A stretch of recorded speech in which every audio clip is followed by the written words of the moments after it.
Good morning, everyone, and welcome back to the action here at the APP Sunmed Houston Open. Lauren McLaughlin here, and super excited to be bringing you our third day of live streaming coverage on Facebook, YouTube, and Twitter, as well at our official APP Tour handle, which is new for this tournament, so excited about that. We have our men's and women's doubles day here today. Our semis are already set in our men's bracket. The ladies kick off right now, so we'll have them coming up a little bit later. But here in our Head Pickleball pregame show, we have that first semi coming up after Rob Nunnery.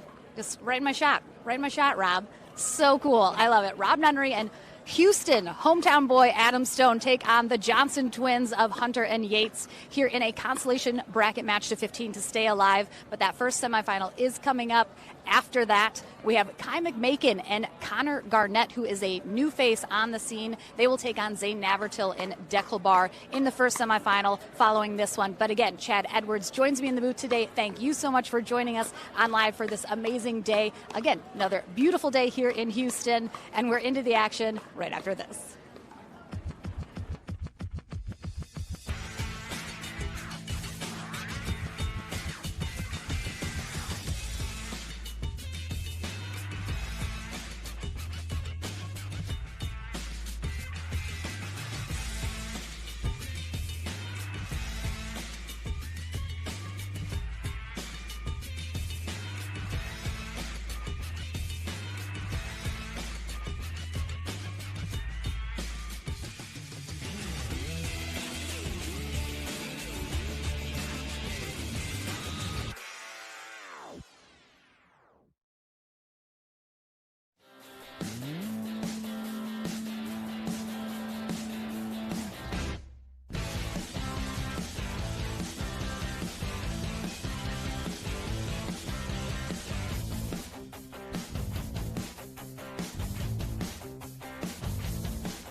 Back here in H-Town, Houston, Texas, for the Sunmed Houston Open here on the APP Tour. Again, Yates Johnson and Hunter Johnson out of New Braunfels, Texas. Just a few hours away, takes on Adam Stone, who is from Houston, spent most of his life here, and partner Rob Nunnery, gracing us with his presence from Hawaii. Again, this is a match to 15. Both of these teams have lost already this morning. As I mentioned, we are into our semifinal matches after this one here in our men's bracket, which kicked off a little bit earlier today. Our ladies are just kicking off now, so we'll have some of their matches as they move through the bracket. Lauren McLaughlin here with Chad Edwards. And what are we going to be looking at here in this matchup, do you think, Chad? Well, the interesting part is for Nunnery and Stone coming back both from injury. Nunnery with some meniscus surgery, Stone with that nagging calf injury that each time he felt like he could come back, just wasn't quite right. So, they're trying to find their game back after a little bit of a break, going up against the Johnsons. Going to be a tough one here for sure. I always talk about clean pickleball. Nunnery and Stone have to stay in these rallies a little bit longer. Johnsons have that explosive power. They're able to speed those balls up. I'll probably look for them to test the hands of Nunnery and Stone early on. Yeah, I mean, the Johnson twins, I was like, I'm about to do a Zoolander quote, so hot right now. So hot right now. Like, the Johnson twins stock is on the rise and moving quickly. So I think, two kind of veteran players of Stone and Nunnery, as you mentioned, coming off some injuries, a little kind of out of the game for a while, and this has been an explosive year of pickleball with talent kind of just flooding onto the scene, the Johnson twins being a part of that. So I think it is going to be a tough matchup here for Nunnery and Stone.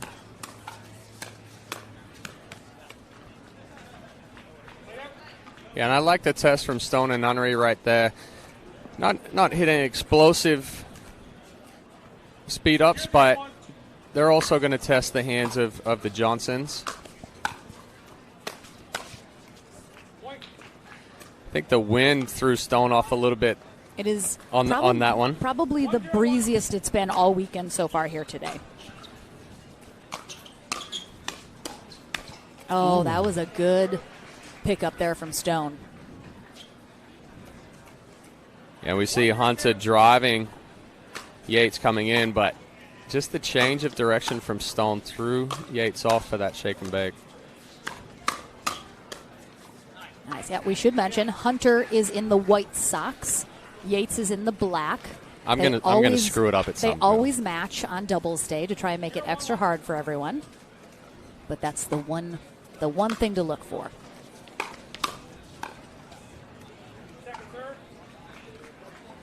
James Otto is our USA Pickleball Certified referee for this match.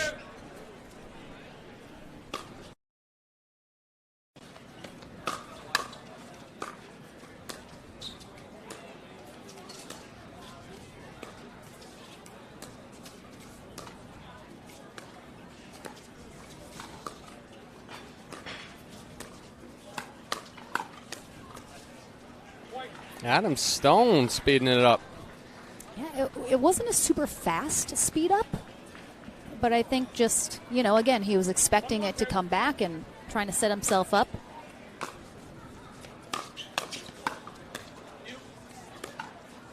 Yeah, good roll by Rob Nunnery, just dropping the paddle head underneath. Going to the long part of the court. Both teams right now opting for that third shot drive over the drop. The wind is probably playing a lot into that. As I say that, Stone drops it, but it's okay.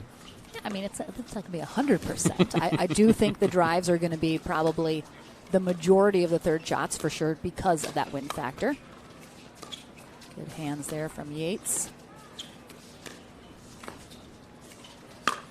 Wow, nice ATP. Good patience. Yeah, that one didn't look like it was going to get all that far outside of the net post, but like you said, patience on that, allowing the ball to develop, get out there.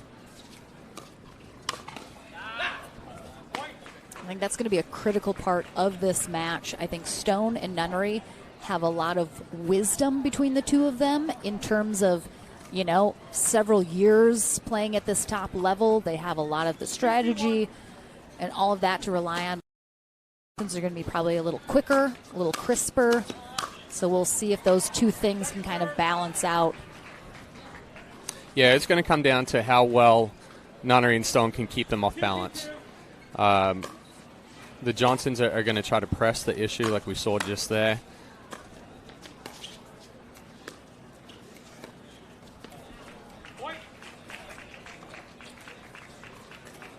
Bit of an uncharacteristic miss from Stone. A little upset with himself, but it was a good ball by Hunter going back behind Adam.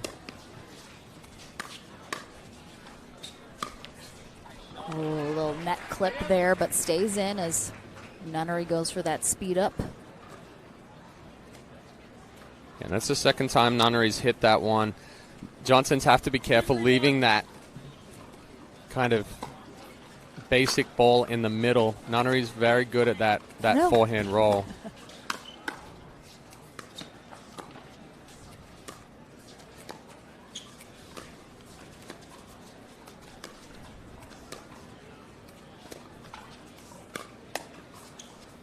Yeah, and again, same ball. Yeah, Nunnery's been nice on the speed ups here. Sometimes he struggles a little bit, I have found, with being a little impatient on some of those speed ups, leaving him a little short, but he's been on him here so far. Oh, wow, great save your life block from Adam Stone. There was your impatience. Yep. It was going to come at some point. Different ball there, and that's a better job by Johnson's of pushing that ball to a different spot. On that backhand side, Nunnery doesn't have as much deviation with his speed up. He goes down the line more often than not. Oh, he changed it up. Goes a little more at the body there of Yates Johnson.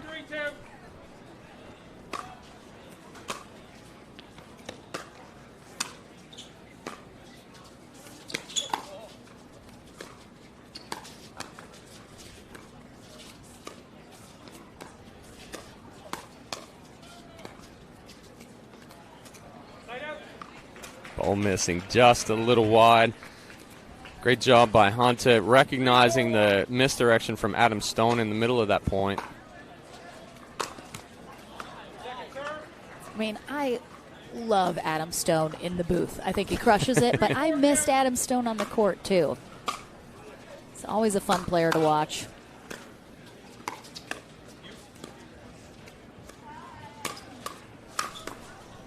Nice attempt there from Yates, a bit of a scorpion get, but yeah, that wind really picking up here as well. And Nunnery staying nice and steady there.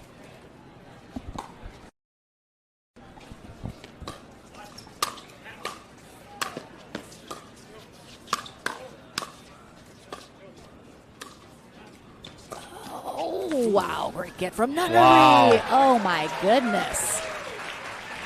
I mean, just the fact of getting there, but how? I mean, that's an inch above the net with spin. Nunnery still got some game. I see you.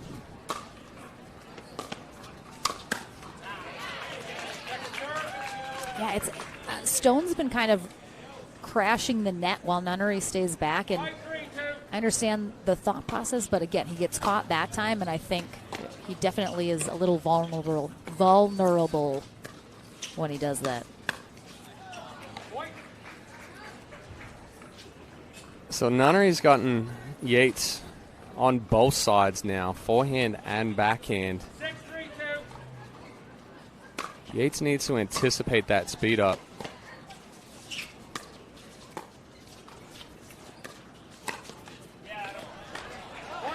Great spot right in the middle. Again, catching. And this is on the move. This is part of the experience that you were talking about between Stone and Nunnery. They're not hitting the same ball or the same shot into the same position more than twice, right? So we saw Rob have some success with the forehand roll, going crossbody to Yates, going over that left shoulder. He tried one backhand down the line. Yates sat on it. Now he's going crossbody again into it. We saw Stone recognizing that Hunter's going to come back across the court to try to cover the line. He went back crossbody. So they're not hitting overly. They're not overpowering the Johnsons, but they're changing the spots. They're changing the angles. And again, when you're mixing it up so much, the Johnsons are not able to anticipate as well, because it's not like, oh, Nunnery's hit that same spot the last 3 times. He keeps going to it because they keep mixing it up, like you said. Really hard for them to anticipate well. 1 point away from the end change. Stone still got some reflexes. We talked about Vivian David yesterday being one of the best, if not the best, right-sided players. Adam Stone is another one on the men's, a right-sided player, and he'll admit it to you. Oh no! Oh, well, now we got a dirty court. Oh no! The roof just blew all of these like pine needles onto the court off of the roof. Ugh! The wind. Yates is going to blow it away with his paddle. All right, someone got a broom? Someone got a broom. We need a broom. But yeah, back to Adam Stone. He has some of the fastest hands. Again, not a overly powerful guy, but can counterattack or reset, get that ball back on you before you recognize that it's coming back. Gets balls back that you're not expecting to come back.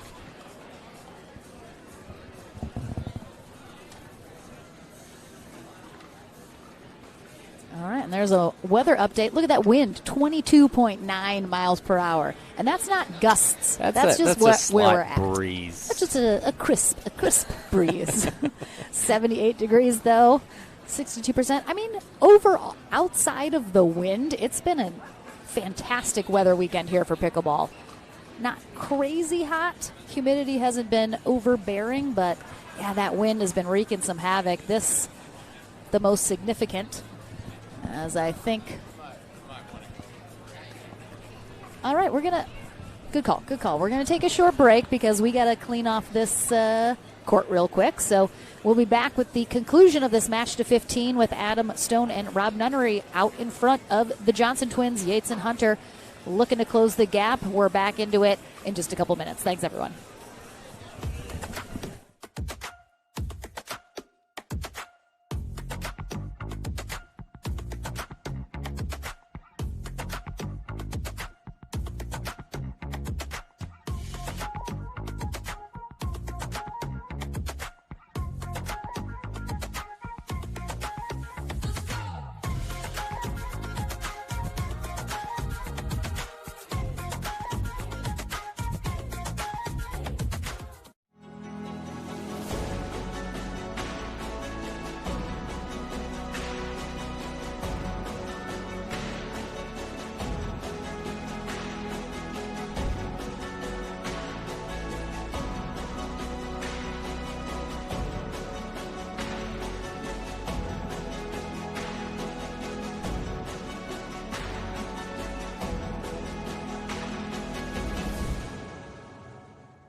All right, thank you so much for your patience. We got the blower out here. Took a minute. Pine needles gone for now until the next giant gust of wind blows them off the roof.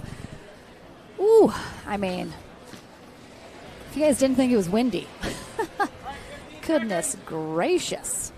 All right, so we are back into the action in this match to 15. Rob Nunnery and Adam Stone on the near end. Hunter and Yates Johnson on the far end. Hunter in the white socks, Yates in the black socks. Does look like the Johnsons have mixed up their stack, putting Hunter in front of Nunnery now because Yates is struggling a little with those speed ups.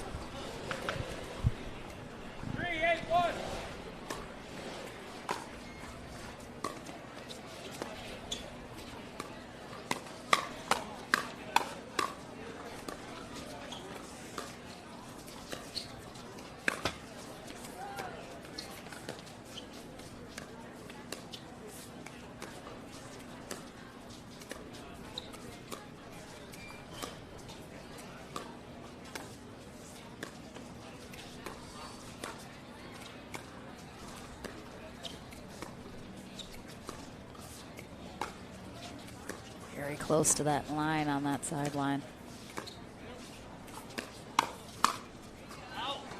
Wow, nice rally there. Good patience on both sides. Definitely knew that speed up was coming, as did Nunnery and Stone. They did a good job closing the middle.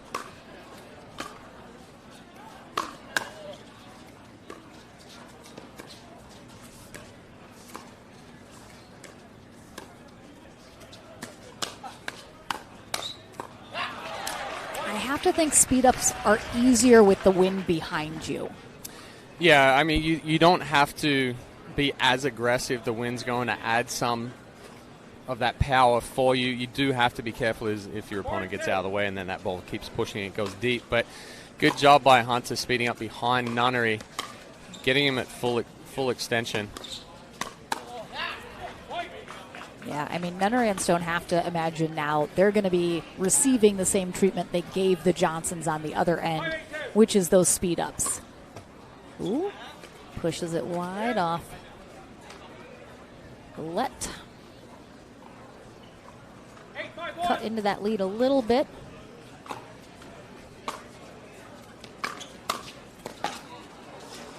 Great pickup from Stone.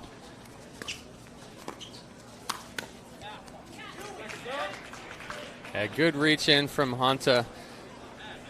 Stone saying, what are you doing, man? But yeah, that ball sitting up just a little bit. Hunter taking that nice and early, getting that ball down. Wow. Good communication.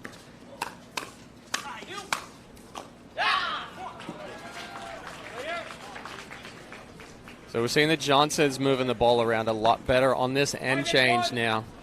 Hitting different spots.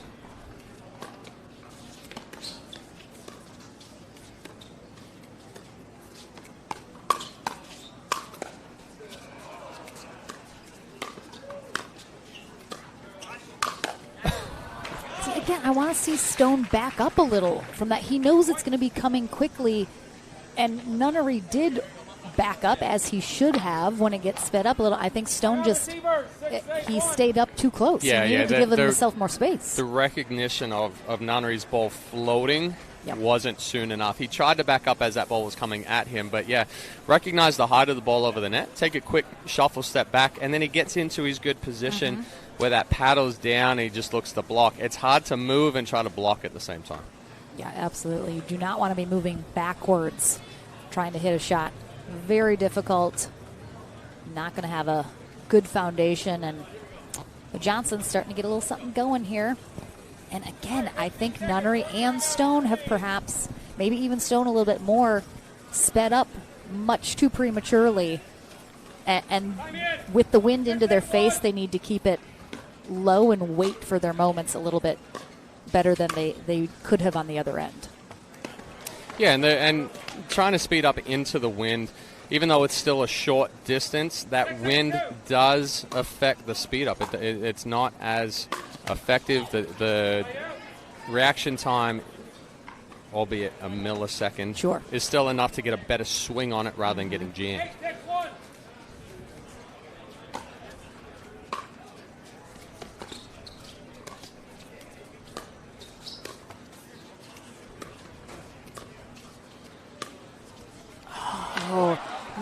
loves that shot. Well, I was just about to say that the Johnsons have done a better job of getting Nunnery on the extension, right? When you're fully extended, it's much more difficult to speed up, and then they do that basic push dink right there in the middle. It just sits up, and Nunnery's going to read the body positioning before he hits that. And again, he's sitting there. Mm-hmm. The paddle's completely flat. It makes it look like he's going to go directly forward. Then he comes outside the ball and just rolls it over. So even with Hunter trying to slide to the line, which he has to do to give himself some separation and some distance from the ball, as he's sliding, that ball is still falling.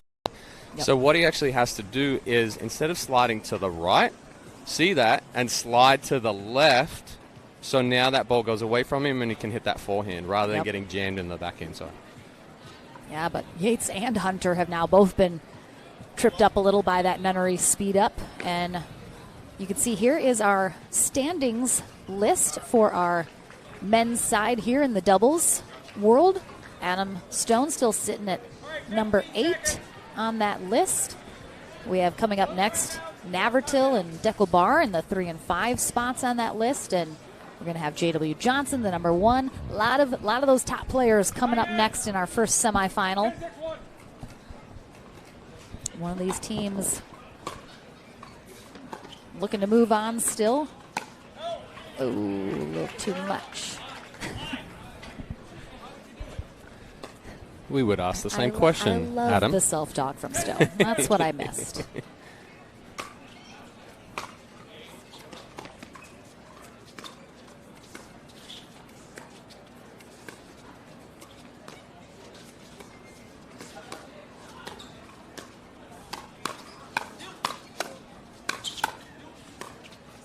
Good resets from Stone. I don't like that speed up from Stone, though. It was a half-pace ball. It wasn't any misdirect. It was kind of just straight ahead, and it got teed off on, and that got them in trouble. Yeah, I think Nunnery and Stone definitely need to, like I said, just wait and pick their moments a little bit more. Nice get there from Yates.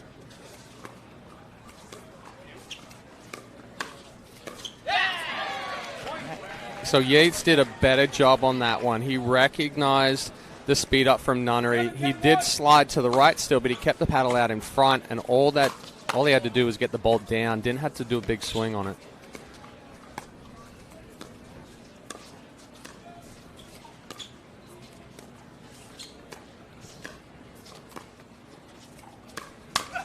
Nice recognition from Nunnery to close the middle there, just waiting for it. And Hunter pays the price. Yeah, unfortunately.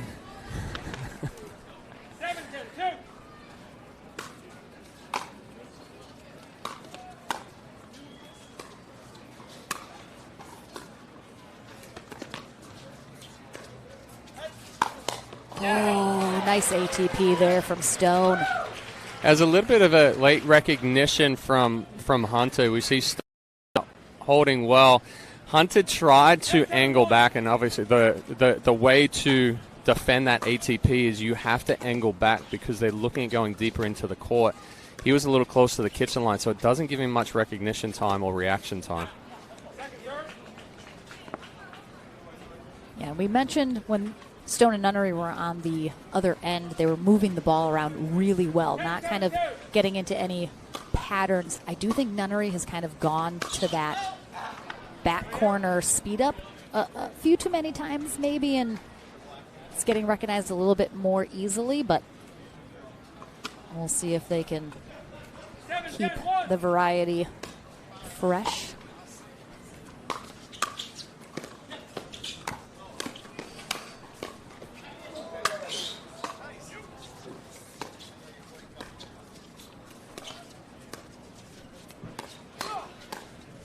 Good get there from Yates.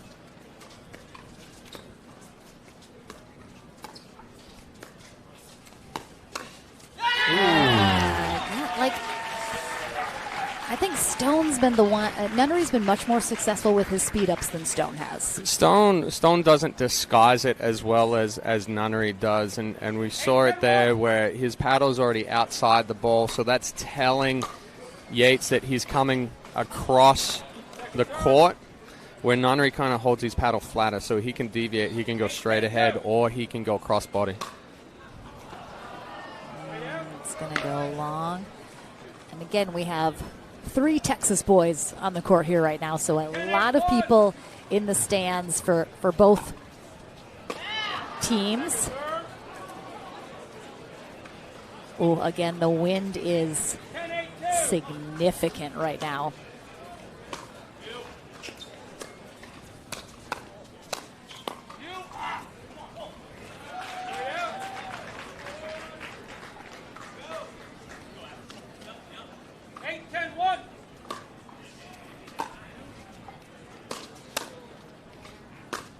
Oh, that ball's going deep. They're just pressing a little bit. Yeah, they've still got the lead, but they're trying to do too much now to keep that lead. Stone hitting an out ball with that ball coming from behind the Johnsons right now.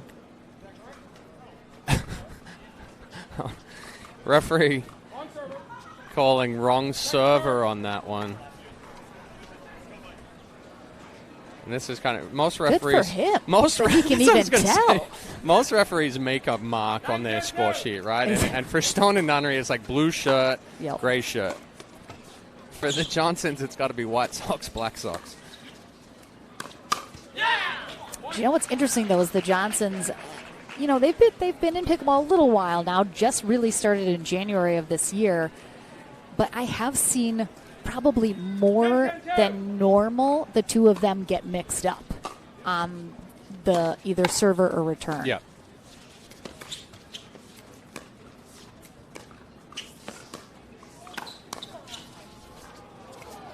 Wow. That was a better spot from Stone.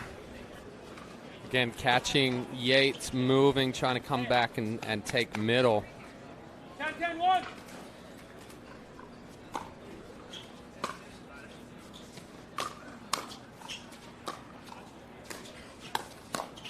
Oh, I mean, did you see Hunter? He was so off balance with his footwork a little bit when he got that last shot. And that's where that wind plays a factor as far as the drop on this side. Because all of a sudden it dropped sooner than you're expecting. His balance was off, floated that ball, Stone to put it away. Around. Good defense.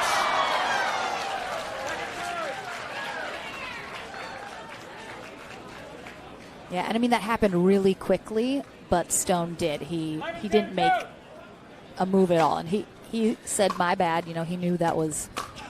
Well, that's even a situation where even if Nunnery goes back over the net, Stone, it becomes Stone's middle. Yeah, he's got to slide.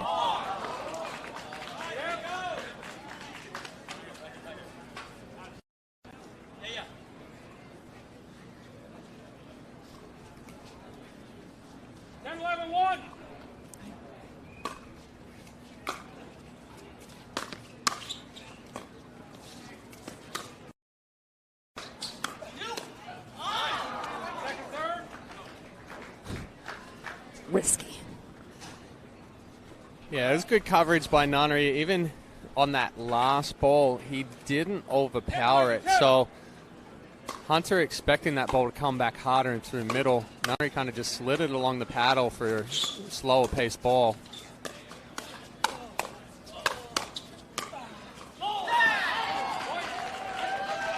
Yeah, Nunnery with a couple of these errors the last few rallies, pushing it wide. I would maybe like to see a timeout from Stone and Nunnery after a couple of these errors.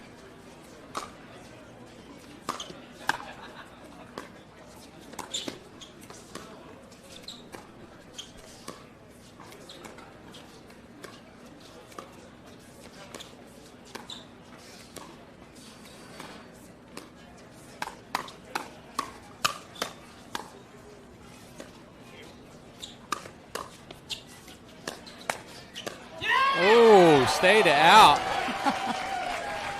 Yates with the half Ernie just splitting the corner of the kitchen there as he's going up. Nunnery tried to hide that rollback.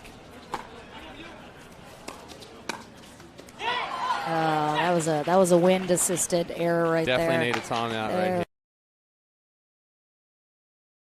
It's so tough because, again, Stone and Nunnery have a lot of wisdom, but I think every time they're speeding up, there's no pace on it. Like, the speed ups are so slow compared to when we're used to seeing, like Navratil, J.W. Johnson, just no pace. And I think the Johnson twins are just so on it. It's not nearly as effective as they're hoping it is.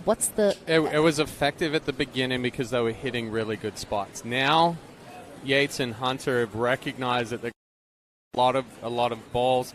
Hunter's actually taking half a step back behind from the kitchen, and Yates is anticipating much better. The paddle is out in front, allowing him to be able to go backhand or forehand with just the movement of the wrist instead of taking a bigger swing. So, yeah, from Stone and Nunnery, where they're relying more on spin than they are on power, is not as effective now because they've done it so much.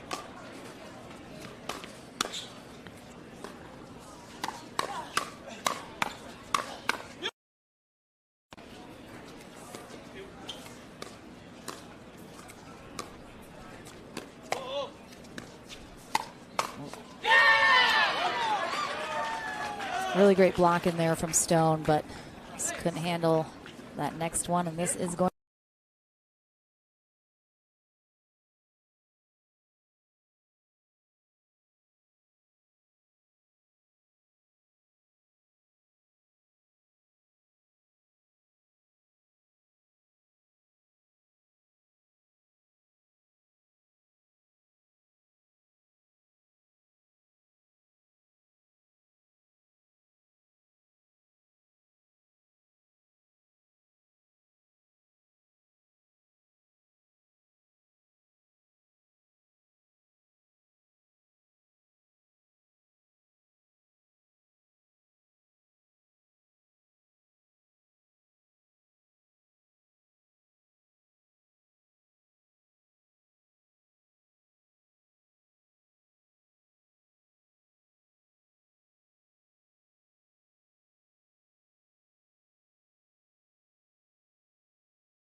Caught by Nunnery speed up as well, and the reset by Hunter.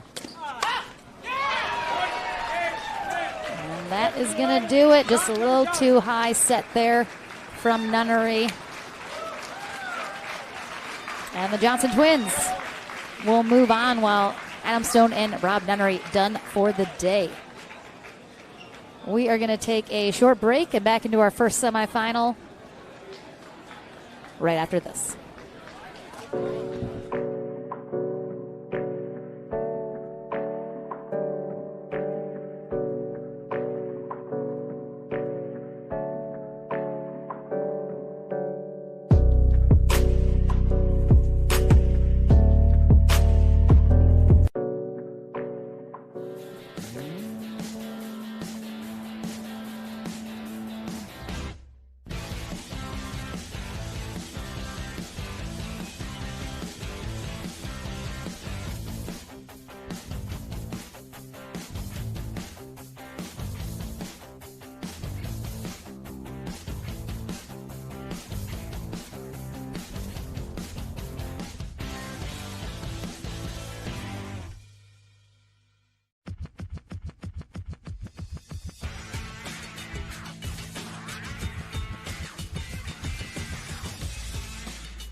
lost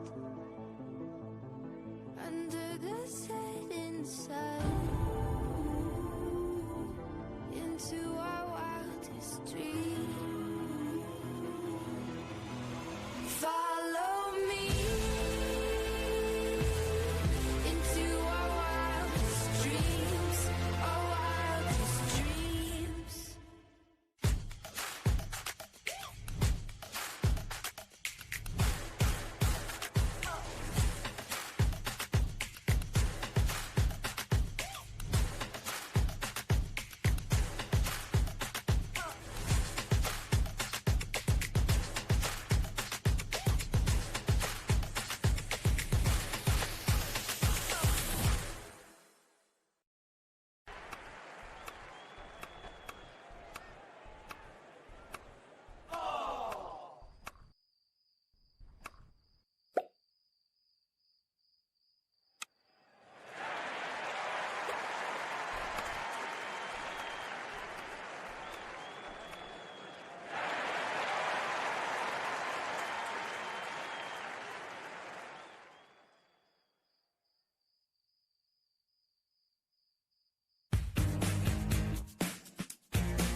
We are launching Selkirk TV, which brings the best pickleball content to your smartphone, tablet, and big screen TV.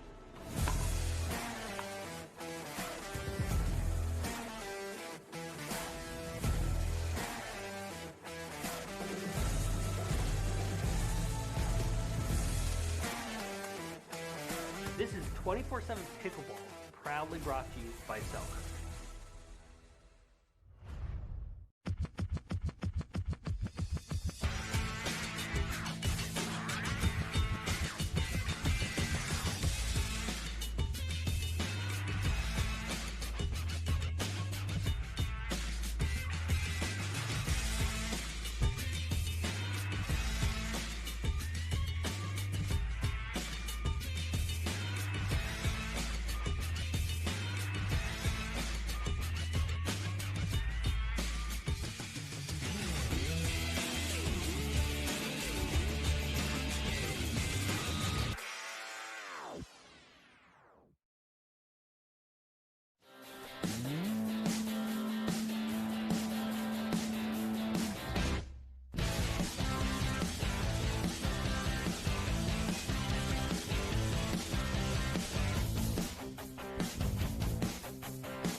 Back everyone to Houston, Texas as we fly over beautiful downtown. Coming up next is our first semifinal match here in our men's pro doubles bracket. DJ Young and Deckel Barr take on Connor Garnett and Kai McMakin. Connor Garnett, I think, probably brand new to everyone at home unless you watched the APP Sacramento Open Tournament where he burst onto the scene in his first ever pro event. Took silver in singles, kind of put him on the map. He is 25 years old out of Costa Mesa, California. Kai McMakin, or Cowboy Kai, 37 out of San Diego. Yikes. It will definitely be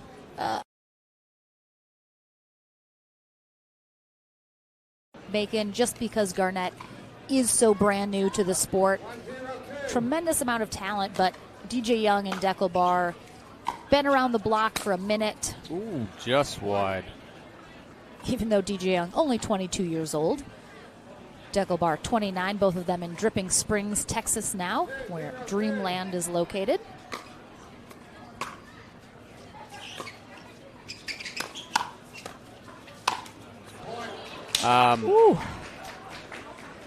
That speed up works sometimes.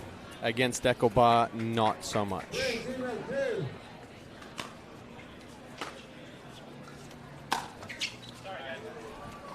Connor joked around with me a little bit earlier in the day that he's still learning the rules.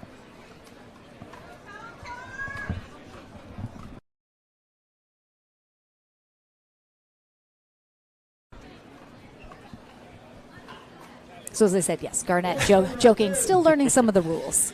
He has the basic ones down. Everybody's still learning the rules. It's always changing. One of the rules right there is not to try to force the speed up. So we've seen Garnett try a couple of speed ups right there. One at Deckel Barr, one at DJ Young. He's got to choose better spots for that. Both Barr and Young, two of the guys where if you try to speed up into the body, you're hitting their power zone. They like that ball coming straight at them.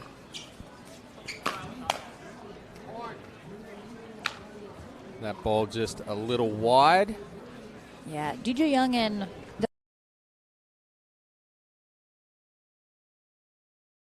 DJ was telling me, but they are a dangerous duo. Yes, they are. A couple of things for them. Barr needs to stay in that aggressive state to be able to do it. And then DJ Young is an aggressive player as well. So we have to be careful when both of them are being overly aggressive, that it doesn't get out of hand a little bit.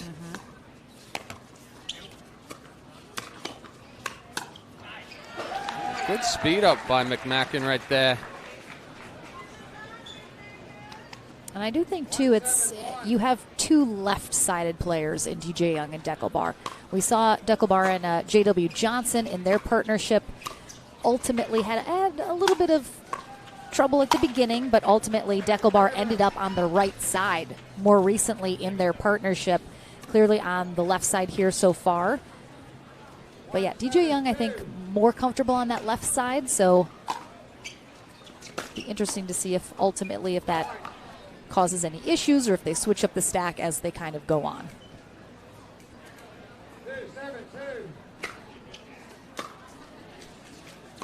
Oh, that wind. The wind's blowing that ball around big time.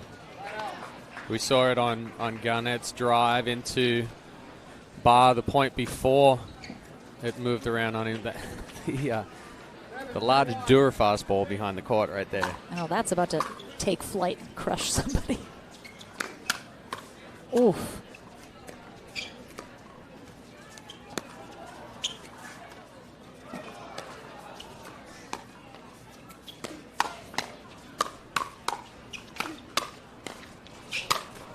So I am reminded now, just watching that rally. So Daniel Roditi coaches Connor Garnett in Southern California, and he was commentating with me in Sacramento, and he said, and I was reminded in that rally, Garnett loves his backhand. That speed up on the backhand side, lethal, and a lot of times he'll pull it cross court. Yep. That's one of his favorite shots that he was just absolutely destroying people with in Sacramento.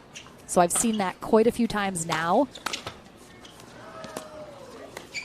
Oh, just unexpected placement. I don't know if McMahon was trying to go back in that direction or if it just worked out for him. But good spot.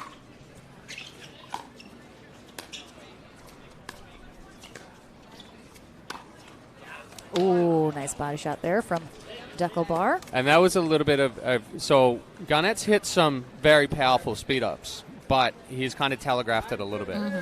Bar disguised his one there. Not as hard, but the misdirect and the disguise of that is much more effective than the power a lot of times.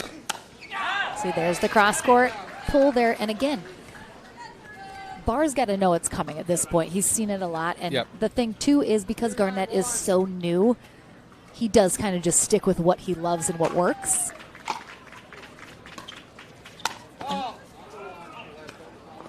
Ooh, Bar called for a left foot on the kitchen line right there as he was coming across.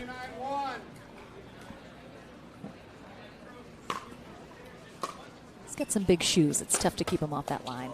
Oh, tough. Little help from the net there on that Garnett drive.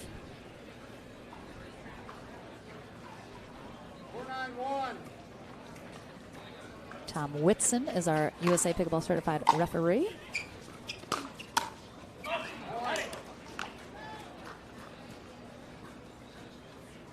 I saw Dekel trying to absorb that one. The paddle face opened up a little too much and it just slid.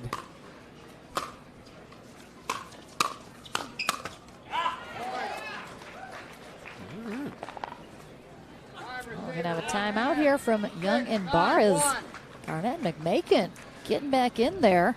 So one thing with the play style for McMakin and Garnett, yes, it's aggressive, and at the beginning it was not effective, but they've stuck with it. And they've gotten a little bit of success here. And the issue with when you're playing against an aggressive team, if you start getting back on your heels like we've seen Barr and Young do on these last couple, now all of a sudden you're letting that ball get closer to you and that ball starts dropping into the net because you're not taking that ball early enough and getting extended. So I would say McMakin and Garnett are not going to deviate off of this. I don't think so, no. It's going to be coming the same. Take half a step off the line. Get that paddle back out in front. Counterattack it.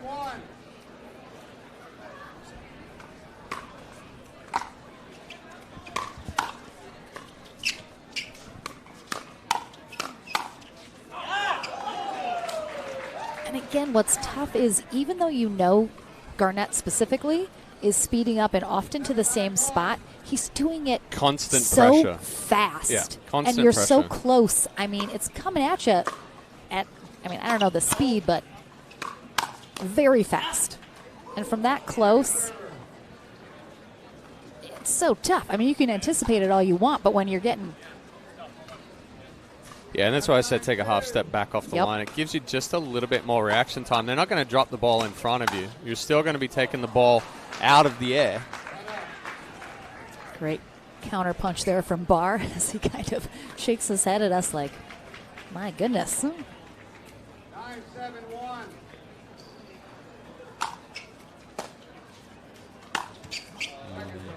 Barr's got to make that ball. It is a drivable ball, but we see him coming through, feet never stopping and kind of running through that drive.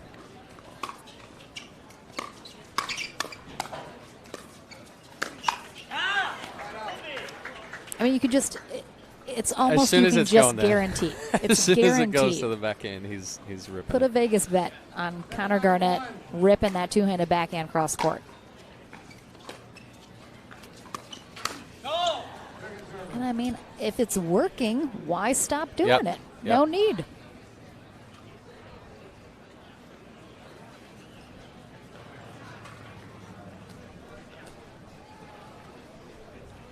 Coming up next is our other semifinal. Zane Navratil and J.W. Johnson take on Stefan Auvergne and Thomas Wilson.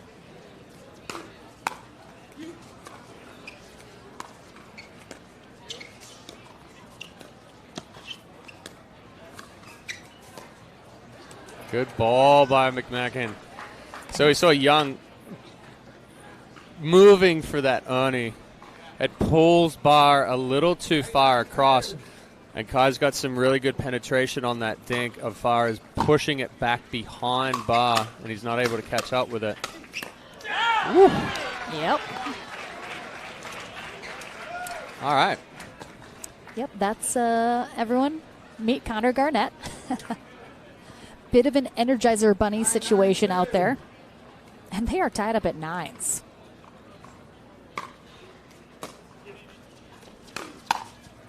Yeah, that pressure again. But he changed spot on that one, too. He came crossbody to Barr. Barr was sitting on that backhand, came to the right hip. All right, second final timeout for Young and Barr.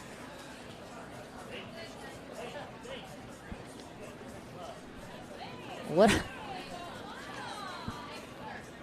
I mean, I'm surprised, but I'm also not surprised just because we've talked about this before. When you have a partner or a player like Connor Garnett, I don't think Young actually was in Sacramento, so he may have played Connor. I'm not positive, though. Deckelbar has not. Yeah. So when you have a player that is pretty brand new and he's that dynamic and just ripping everything, it's tough to adjust to. It reminds me of when Anna Bright came on, right? Yep. And she was ripping balls.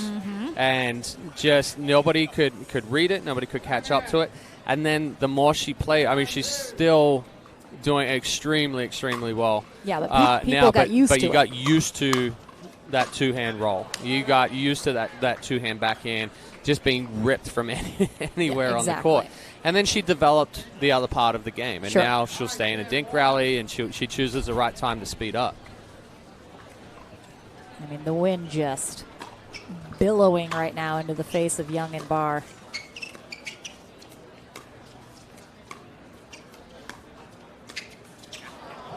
Yeah, the interesting part will be when they switch ends here, because Garnett's attack into the wind may not be as effective.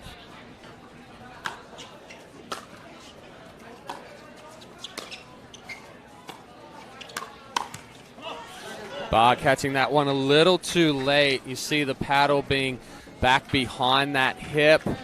You can't get full extension. That ball flattens out.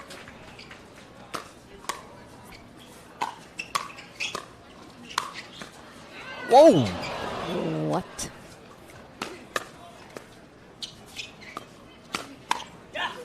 Oh. It was out. It was super out, but he got it anyway.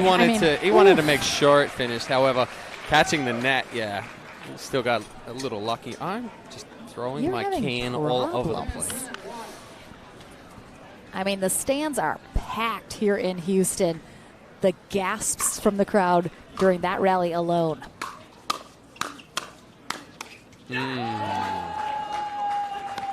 That's where Barr gets in trouble. We saw him completely upright, paddle close to the body. Game point here for Kai McMakin and Connor Garnett. No. All right, they got another shot at it, though. 11-10-2.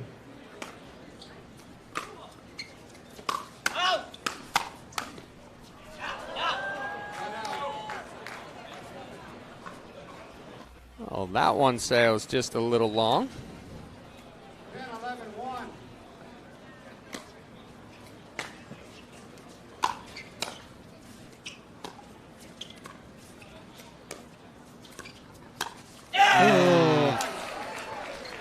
Deckelbar is one guy you cannot go down the line on if...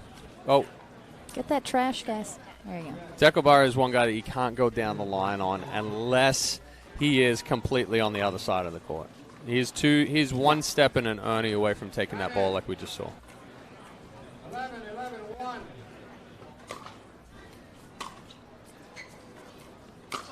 Oh, I don't know how that stayed in. And I mean, again, the wind is just making it travel. So Young, he's there, he's waiting for it, but it's still moving.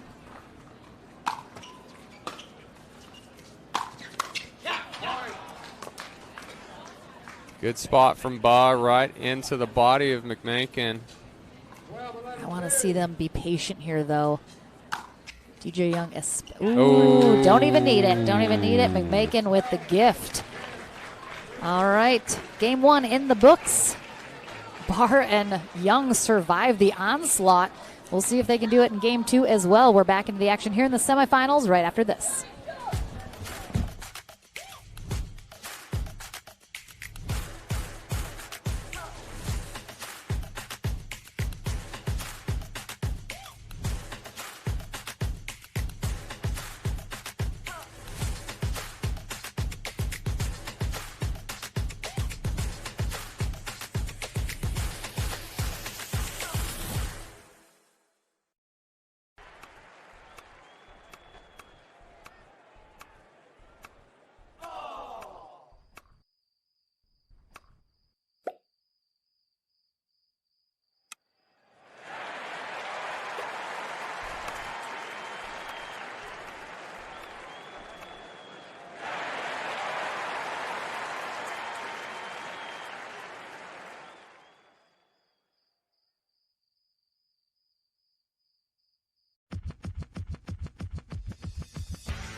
Welcome back, everyone, to game number 2 here in our first semifinal matchup. We have Kai the Cowboy McMakin and newcomer on the scene. Got introduced to him in Sacramento, Connor Garnett on the near end, both Southern Cali boys. They take on the Texans of DJ Young. It's the too many initials. DJ Young and Deckel Barr on the far end. Barr and Young were in control in game 1, up, I think, 7-0 or 7-1, and Garnett and McMakin just never let the foot off the gas. Almost took game 1, but Barr and Young hung on. So we see Garnett shaking his head right there. That's something that's going to be a learning process for him, what to do with that good drop, because you can't speed it up, and that's his game. Yep. I suspect the score might be a little more lopsided in this second game simply because of what you said. The speed-ups from Garnett and McMakin are not going to be as effective into the wind, while Barr and Young perhaps will have the advantage with maybe their speed-ups. But if you leave a ball up, Garnett's going to punish it. Still got to play some good pickleball. The wind's not going to win it for you.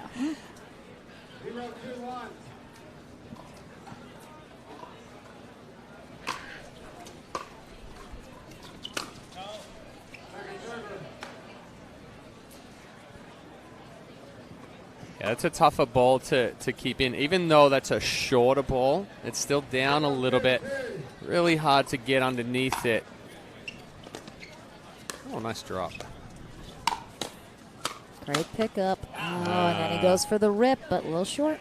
Yeah, just a little late on that one compared to his other 2-hand backhands that we've seen.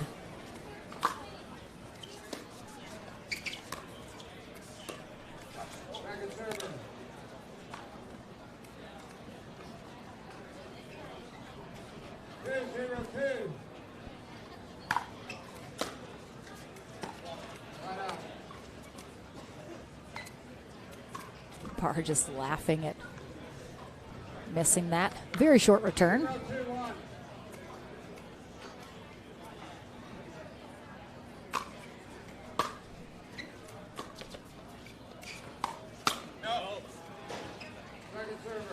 Yeah, now with Barr and Young speeding up from that side, the ball's going to get on Garnett a little quicker. He needs to shorten up his swing. He had more time when he was on the other end to be able to attack those balls.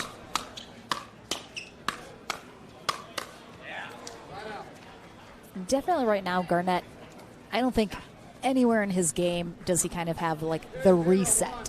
Yes. So he's swinging through everything. And as he learns and rounds out his game a little bit more, certainly those resets and slowing it down will need to play a part somewhere in there.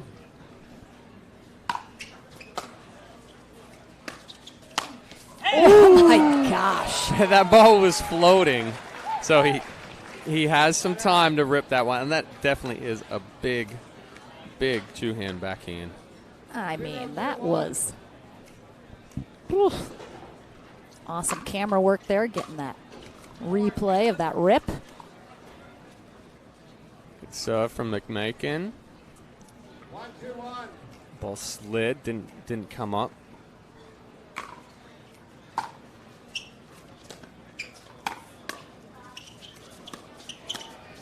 Oh, okay, there was a reset. I saw a little reset in there. Yeah, and that's he's attempting it, but it's not polished.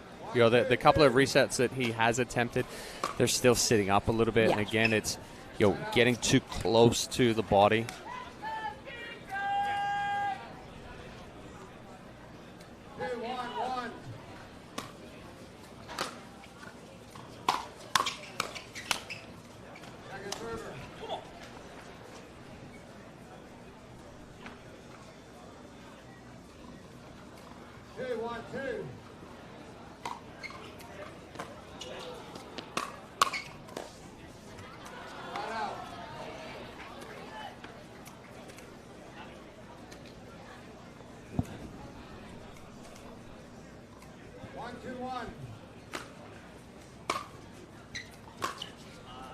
A little late from McMakin. The wind definitely. One time it's pushing it down. The other one it's pushing it deep.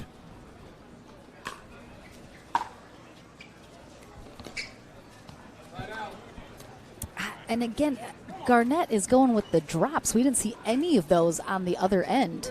And he certainly, I feel like, should probably stick with the drive into the wind. He's left a couple short.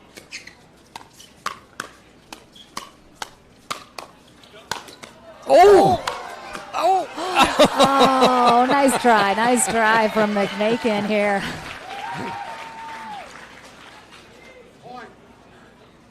But again, I mean, we've talked about it before. The bottom line is your third shot's got to get over the net. If you're leaving drops short, you got to put something on it. So look at how much the wind pushed that ball down. Oh. Barr expecting that one to be much harder than what it was. Just dribbled off the paddle into the net. Wait.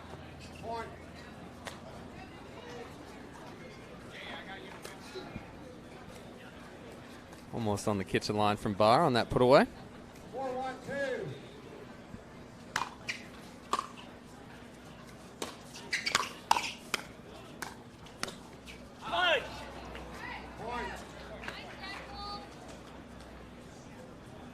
Deckel, I think, for his height, does get the lowest in comparison. We're going to have timeout here from Garnett and McMakin as Young and Barr pulling away again. That was how game one went as well. I do think Barr and Young have made the adjustments. They've seen Garnett now in game one. They managed to pull out the win, 13-11, but I think handling it much better. And, of course, with the win to their back, I think that's benefiting them as well here in the second game. Yeah, the aggressiveness from Garnett and McMakin is kind of being diffused now they're on this side. It's like I said, that ball is getting on them a little faster. They're not able to get extended.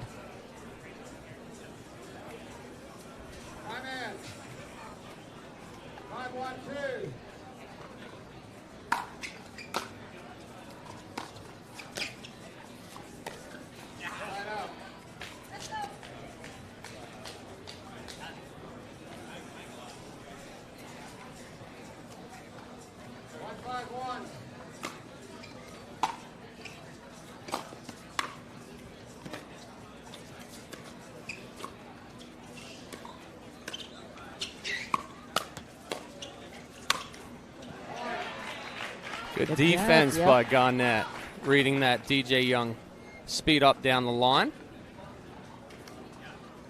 Yeah, a little net clip there forces Young to pop that next one up.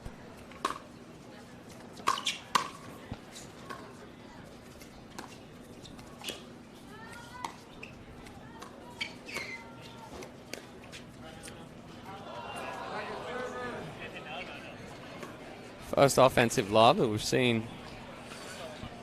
We already know the sun is definitely an issue on that side of the court for Young and Barr. We saw it the last 2 days.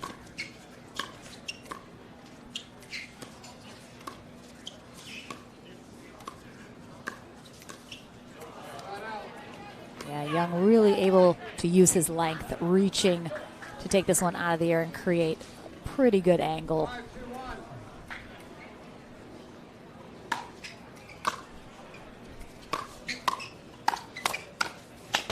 5-2-1.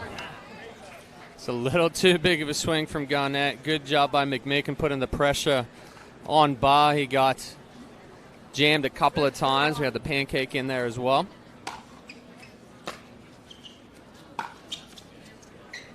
The baseline lob. It looked like it was going to go baseline to baseline, and it didn't even get out of the kitchen. 6-2-2. Line out. Wynn just pushing that serve from DJ Young wide. 2-6-1.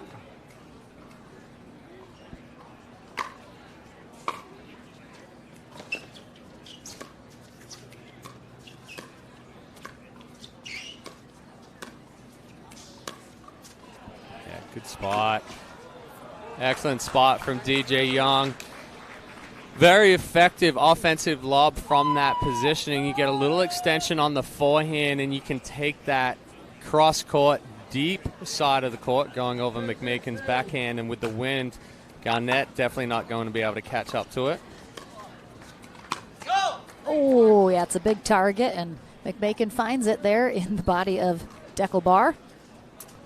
I do like that after Garnett threw up that first lob, we've seen two now after it. It's almost like Barr and Young were like, oh yeah, we can do lob. that. Why didn't we try that yet? Ooh, Barr giving one back.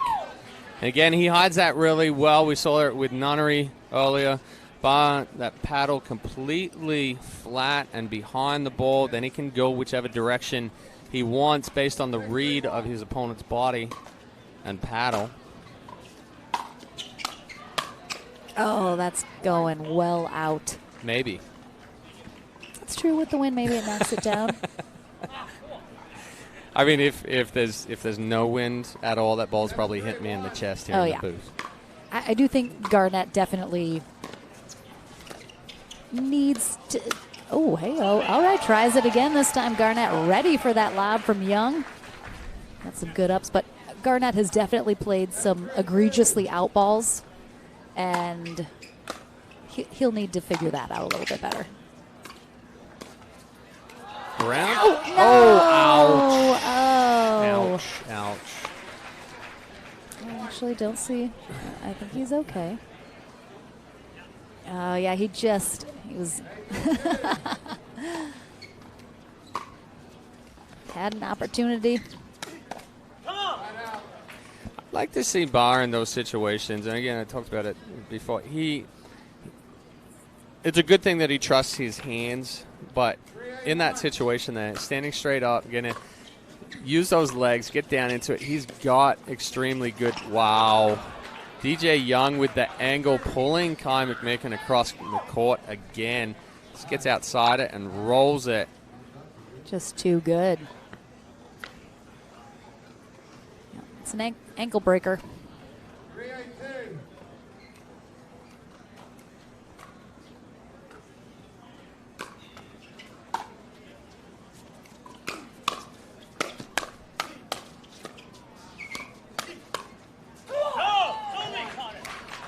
Man, Connor Garnett putting on a show, showing what he's capable of. Again, I think we talked, it's going to work sometimes for him, of course. He's got the talent.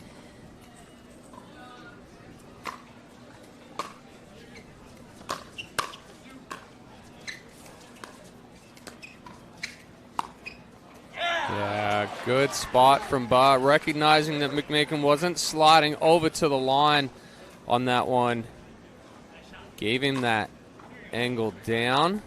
And also sitting a little too far onto the backhand side.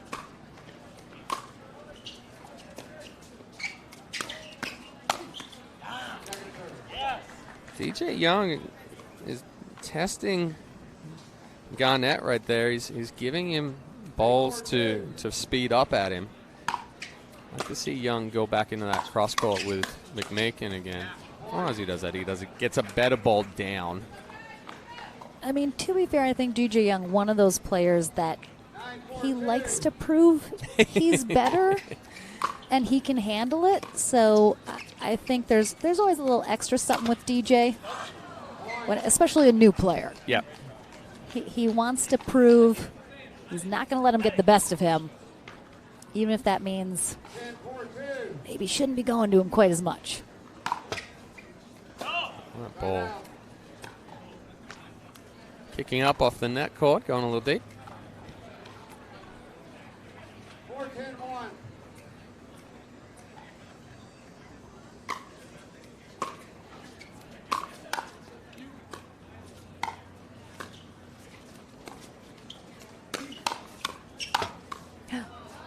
Ooh, almost gets it back. Almost. Wow.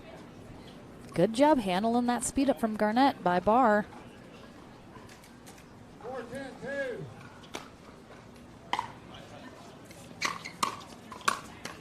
Wow, great job from McMakin. From a tough spot in the court, it's tough to keep the ball so low when you're in that transition zone. 5-10-2.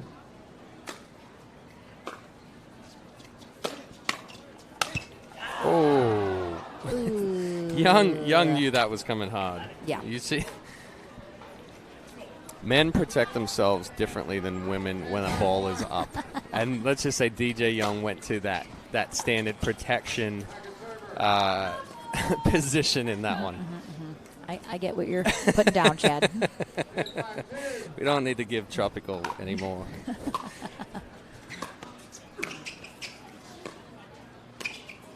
This is a match point for Young and Barr. And Young does it with, again, the speed up at Garnett. Handles the first two, the third, two in the middle, but Barr and Young ahead to our winner bracket final. We'll head to the Franklin studio to chat with them as they make their way there. And coming up next, our second semifinal, Zane Navertil and J.W. Johnson, the number one seed, take on Stefan Auvergne and Thomas Wilson, two more Texas boys. That is coming up right after this.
Welcome back to the Franklin Studio. Lauren McLaughlin here with DJ Young and Deckel Barr as they head to our winner bracket final.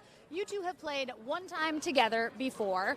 Again, you're two, I think, what we would call alpha males on the court. Generally, both of you guys play on the left side. What was the thought process coming into this tournament in terms of who was going to play what side? How was the stack going to work as you face today?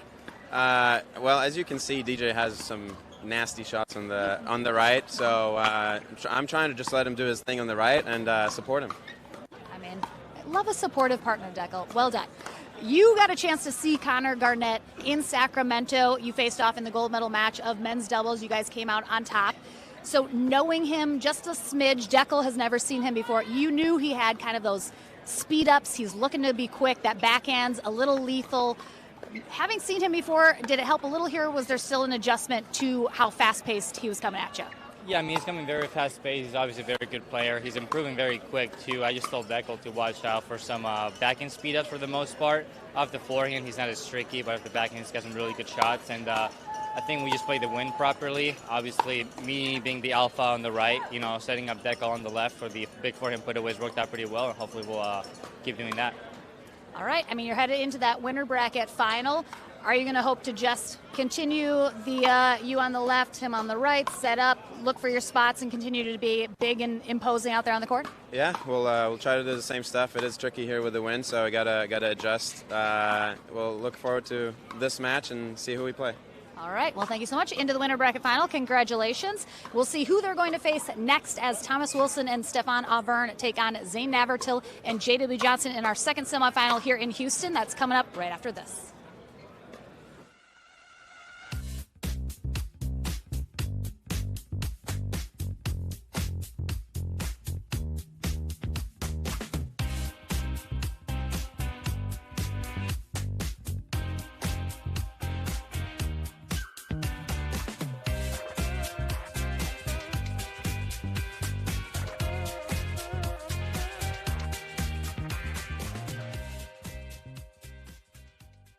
We are launching Selkirk TV, which brings the best pickleball content to your smartphone, tablet, and big screen TV.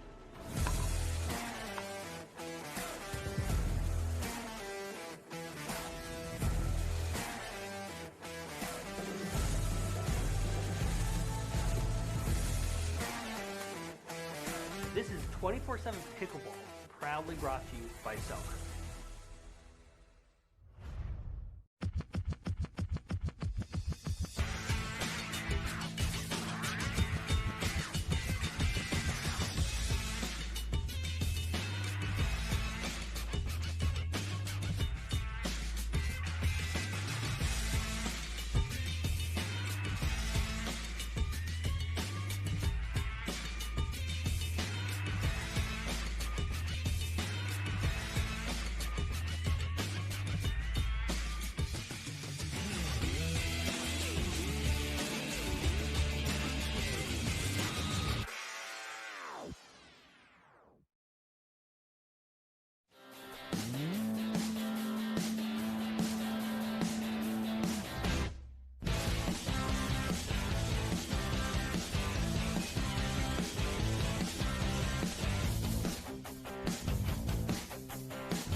Welcome back, everyone, to our second semifinal matchup here in our men's pro doubles bracket at the APP Sunmed Houston Open.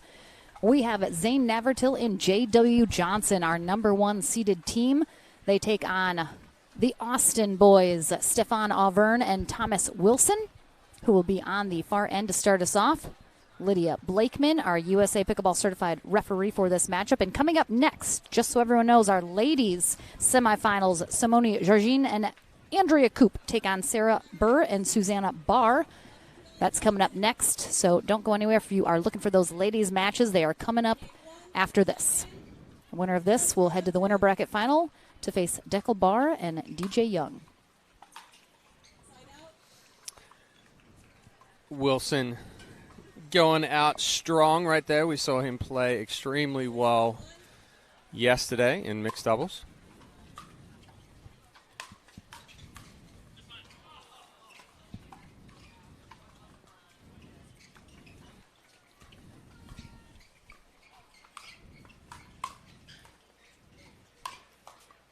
Oh, nice Great dig. pickup.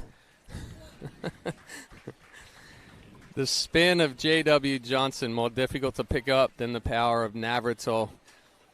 And sometimes that spin just throws the timing off. Vern able to get a paddle on Navratil's overhead and get it back.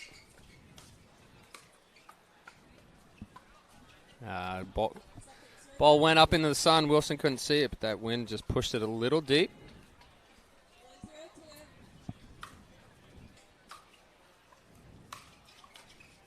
Of course, Auvergne and Wilson know each other very well, both being in the Austin/New Braunfels, Texas general area, so they get to play together a lot. In rec, I'm not sure if they've played a tournament together yet, but certainly know each other.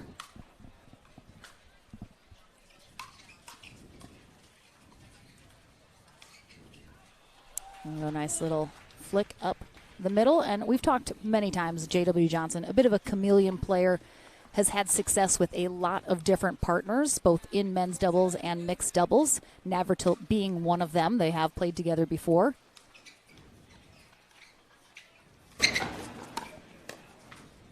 Oh, the court mic kind of jumped in there. I know, I was like, ah.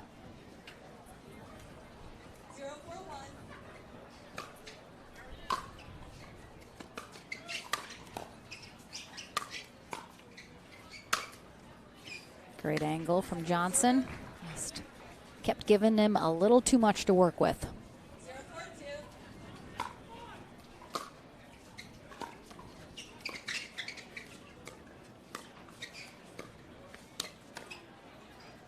Great speed up. Such a good job by J.W. Johnson. Disguising his speed ups, he's able to reach in, generate a lot of power just from the wrist and forearm strength.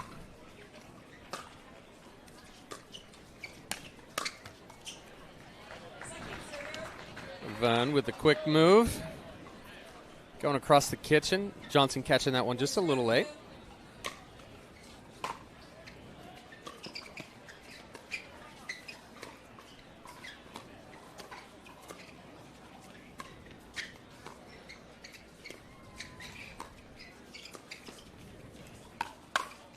Great cover in the middle there from Navratil. Does love that two-handed backhand. Navratil, a bit of a player, I would say. I think you would agree. He can play pretty successfully on the left or right side, depending who he's playing with. So a bit of a versatile player in that regard.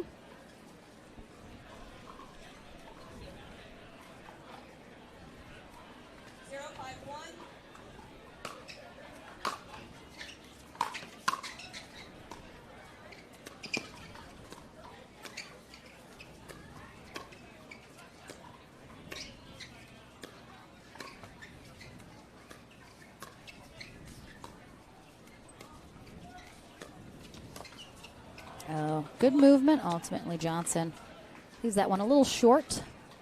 I have to say, the crowd in Houston they've been so great all weekend. It is literally standing room only right now. Well, and this park itself is extremely busy. I mean, when we're coming in this morning, so many people out in this beautiful weather.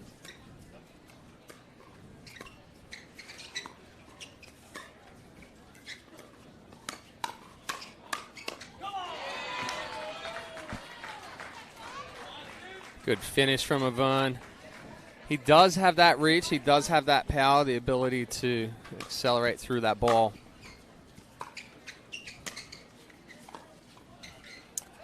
Yeah, and again, it's the wind. There's just so many shots we've seen that if the wind's, half of what it is now, these shots are easily staying in, going where the players want. Avern almost went thought for a about the tweener. tweener right there. I saw it.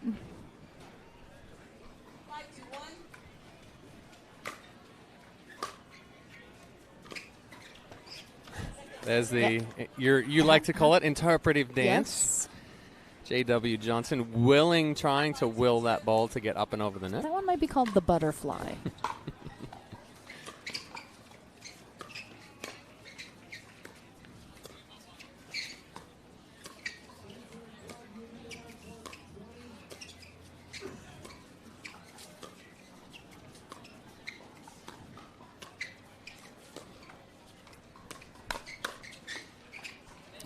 Oh, I thought that might have had a shot. I think that might have caught his body a little bit before he hit that as well.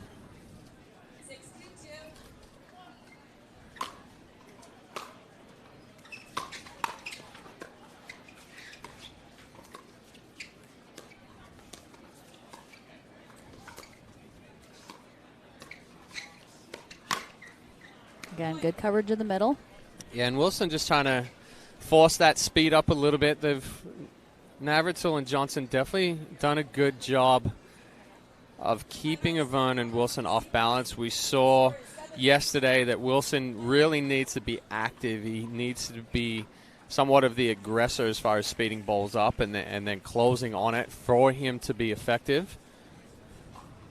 Yeah, I think, too, obviously, yesterday in mixed doubles playing with Vivian David, she is, about as steady as they come, the resets, the defense. I mean, he not taking away anything from Auburn, but I think David's probably the stronger defender, stronger resetter, and that allowed Wilson to do a lot. And this is maybe a little bit more focused effort, but we can see, oh my gosh, the wind is 29.7 miles per hour right now here in Houston. If you guys were wondering just how windy it is, and that's just the average. That's not the gusts. So, I mean, that is a tremendous amount of wind for these players to be dealing with here. I mean, again, every single player on court is dealing with it. Different conditions on either end, but something to factor in as well.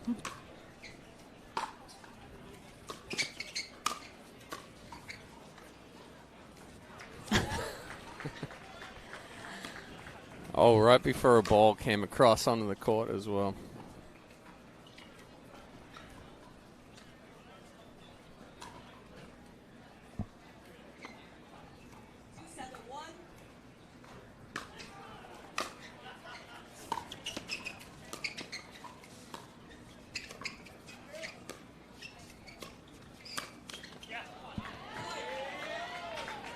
J.W. Johnson saying my bad right there. Good speed up from Avern. But just coming off of Johnson's hand. Navratil was there with that two-hand backhand ready to counterattack as well. I mean, tremendous.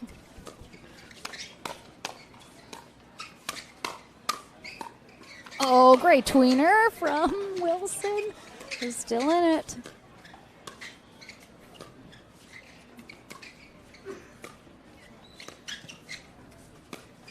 Oh, right into the body. Wow. I mean, the tweener from Wilson to keep him alive in there, though, very impressive and way to stay on top of it. Again, that's going well out if Johnson doesn't get tagged with that. We saw Johnson open up to the forehand, anticipating Avern was going to speed that up middle.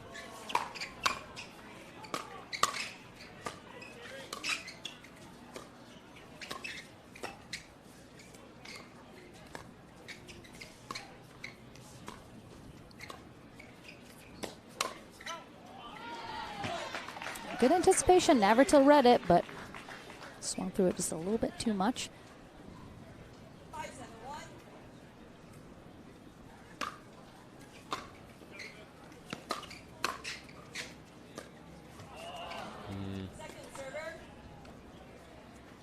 Navratil's ball staying down. Excellent job of absorbing some of that pace.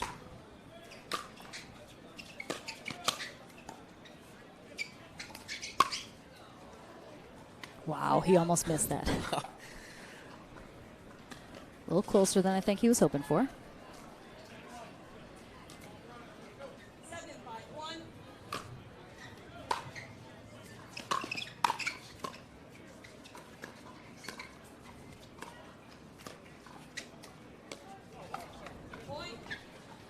Every time I watch J.W. Johnson, it reminds me, it used to be Adam Stone that we talked about, how his ready position is that paddle Is down down. at his side. Now it's J.W. Johnson, who has a extremely similar ready position. How is he able to do that and still able to do what he does? So he stays super, super relaxed with his body. So most people, we say, hey, paddle head up. So what that does is, and it doesn't have to be all the way up, it's just the paddle head above the wrist, but that forces you to move with the hand first. JW has and Adam Stone as well, they have the ability that even with that paddle being down, their first movement is the hand. So that positioning isn't as important as far as having that paddle head above the wrist, because they do such a good job of staying relaxed and the hand moves first. Most people, if that paddle head drops, the shoulder or the elbow move first, and that's where you end up into a bad positioning. We say, hey, get that paddle head up. Tremendous explanation, Chad. Thank you.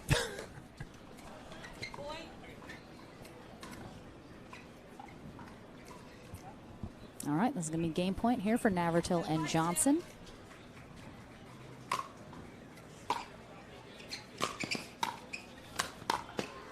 Oh, good A little move by tomahawk Navratil. there. Tomahawk poach from Zane Navratil. Looking to get that job done quickly, and they do. We will take a short break. Back into the action here in the second semifinal match in Houston right after this.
Welcome back, everyone. Game number 2 here in this semifinal matchup. Winner of this will face Deckel Barr and DJ Young in our winner bracket final. Stefan Auvergne and Thomas Wilson on the near end now. J.W. Johnson and Zane Navratil on the far end. Navratil and Johnson taking game 1, 11-5.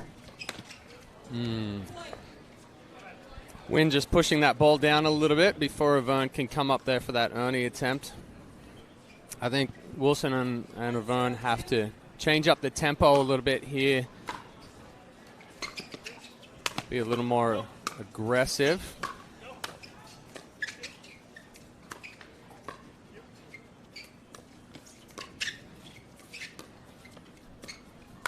Oh!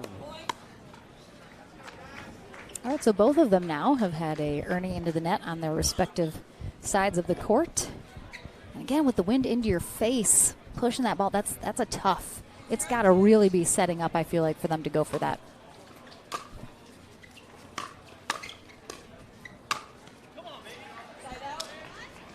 Much better job from Auvergne there, getting set up early. putting Johnson's drive back down at the feet.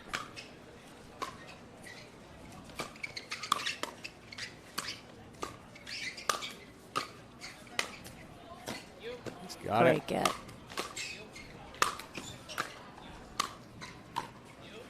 Oh, yesterday that ball was over. Oh, Today yeah. that ball's in the net. But good job by Johnson. Mixing up the spots with those overheads and hard hit balls.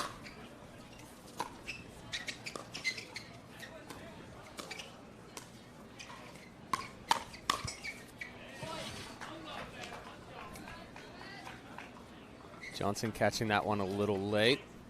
That's where we talk about first movement elbow. It then brings the paddle behind the body.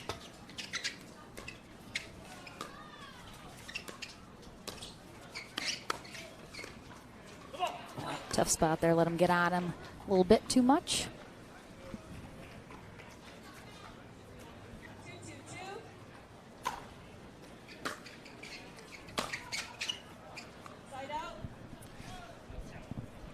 Typically speaking, in general, do you want it to be the hand wrist that's moving first as you're playing, or are there moments when it needs to be?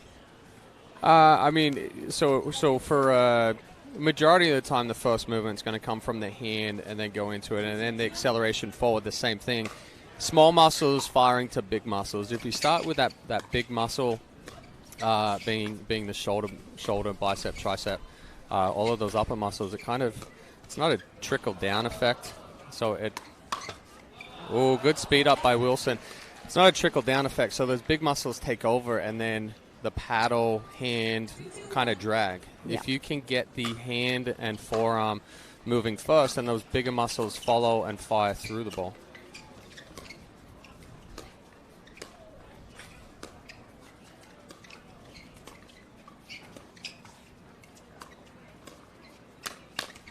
Oh, Navratil was all over that.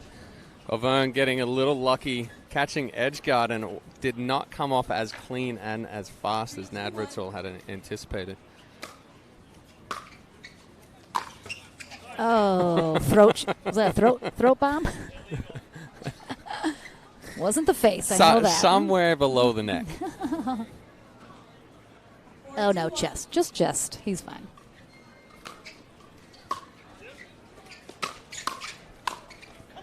And Navratil's these last couple rallies, he's had a couple balls he's let float much too high. Yeah.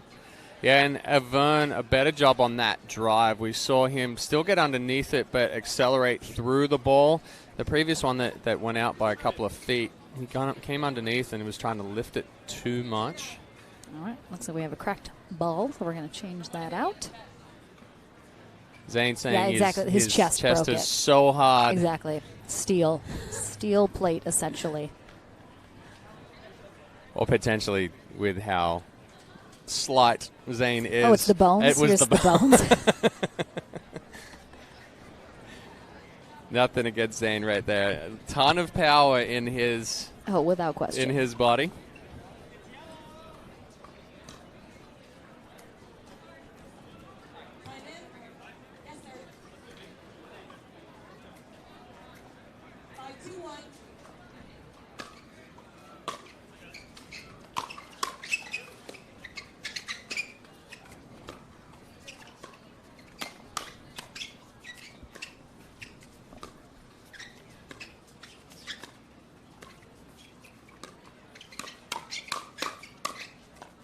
Too good from Johnson.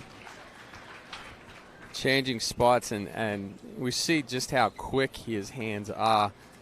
Everything is out in front.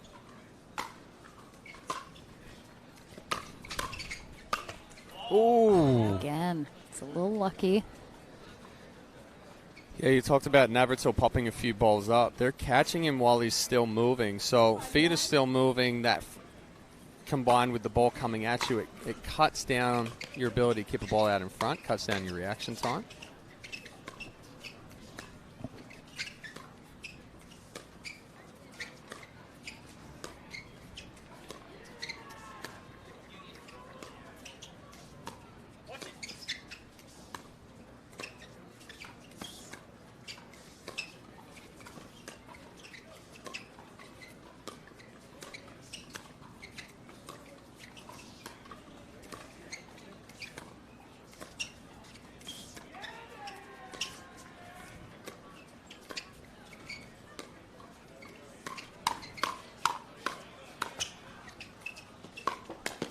Oh, oh, no! Wilson ending up on the ground. Oh, baby. Longest rally of the match right there. Navratil recognizing that ball's going to go just enough outside the post that he can bring it back in. Wilson tried to do his best.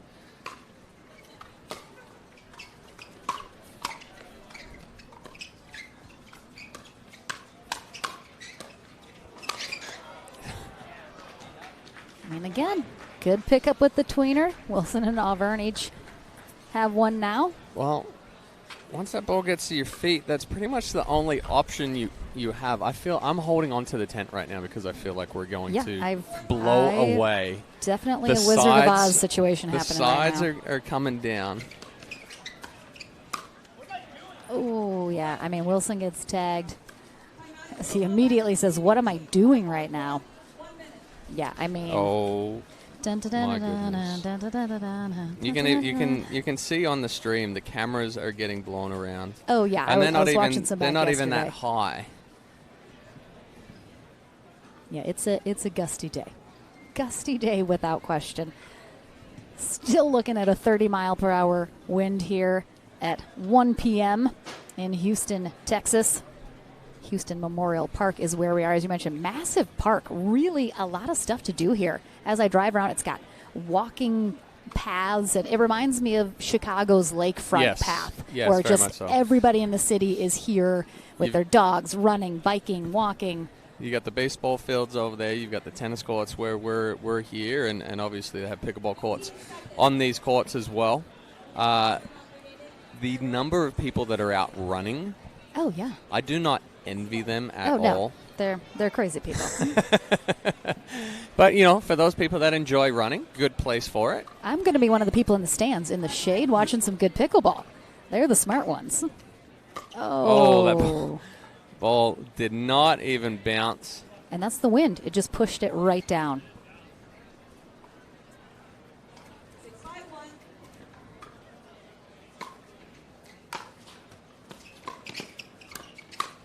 Yeah, good move by Johnson. Wilson looking a little deflated with the body language. Never like to see that. Holy cow. Did a cow blow by? Almost. I wouldn't be surprised. We're in a Twister movie situation where we're going to throw belts around our waist and the pole, we're just tie ourselves down in a second. Definitely. I will be Helen Hunt.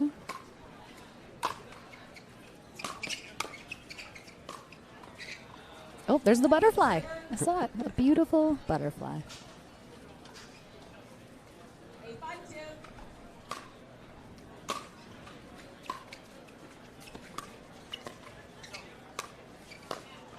Nice cover from Navratil. And he's saying he got jammed a little bit. Navratil, we talk about some guys some players need extension. Some players prefer that ball closer to the body. Navratil being one of those ones that needs to get a little bit more separation away from the ball.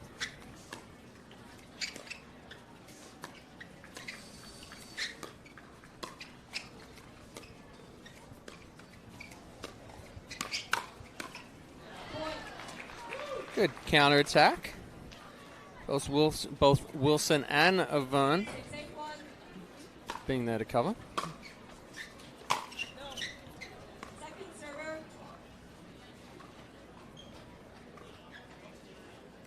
don't dislike Wilson being aggressive right there. Just has to not try to do as much. Yeah, 2 in a row. I like the drive, but not trying to go so big. Use that drive to set up your fifth rather than trying to win it off of a drive.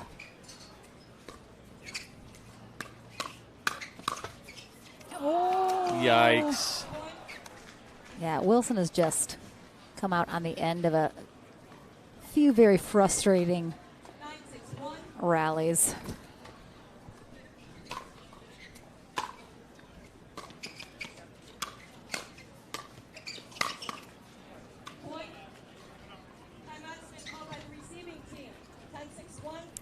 maybe like to see this timeout a little bit earlier, as the frustration was pretty palpable on the side of especially Wilson.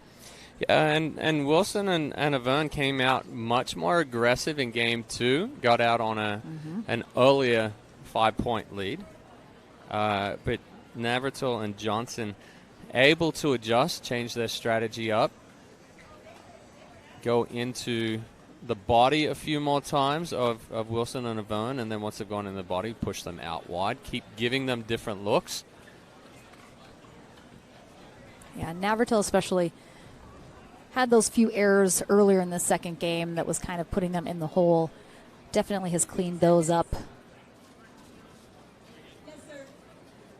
Again, our ladies take court next in their semifinals. Simone Jargim and Andrea Koop take on Sarah Burr and Susanna Barr. That's coming up at the conclusion of this match, which might be coming quickly here. Oh, a little butterfly.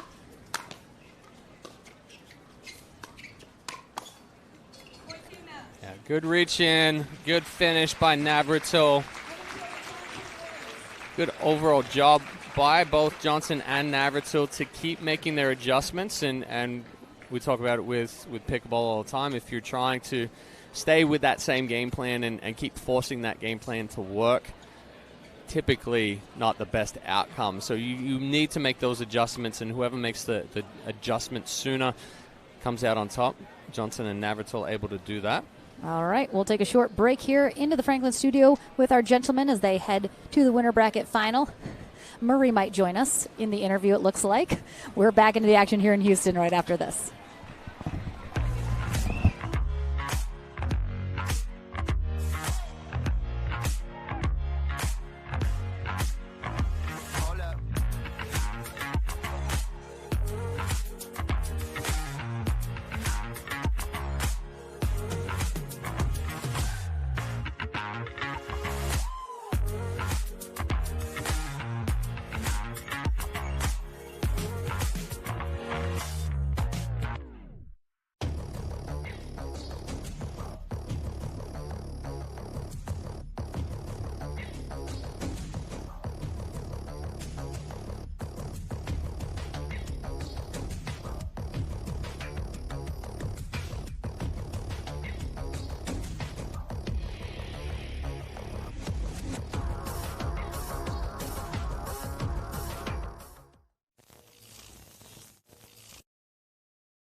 Welcome back to the Franklin studio, everyone. Lauren McLaughlin here with St. Navratil, J.W. Johnson, and of course, Mr. Murray, who's a good boy. Yes, he is. He's a little chunky these days, but that's okay. All right, J.W., Zane, you've played together 3 times, 2 times previous. This is your 3rd time. You've gotten gold both times. Why do you think this partnership has been so successful? Because J-Dub just takes over the court, and I'm pretty quick to get out of the way. So, yeah, I can set him up pretty decently with some drives every once in a while. So, there he is. Murray, anything to say? He's enjoying the breeze. Nothing? No? Nothing. He's good. All right. I mean, I've talked to you before. You seem very comfortable with a lot of different players. You've been able to get gold medals with a lot of them. You've gotten 2 golds with this guy. Is it just because you're able to carry him that much easier? Yep. I mean, that's it. That's the bottom line. I mean, you go to... He said one more word than Murray. That's true. I mean, that's a lot to ask for. I mean, you go to face DJ Young and Deckel Barr in the winter bracket final now. Are you guys just going to stick to what works for you guys? Is there going to be an adjustment taking on those 2 guys, knowing what they're bringing to the court as well? Most definitely. I don't know. It's going to be a tough team, yeah. So we're going to have to definitely adjust as long as with the wind too, because it's definitely swirling a lot right now. So we're going to have to move our feet a lot. Maybe change our game plan if we start losing a little bit, and then we'll see from there. All right. I mean, speaking of the wind, it's a significant factor here today. Is it kind of, I mean, it is an equalizer to an extent for both teams. How tough has it been dealing with that today? Yeah, I mean, like normally it's relatively easy to adjust to wind. However, this is swirling. It's changing directions a little bit as well as changing intensity. So, I mean, it's just difficult to sort of get to the kitchen. You saw that Stefan and Thomas had some success driving their way to the kitchen in the wind, but then some of them started sailing out. So it's just tough, definitely tough, and you got to move your feet and just play high percentage shots. All right, well, we'll see you guys in that winter bracket final. Murray will not be joining us, but he's here cheering out. Oh, he almost, look at you, almost bitch out. What a, Murray. I love it. Murray says, don't go anywhere. The ladies are up next here in Houston. No time to waste under the setting sun into our wildest dreams. Follow me into our wildest dreams, our wildest dreams.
Welcome back, everyone, to our first ladies match here on center court. It is a semifinal for them as well. We have Simone Jargim. Oh. Nope, not that. That's okay. That's another match. We'll just take that down. So not to confuse anyone. That's the next one. Exactly. We're good. Simone Jargim in the bright pink and Andrea Koop in the light pink. They will take on Susanna Barr in the white skirt, and newcomer kind of on the scene here, Sarah Burr in the green skirt, who is from Australia, which means, Chad, you must know her very well. Yes, I'm going to apologize in advance because there's not going to be much differentiation between when I say Burr and Bar. Yeah, it's just a bleh. It's just the double R. I can't say R anyway. But, yeah, I met Sarah Burr at the U.S. Open this year. She was out with a Australian contingency. Australia continuing to grow their pickleball programming out there. Just finished with the Australian national titles in October. Love it. So I was talking to Sarah and her husband. They're looking at making a temporary move right now to the U.S.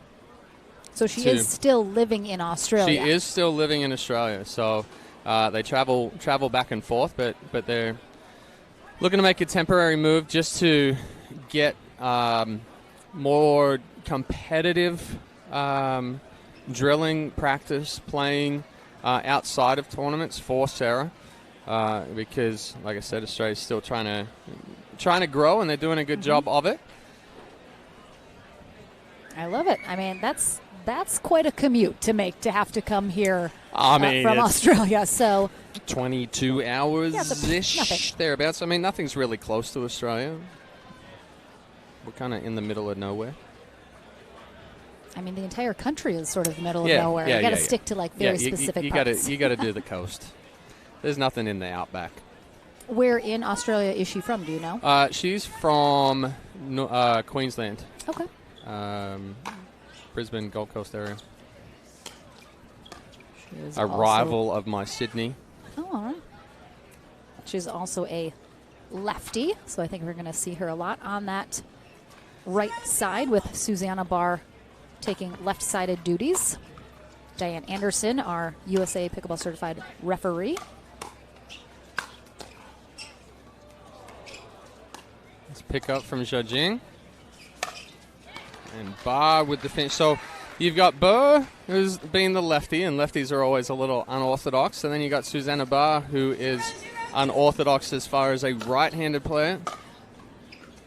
Certainly got some differentiation in her strokes. Simone Jargim with beautiful the lob.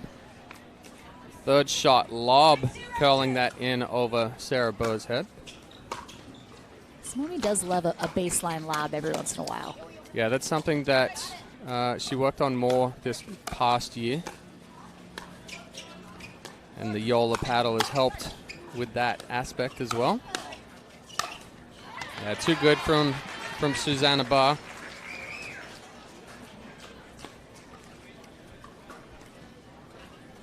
Yeah, Koop and Jargim certainly have a lot of success. Normally when they play together, they are the #1 seed here as well, but Burr and Barr, the #4 seed, and here in the semis having some success as a first-time partnership.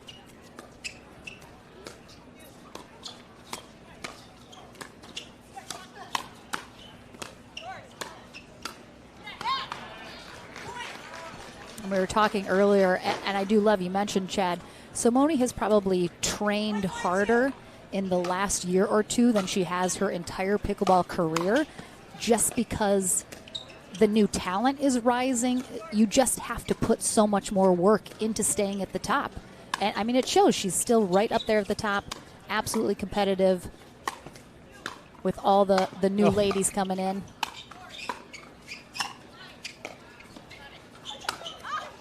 Oh, Andrea hit her. Take a paddle to the back of the head. Good job by Burr and Barr getting back into this one. Oh, just brought it in the court. I thought that was going wide for sure. Simone laughing right now. I think the ponytail on the back of the head cushioned some of the blow. Yep, she said knocked some sense into her. But yeah, I got a little bit of flack last week because I'm kind of allowed to make fun of her age. I mean, I'll let you take it as far as you want to go, and I will remain objective. Simone does like to remind everybody that she's older. Her and Susanna Barr both in their 40s. Early 40s, yep.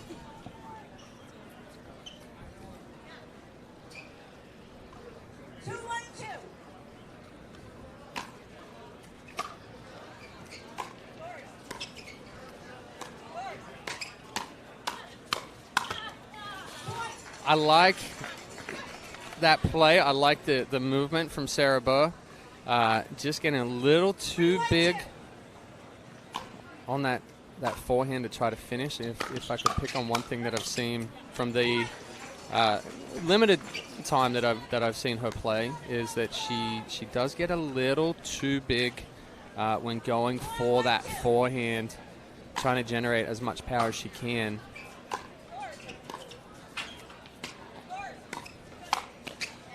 Yeah, you can't give that ball to Andrea Coop.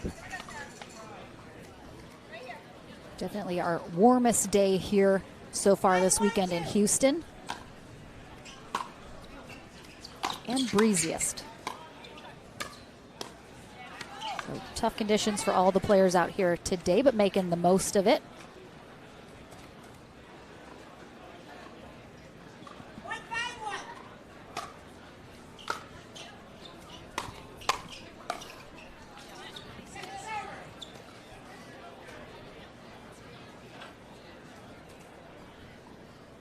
One of the questions in the chat is, I hope Simone doesn't retire.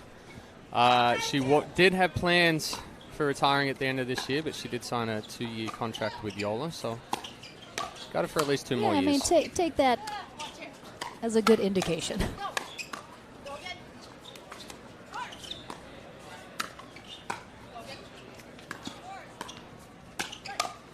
Yeah. Wow, great spot there from Barr. And Susanna Barr surprisingly has a lot of power, especially on that forehand side.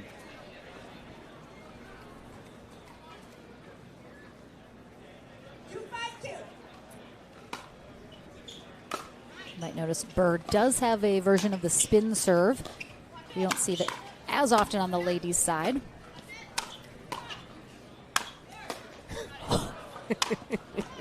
Well, I would like to name that.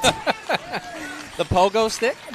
Yeah, kinda. But like it was like a split pogo stick. It was like a, what's that cheerleading move called? Like a herky? Herky? I think it's a herky. But that's jerky. like a one-legged move. Where are my cheerleaders at? That is definitely some sort of a cheerleading move. You've gone past my knowledge right there. Good drive by Jia Jing. Barr catching that one a little late. Another question. It's Sarah Burr from Australia.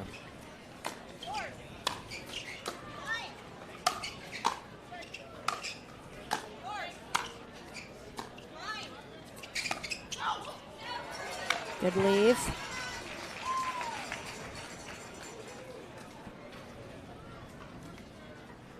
One of my favorite parts of every APP tournament is almost guaranteed there's going to be somebody that's a bit of a new face to everyone at home watching. Mm-hmm.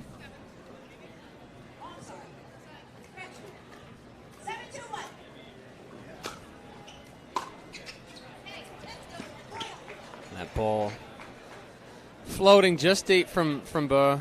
They've got the wind behind them. So if you hit with backspin and that ball sits up, it's definitely going to keep pushing deep. Oh, Burr not able to adjust on that one. Yeah, I thought she had a chance at it, but ends up tipping it off the top of her paddle.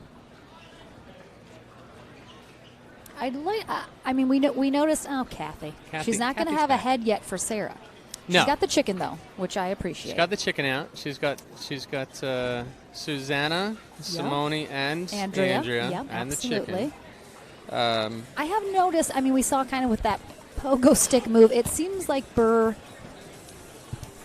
I'd like to see her stay a little more grounded. She's very bouncy in her movement. One detriment to players sometimes that move really well is that they move too much. Mm-hmm.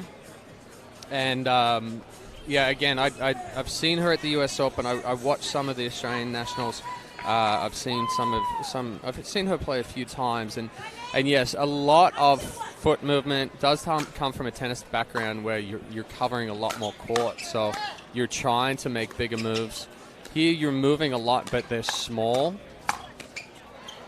Coop is so dangerous on that two-hand backhand side. Absolutely.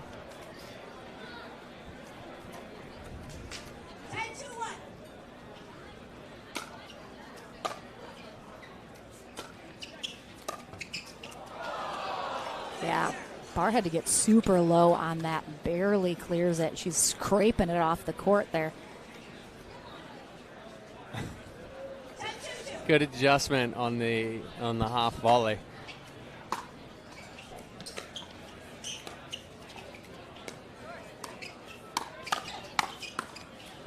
Yeah, good job again from Coop. Coop and Zhao a little too strong in that one. Yeah, again, with the end change and the different wind conditions, we'll see if Burr and Barr can make some adjustments to get them back in this a little bit more competitively. But game 2 in our ladies semifinal match coming up here in Houston right after this.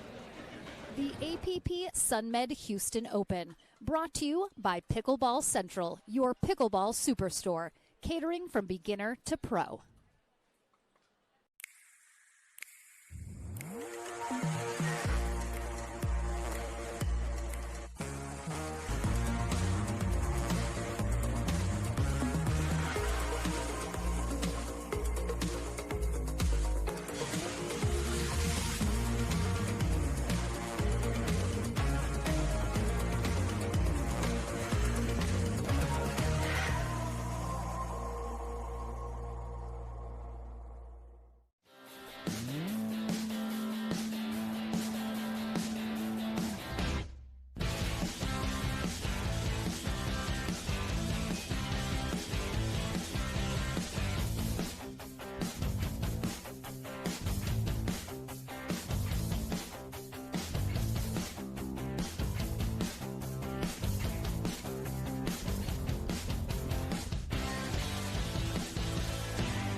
Welcome back into the action here for game number 2 at the APP Sunmed Houston Open for our women's pro doubles semifinal match.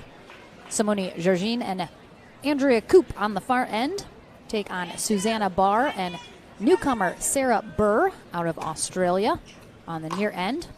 Yes, there is 2 R's in both their names that I cannot pronounce. I'm really challenging my enunciation skills here.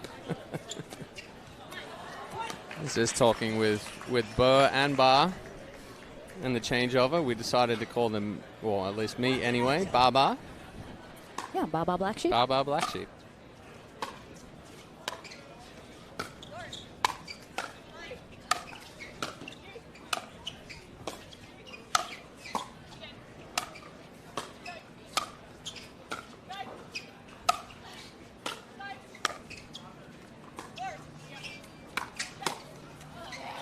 Yeah, again, feeding it into Andrea Koop's two-hander. I'd like to see Burr.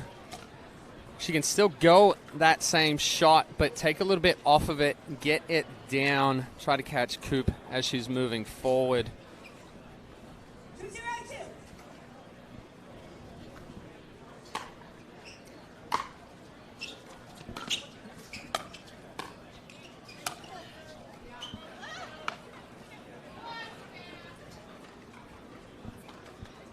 Susanna Barr out of Boise, Idaho. Andrea Koop in Grand Haven, Michigan. Simone in the Naples, Florida area.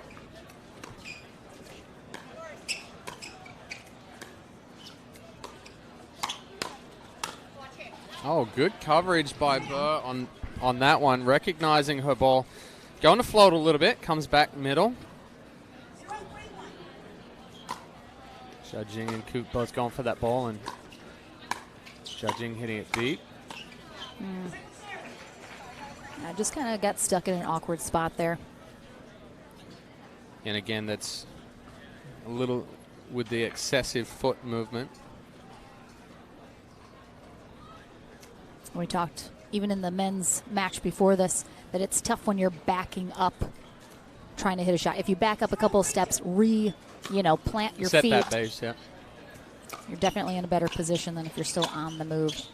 Oh, I like the idea there from Burr. Getting aggressive, poaching over there a little. It's coming a little flat. That wind not really making an effect on that one. Typically, we've seen it push it down.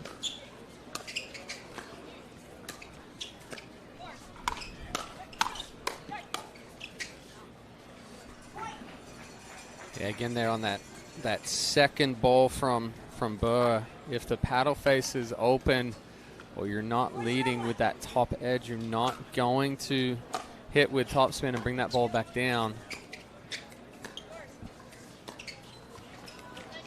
I think what's so impressive too, we mentioned how much work Simone has put in to training and working these last year or two. I think what's even more impressive is Andrea Koop is a lawyer, full-time lawyer. She is still one of the few players that has a really, takes up a lot of her time, full-time job, and she's still so dominant out here, not being able to put in quite as much work as some of the other ladies. Oh, absolutely. And good spot from Jia right into Barr's right hip.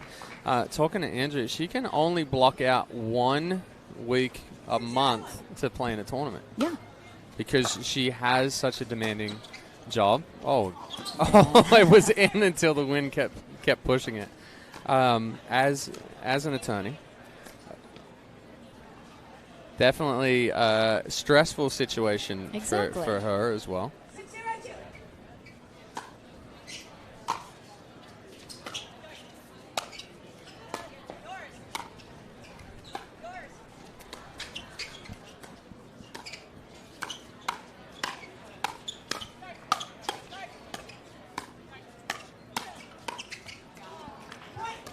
Good hands from Koop. Both Burr and Barr trying to test her hands.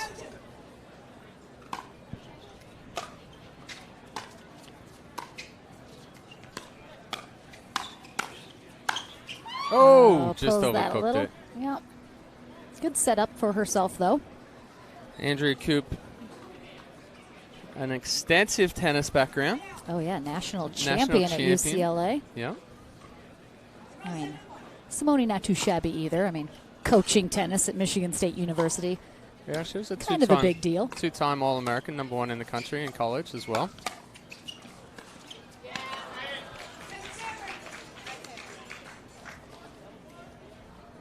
I'm blanking where she went to college. 2 years at Auburn and then Fresno State. So she was two-time All-American and #1 in the nation in doubles at Fresno State when they were top 5.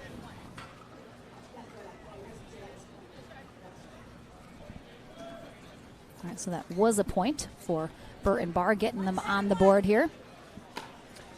Oh, yeah.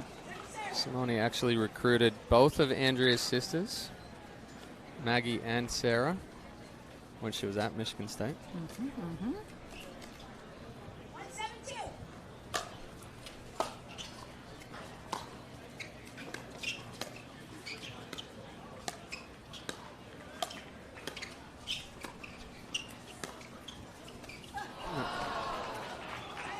Yeah, and that's not a sun issue, that's a wind issue right there. That ball held up there for a long time in the wind. Susanna Barr trying to stay up as long as she could.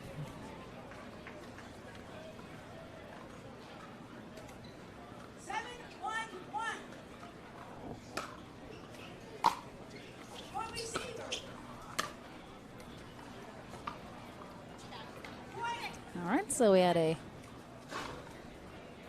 wrong receiver there from Burr and Barr. It's tough when you're already trailing by so much to give up a point. Yeah, and that was a better ball from Sarah Burr. Took a little bit off of it, put it down at Coop's feet. Coop looking for that ball to sit up a little bit and attack.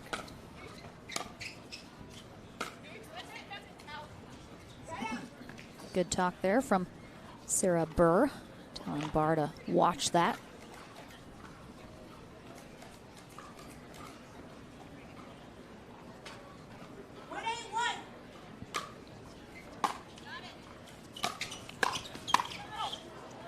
Again, I like the thought. I like the poach idea. It's just she's not executing it. Yeah, and that comes with too. You're, probably not seeing that pace in Australia. Sure. So you've got to cut that swing down a lot. Her paddle face very open when she went for that move. Yeah, I mean, very similar to the pickleball scene in Europe, I would say right now, that I got to see a little bit this summer.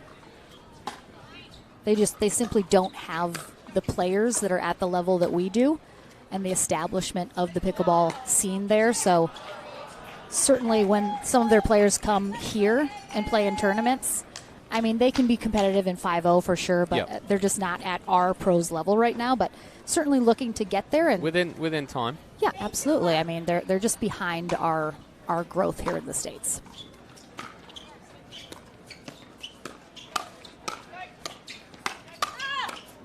Great dig. Oh, just out. Susanna Barr on a tear right there. Good dig from Zhajing.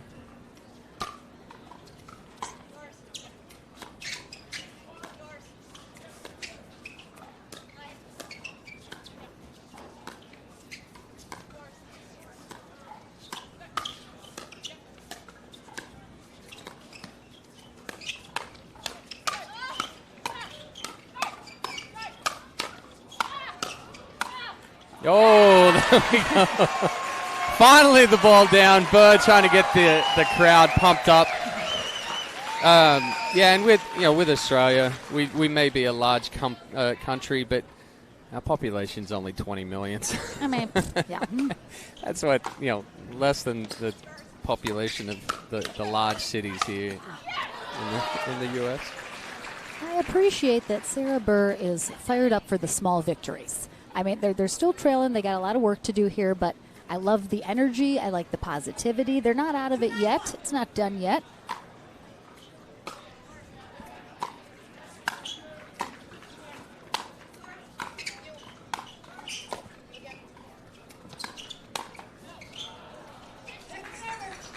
A little bit out.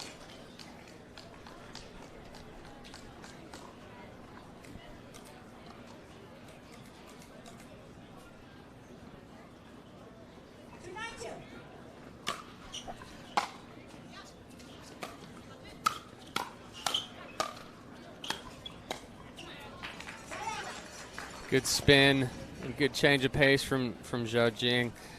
Susanna Barr does a really good job when that ball is hit hard at her at resetting it.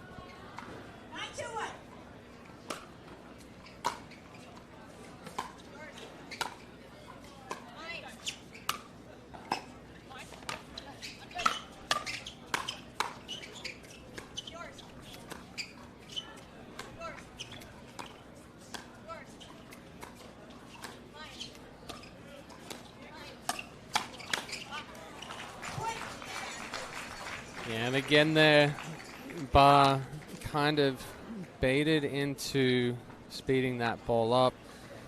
Zhajing floated it, but floated it cross court where it was not fully attackable.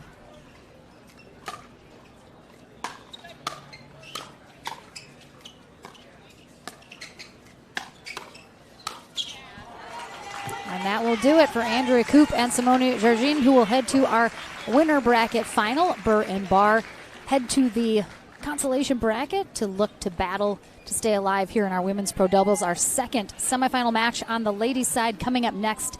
Anna Bright and Paris Todd take on Georgia Johnson and Vivian David, the number 2 and 3 seeds. So that should be a great matchup coming up next. We head to the Franklin studio and then back into the action here in Houston right after this.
Welcome back to the Franklin studio. Simone Jardim and Andrea Koop are into our winter bracket final and a guaranteed spot on the podium. You two have played together. This is your 5th tournament together. Always had pretty successful tournaments together.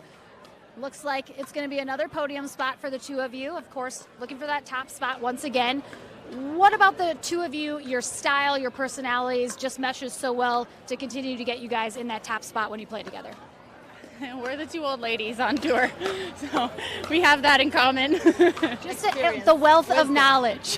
I love it. Fantastic. I mean, that there is a part of that. You see these new ladies especially coming onto the scene. We have 4 of them here, very young, hot, fresh talent. I mean, but you two continue to keep dominating every tournament that you're in. Is it just the experience is going to take you to places that the younger players just aren't at yet? I think, honestly, it's just that we do, I believe that Andrea and I, our style does match. Because sometimes you can have 2 players that it just doesn't jive just because of somebody is playing offensively and the other one doesn't want to play offensively, or vice versa. The other one is playing defensively and then the other one just wants to be aggressive. So I think having a mix and match where we can both complement each other well, because we can both play both, and I believe that we don't do anything amazing. We just do it well enough to get it going. So I think at the end of the day, consistency does pay off.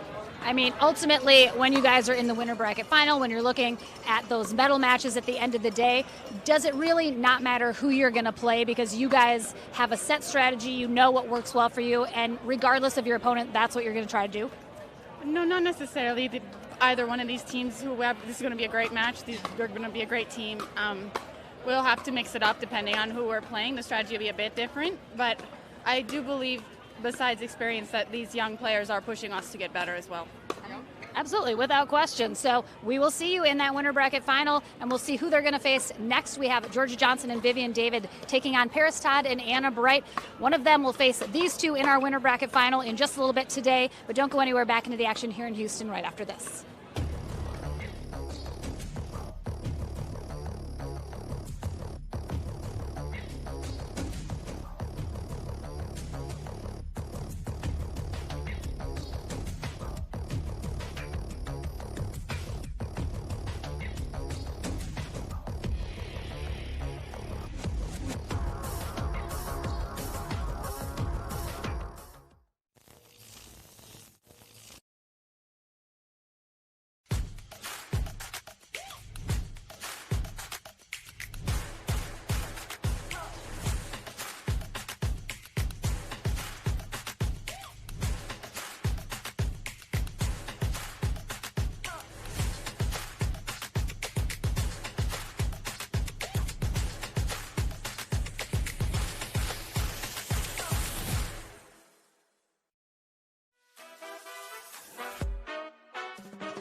No time to waste under the setting sun, into our wildest dream. Follow me into our wildest dreams, our wildest dreams.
Back into the action here at the APP Sunmed Houston Open. We have our second ladies mix. Ladies mixed. Wow. Throwing it. The second DJ ladies walked in and threw me off. It's DJ's semifinal between Anna Bright and Paris Todd, taking on Georgia Johnson and Vivian David. Thank you, Chad. Good save. Lauren getting flustered by I know, it's DJ Young, guys. DJ Yes. Young walking in. Who wouldn't, honestly? Me. Come on, you were a little flustered. Don Stanek will be our USA Pickleball certified referee for this matchup.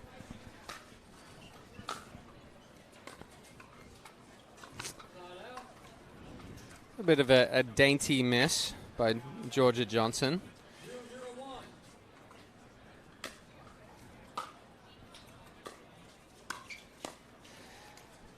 Johnson showing that she has the ability to step in and speed those balls up. She does like those balls on the forehand side, but you do have to break that forehand down. David extremely strong on the right side.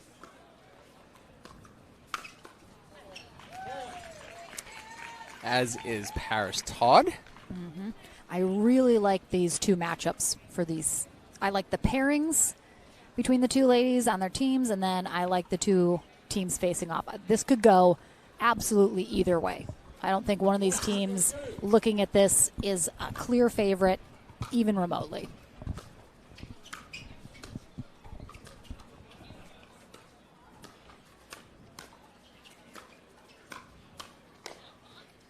Oh, good change up. I don't know. I don't know if that was on purpose or an accident. But I mean, way she it meant to works. add the spin, just not wobble it on the paddle a little bit there. It's going to come down to, though, I think, the intensity that Todd and Bright play with. If they're two players that kind of feed off of that energy level. Mm-hmm.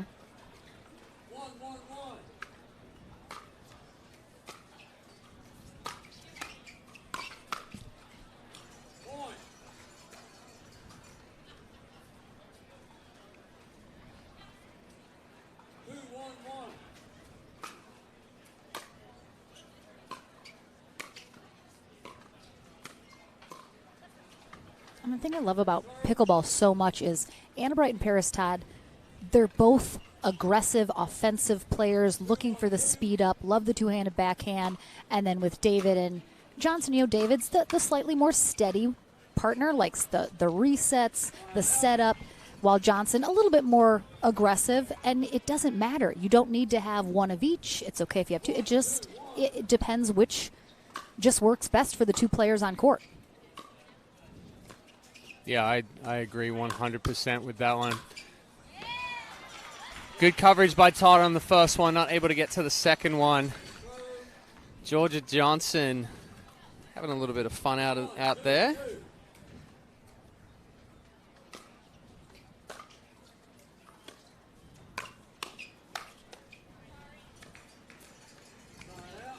Bright and Todd both living in Florida.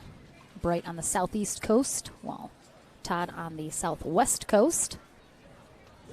Georgia Johnson also in the same area as Anna Bright, while Vivian David here in Texas. Again, the Texas that could have ball been into the stands. We talked about it yesterday. Florida and Texas being two hot spots for a lot of the pros. Yeah, like represented so heavily here at this Houston tournament. Ooh, David, just a little too big of a swing. Catching that ball late. We have seen a little bit of susceptibility from Todd as far as balls getting sped up into the body and her not clearing herself as much. Oh, look how Wow, much that moved and in it's that going one. to come back the other way. Nice job handling it. Yeah, good finish by Vivian David. Back to that Paris Todd speeding balls up into the body. We'll probably look for Johnson to test that as we go forward. David, again, does an excellent job of resetting and staying in the point.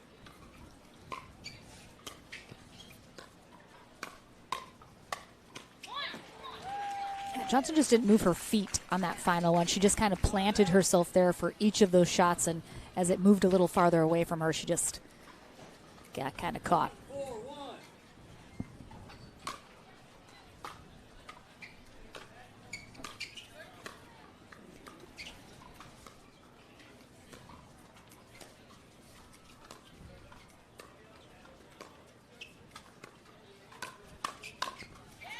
Yeah, good 1-2 combo from Johnson. She does take that dink very early. She gets tries to break down that spin, but sorry, what were you going to say? Noticed Todd and Bright seem to be a little susceptible in the middle right now. They've had about 3 up the middle shots for winners that neither of them have really made a move for, so I think they really need to cover that middle a little bit better than they are right now.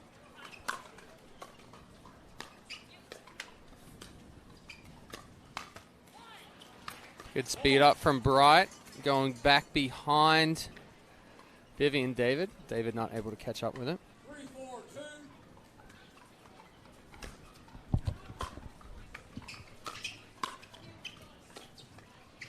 3-4-2.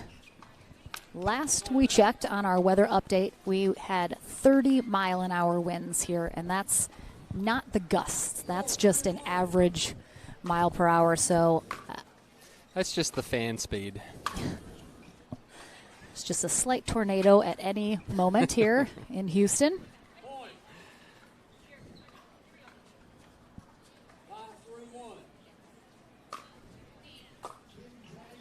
That ball is going to float deep as well. Definitely seeing the wind kind of pushing from left to right and from... We've cracked 30 miles an hour. It's 31.6. Jumping up 2 miles. All right, well, that's not the direction we wanted it to go. Humidity's going down, that's going down. All right, well, it's small winds, I guess. Yeah, we were joking around that I was holding onto the tent and we were going to do twister style and tie belts around our waist and attach ourselves to the table. We did get goodness. a waterfall of pine needles come off the roof earlier in men's doubles.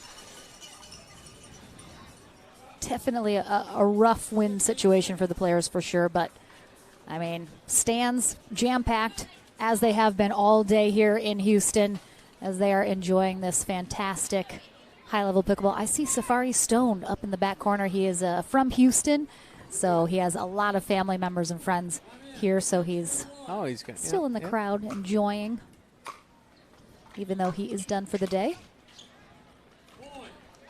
Good drop right there. Bright not able to come across and catch up to that one.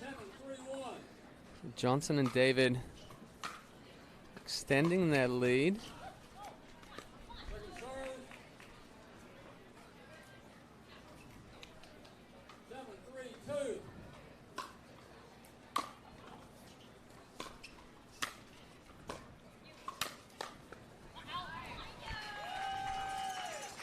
Big forehand from Paris Todd.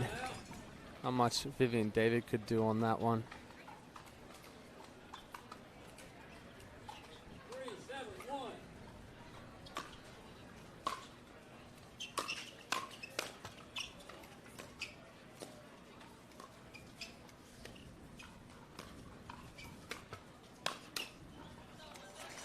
Good recovery off that net cord from Georgia Johnson in the middle.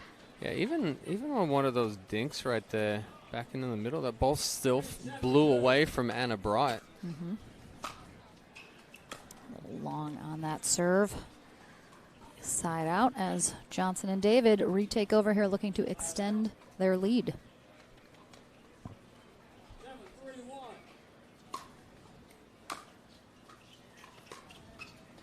I think the wind's changed direction as well. As increasing. We're feeling it come from behind us now, where it was a little bit more in front. David and Johnson's end earlier on were with the wind, driving into it. Now they're hitting into the wind, and it's really knocking it down. A little pulling wide. Yeah, every player that we've talked to said it's been swirling. Yeah. There's nothing consistent about it. And again, players, wind isn't so much a factor if it's consistent. You learn to use it. You're against it. You're with it. You can kind of count on it. But this is just completely chaotic. Moment to moment changes. Yeah, now it's in our face, where a second ago it was behind us. 9-3-2.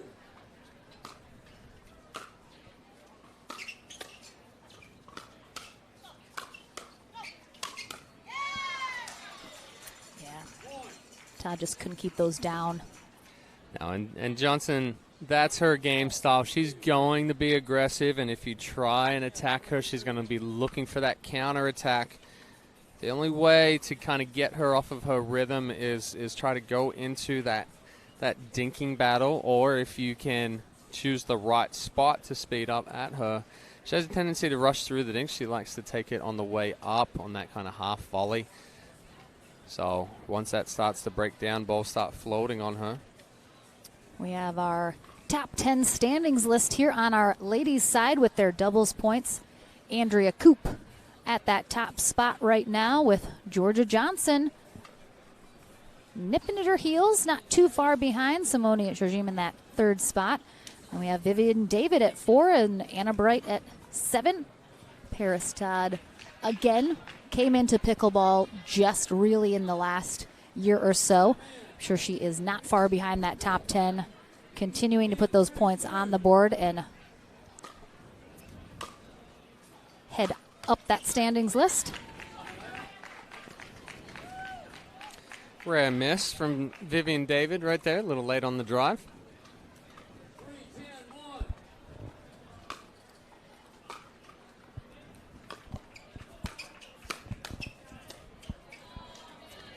I like the step in from Todd on that one, but David able to reset it, change direction, and keep that ball down.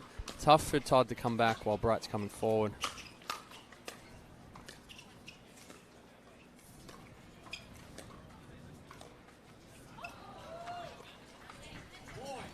We've noticed a lot on the ladies' side as well. You'll often see the players back off that kitchen line a step or two, specifically for the speed-ups when they want to look for those two-handed backhands, getting into a bit of a hands battle with their opponents. But sometimes that also puts them out of position with the dinks, less attackable dinks for them because they let them drop a little more often. Yeah, and it opens the feet up a little bit more as well. If you're up on that kitchen line, the net kind of protects the feet somewhat. But again, a couple of steps behind, not so much. All right, it is Georgia Johnson and Vivian David who take game one here 11-4. I think certainly Brighton Todd will have some adjustments that they're going to make here in game two, especially with a different wind situation on that far end for game two. But don't go anywhere. Game number 2 here in Houston, in the semifinal match coming up right after this.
She got it. She got one.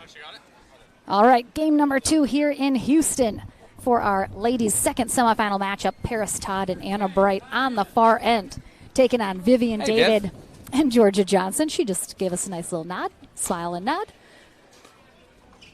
David and Johnson fairly dominant in game one, taking it 11-4. If you're Brighton Todd, what's the adjustment you would coach them into making here in this second game? To stay in the point longer. They started it there. They were moving Johnson and David around, but Todd being just a little too quick to pull the trigger. Set yourself up, get that right ball, create the hole.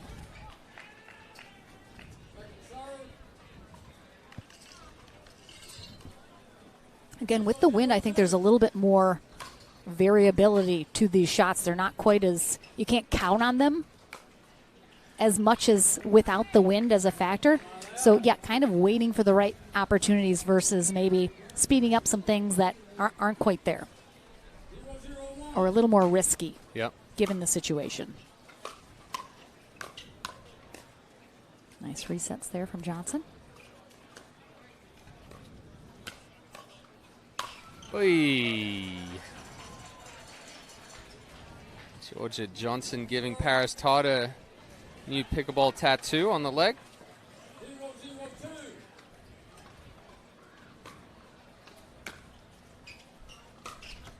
Oh, I know. Even coming off of Georgia's paddle there, it should have just gone straight back, but that ended up over on the in front of the booth here.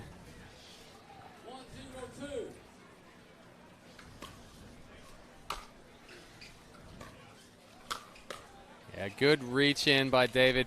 I think Bright and Todd are expecting that ball to drop, which is what was happening to them. And now that wind has changed direction again. It's pushing now. Probably see Bright and Todd drive a little bit more from that end.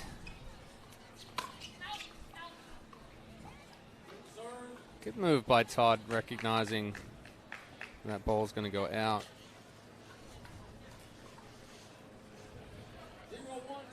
Oh, we got a chopper. And again. And Bright almost kicking the ponytail up into that one, though. Lauren and I playing. Handsies? Holding plenty handsies We're right here. holding hands Trying in the not booth. to get tied up in our microphone cords.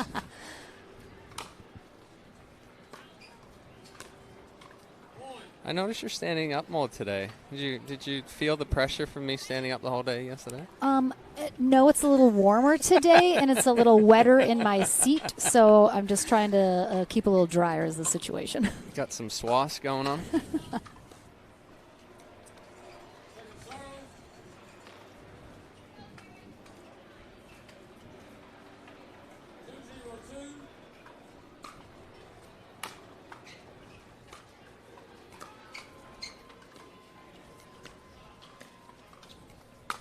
Oh! I don't know who was David. more excited right there. Well, I do know who was more excited. Georgia Johnson's getting pumped up for Vivian David on that around the post.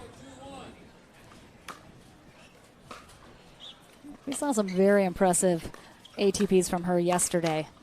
Good reset. Oh! I like the step in from Johnson, but she has to do it earlier. Not that last minute jab, but good defense from Vivian David to stay in that point.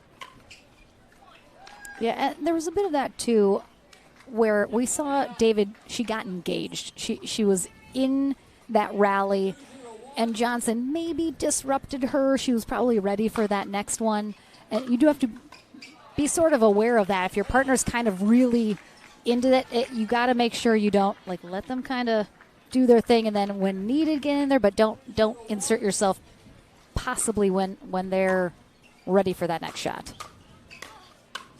Easier said than done, of course.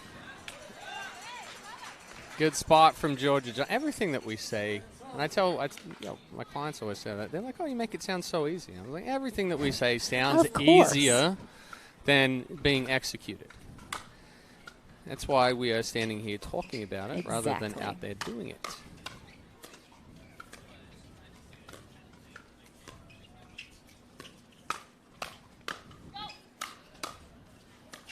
Oh, again. Oh, yeah. Todd and Bright had, I mean, that's their best constructed and set up point to this point so far. They had it on the paddle. But still up 3-0. See, again, David did a great job. She saw Georgia kind of get engaged into that, looking for that next shot. Just let her do her thing. Pushes it a little wide, but David, again, great right-sided player. She's going to give her partner space to work.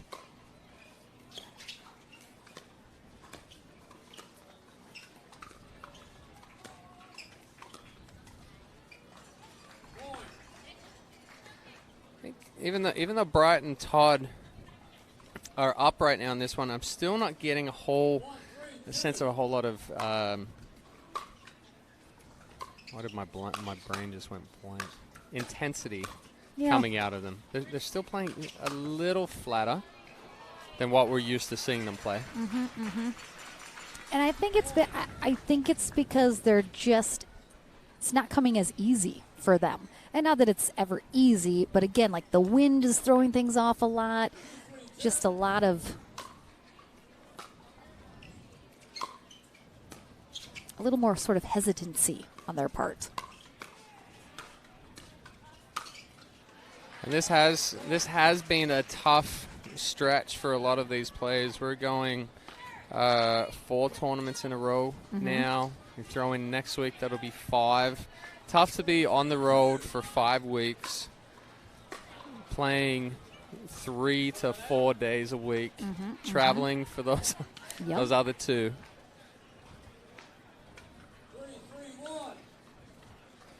As we get closer to the end of the year, that fatigue certainly does play a factor in these last few tournaments.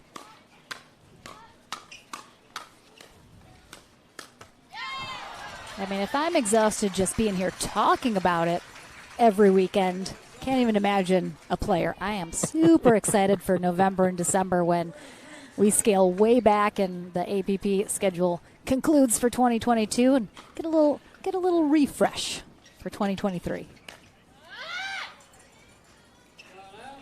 Yeah. Have seen Todd get frustrated before, certainly. She doesn't normally vocally get frustrated. I've seen her kick a ball before. Yeah, we saw a little bit of a ball hit up in the air yesterday. We've definitely seen worse. A lot worse. Oh, yeah. Great get. Oh, no, I thought she had it over. She had it over, and then the wind blew it back. Oh, that is so tough. And again, that's what Brighton Todd, they're not able to get anything going. There's no rhythm that they can get into here. Yeah, catching the net and going in. The 3 points that they do have came off of Johnson and David errors. It's not something that they necessarily created or generated. Yeah, and I mean, there's the wind, but then, I mean, Vivian David and Georgia Johnson, they're just playing cleaner right now. There we are. They're hitting the shots that they need to hit. They're just being a little steadier. I just would like to highlight also your beautiful pink shirt. I like the pink. I love a man that can wear pink. But yeah, I mean, we're not used to seeing this there, and there's no way to stop the wind. There's no way to, how do you get into a rhythm when it just isn't coming? Yeah, it's when you're playing with elements like this, and like you said, typically we have wind and it's coming from one end or in one direction, and we can make the adjustments here. It's coming in from the right, it's coming in from the left, north, south, moving around, swirling. How quickly you can make those adjustments is the determining factor in here. And usually, too, it's like, okay, I know that if I'm hitting into the wind, I can be a little bit more aggressive. The ball's going to get knocked down, and then I switch ends and I do it. Now you switch ends and you go to play with that strategy, and then all of a sudden the ball flies on you. Yep. The other thing, though, is everybody's playing with the same conditions. I know, exactly. And, I mean, it's just tougher on certain players. Without the wind, there are certain players that mentally can get rattled easier than others. And, again, I mean, when you have an element that you cannot control that's frustrating you, and you're a player that's not super mentally tough, that's extra frustrating. Heavy top spin from Georgia Johnson there, really getting underneath the ball and leading with that top edge, dropping the ball in the back of the court.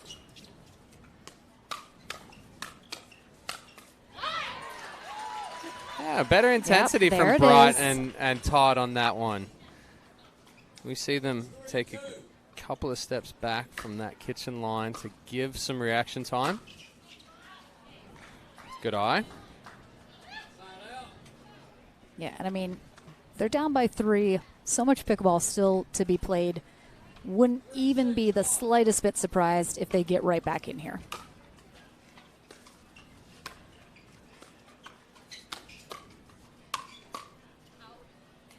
Ooh.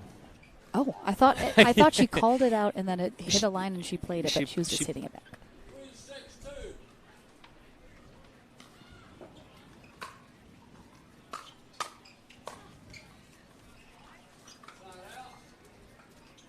I will say that David and Johnson have done a very good job of putting the ball down at the feet at Bright and Todd for the most part.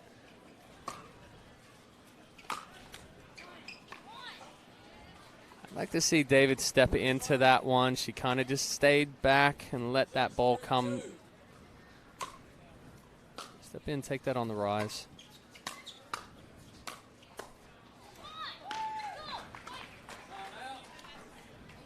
Bright's trying to get herself fired up. She's trying to create some energy. 3-6-1.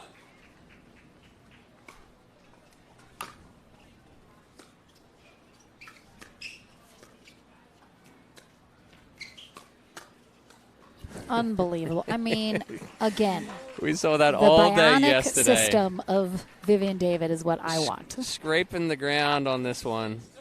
Right knee touching down.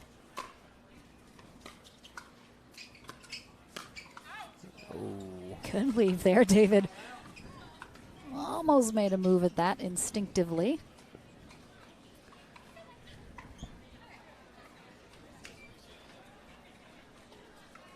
Been at 6-3 here for a few Hot minute. rounds.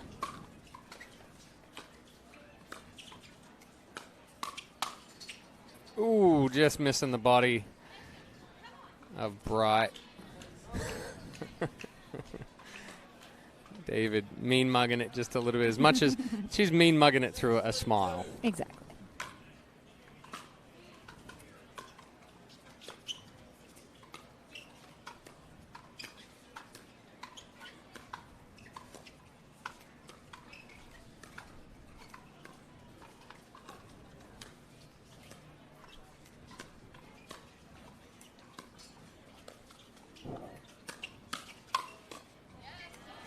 Great patience. David waiting for the right moment. And again, she doesn't hit a winner. She hits the setup for Johnson to hit the winner. Exactly. And Johnson anticipating that ball coming back as well and being ready to finish it.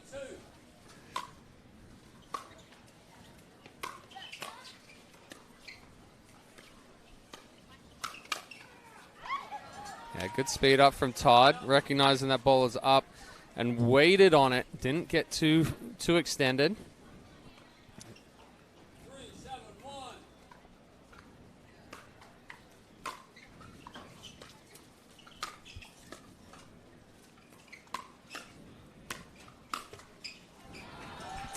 I like the first speed up from Johnson into the body of Todd. Not so much the second one going back into the same position. Todd regaining composure and then counter-attacking.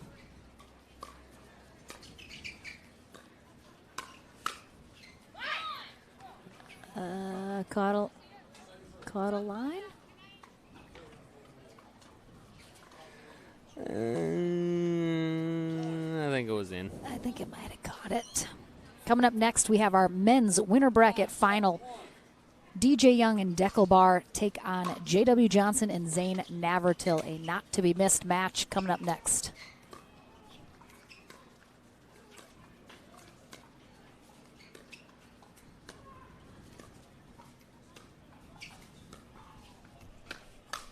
Yeah, not the right ball for David to speed up right there. Would have liked to have seen her move that ball around a couple more times before that one.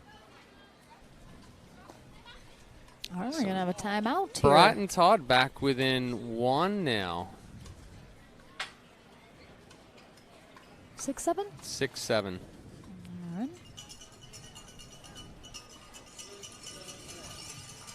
right. And again, I mean, it's still the energy has come up a little bit, but it's still no one's gone on any real runs, even remotely. It's kind of ebbed and flowed a little. We've had a couple of runs on this one for sure. Brighton Todd went up 3-0, and then David and Johnson scored 6 straight. But all on one serve? No. But then we kind of stalled. Okay. We stayed at 6-3 for a while. Yeah. I just didn't think they did it all on like one serve. I thought there were a couple side outs in there. True. We haven't seen any. I feel like big a run runs. is all on like one serve. You put a bunch on. That was my mistake. That was my mistake. I have a different definition of runs. I should probably. No, I know what you thought. I don't know why you do this to yourself. I Chad. am not commenting on it. I'm not giving Tropical more fuel. Anyway, yes, your laughter was enough. We do have different definitions of going on a run as far as point scoring. Yes, goes. in a pickleball match. Yes.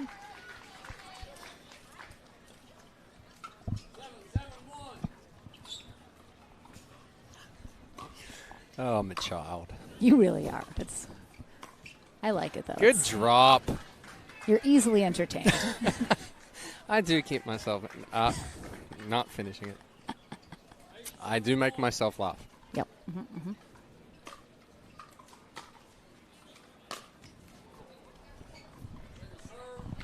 All right, Brighton Todd managed to take that 1-point lead.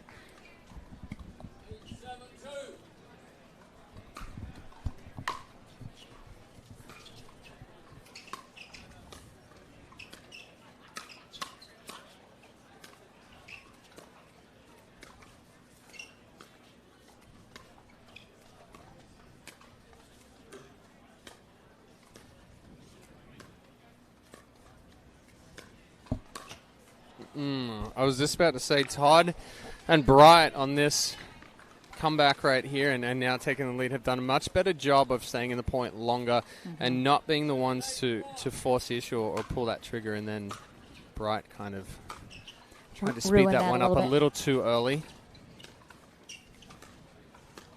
They have been much... Oh, yeah, David hitting an out ball. Yeah.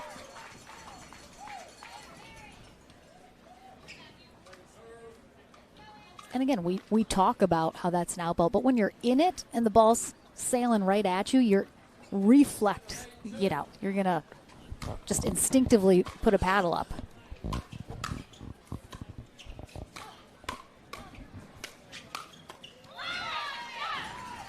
All right, Todd and Bright now are starting to get a little more fired up. See if they can grab a couple more points here. Force this to a game 3.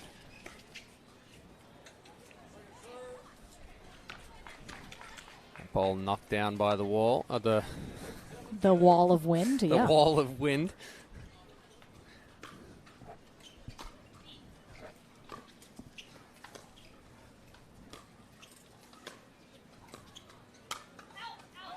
She's pushed just a handful of those along.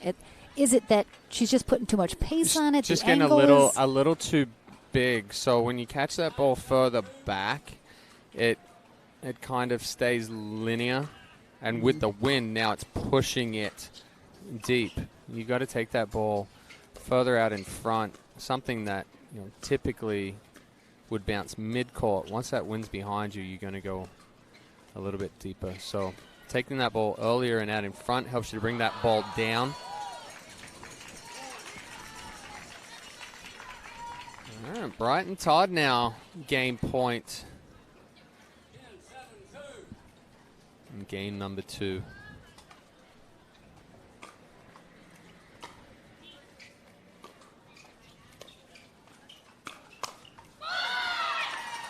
Game 3 is going to be interesting. Yeah, I've said in the beginning, absolutely, either of these teams could come out on top. And now they've shown they can each take a game. And again, when you have the switch of ends in the middle of this third game, anything could happen. We're back into the action here at the APP Sunmed Houston Open right after this.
Welcome back, everyone, to this lovely day. A little more cloud cover now here at Houston Memorial Park, where we are located for the APP Sunmed Houston Open.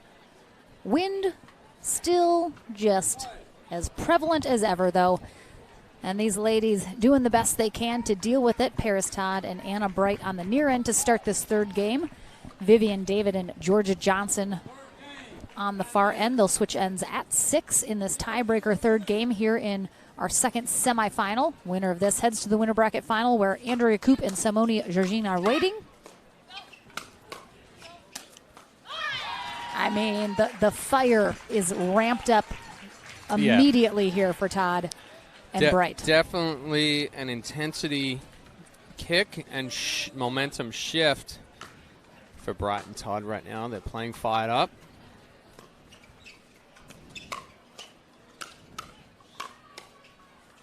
Great resets.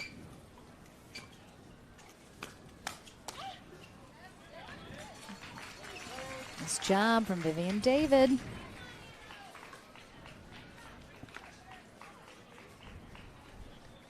And Johnson and David took game one 11-4, but Bright and Todd battled back in game two.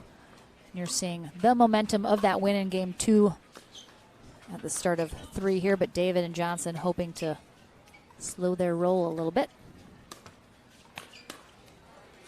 A little unlucky with that ball popping up off the net, but Johnson making a good adjustment, getting on top of that ball.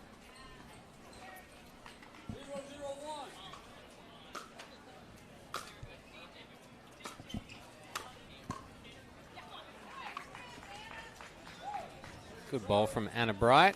Some heavy spin down to the feet of Georgia Johnson.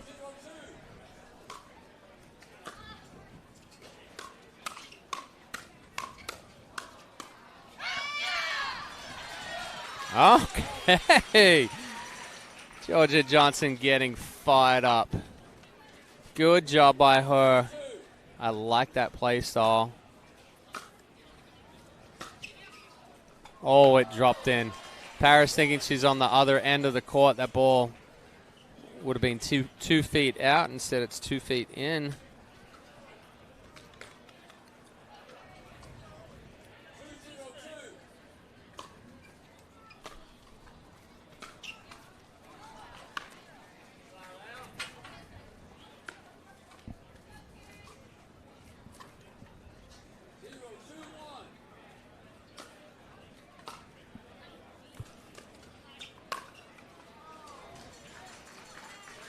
Bright clearly frustrated with that, telling herself so bad. Definitely talks to herself a lot.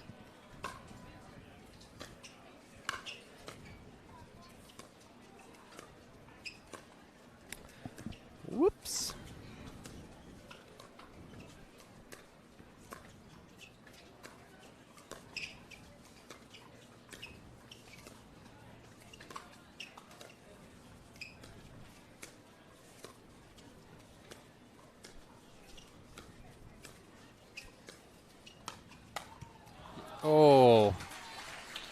Excellent ball movement from both teams on that one. David, knowing she got away with one, it was a half speed up.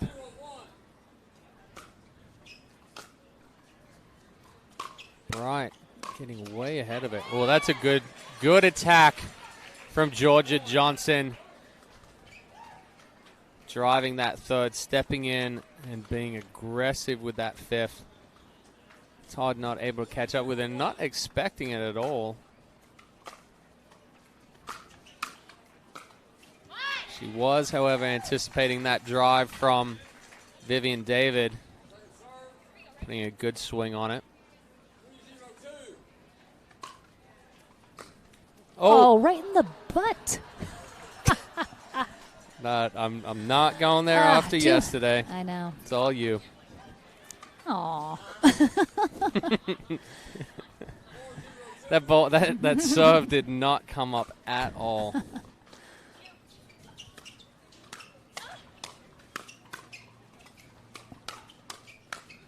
Oh, David and Johnson have now kicked it into another gear, picking up their intensity of their own.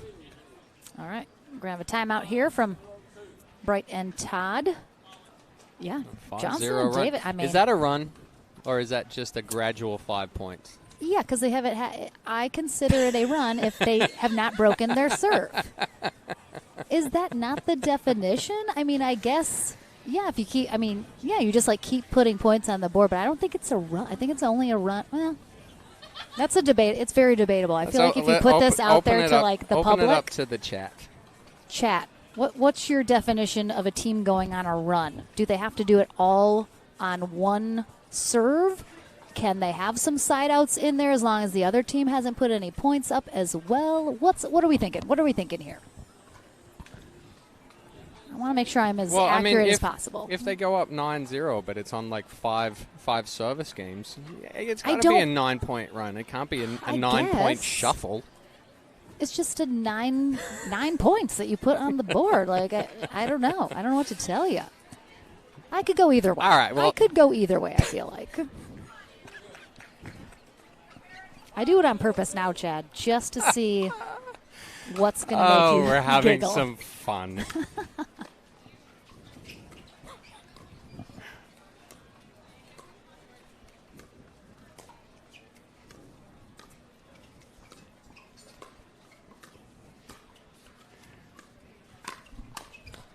Oh, Georgia. Squeaks it over. Oh, good tough. attack from Anna Bright.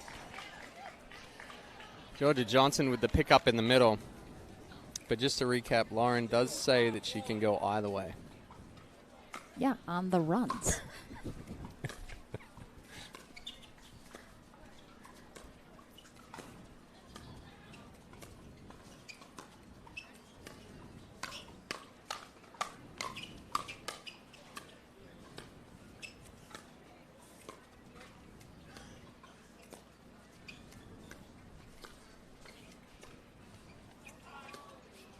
Around.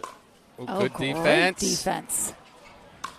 Go, Georgia Johnson. Wow. Crowd goes wild.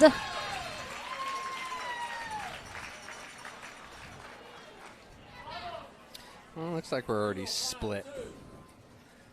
I mean,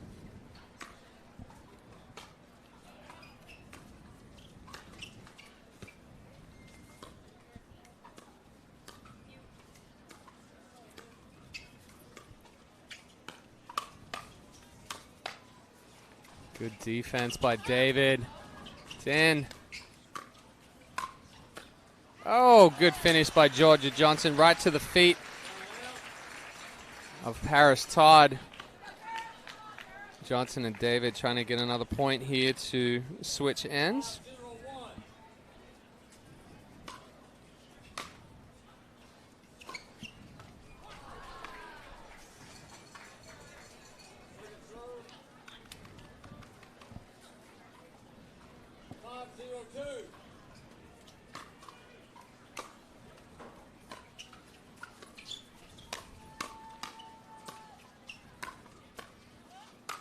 Yeah, good finish and good setup There it is. by Georgia Johnson. So David and Johnson going up 6-0.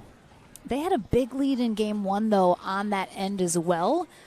While it was Brighton Todd who won that second game on the far end as well. So I wouldn't be surprised if Brighton Todd get this a little bit closer. But we'll see. I mean, obviously anything could happen, but next week, for sure, we're going to be in Hilton Head, South Carolina for the Sunmed Hilton Head Open at gorgeous Palmetto Dunes Resort. I hope everyone watching, some of you guys are going to be joining us in Hilton Head. Otherwise, of course, join us online as usual. Then we have a stop in Florida. Lauren and I will be there. Yeah, exactly. I mean, who wouldn't want to come to Hilton Head just for Chad and I? The banter, we're basically a comedy duo at this point. We're putting on a show every Friday night, wherever we're at. But we have our final Next Gen tournament as well in November in Kansas City. And then we conclude our year in Mesa, Arizona. Once again, back at Legacy Bellbank Park. Over 40 dedicated pickleball courts there. Really nice venue. Happy to be going back there to finish out the year.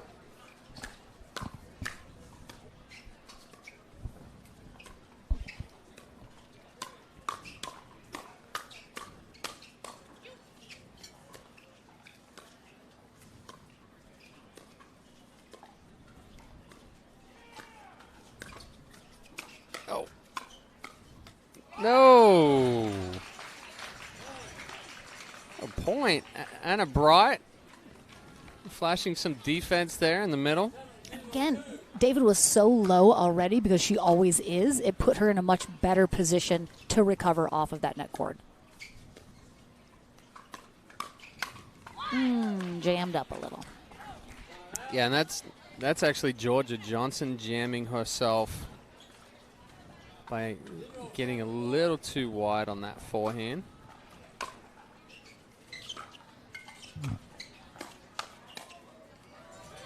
I like the aggressiveness by Bright, but it's got to be a better executed speed up on that one. David recognizing it early, getting it back on her before she can make an adjustment. Excuse me. Oh, what a great pickup. Telephone.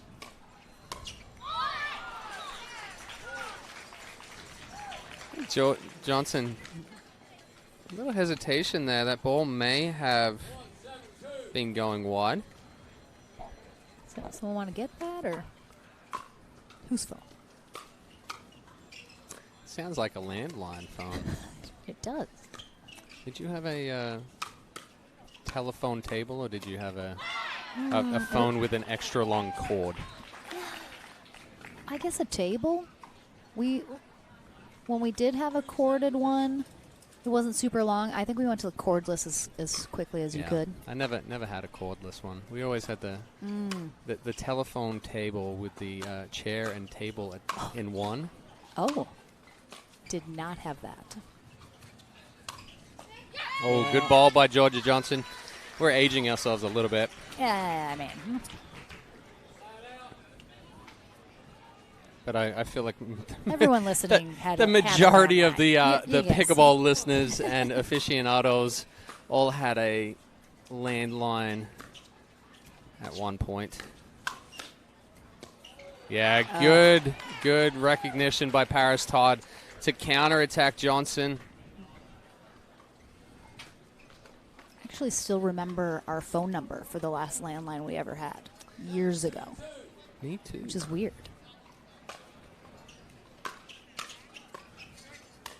But that's because you had to remember phone numbers. I know. If you ask me somebody's phone number now, I'm like, I don't know. I'll look it up on my Absolutely no phone. idea.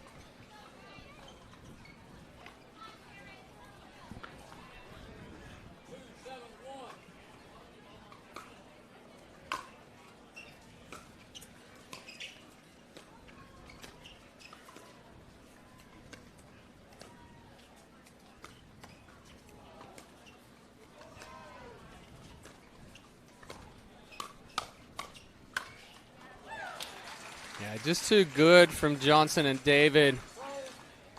Bright getting caught up. Paddle a little too close to the body.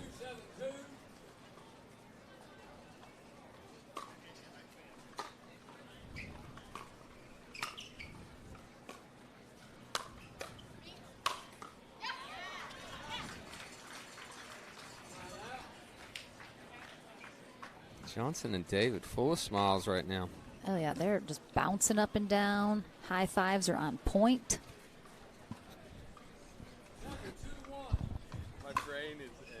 What did it even say? You're being weird. I know.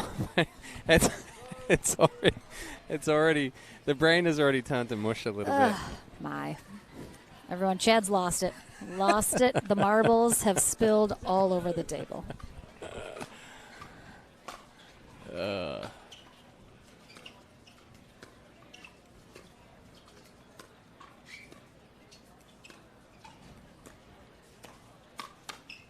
Yeah, that's a better speed up from Bright.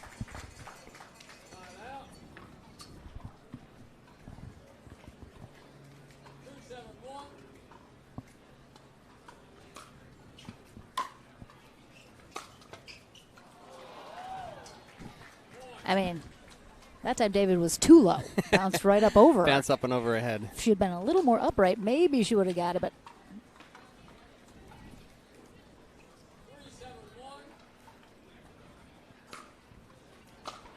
yeah, So a little long. We're in a similar situation here as game 2. Bit of a stall out. Oh.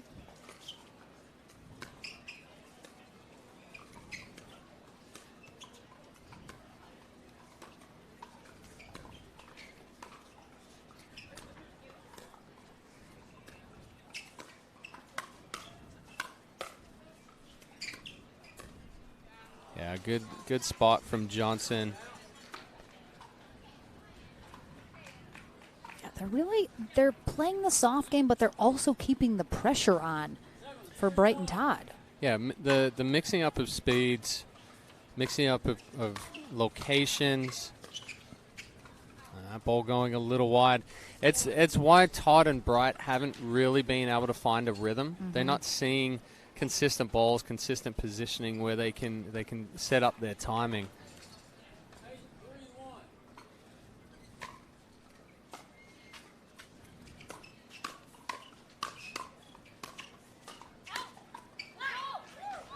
So that's a situation where I would have liked to see David. Yeah. She as well, trying to attack from mid-court.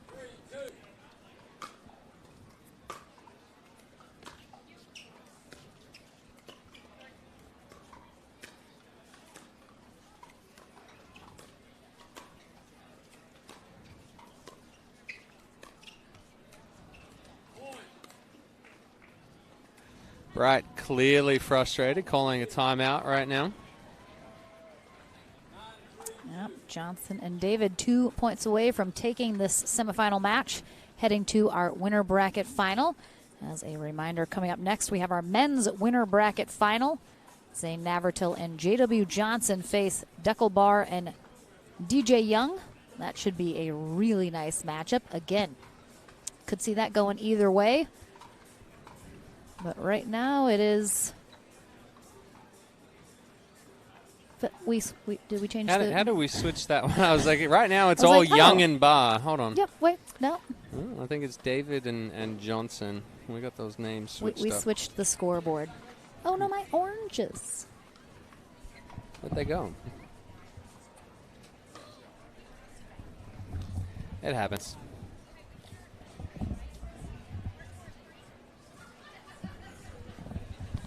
It literally just happened. No worries. I know. Just Kev said, what? A voice-activated scoreboard? Look at the technology that we're rocking over here. That would be pretty cool. It would be. A good side out here coming out of the timeout. Again, trailing 3-9. They definitely have some work to do.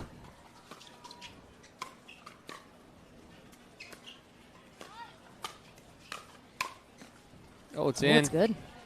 Right on the line. Oh. David able to get a paddle on it, but not able to bring it back.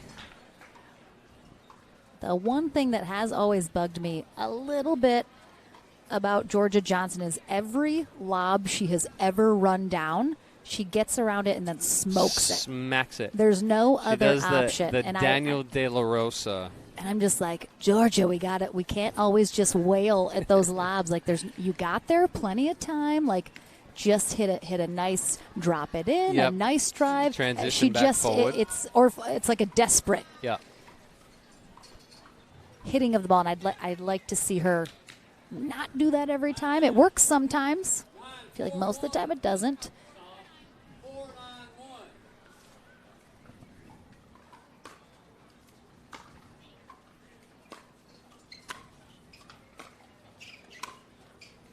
No. This is the situation that we saw in game 2 with David and Johnson spraying a couple balls deep. Stay a little bit more compact when they are going for those speed ups.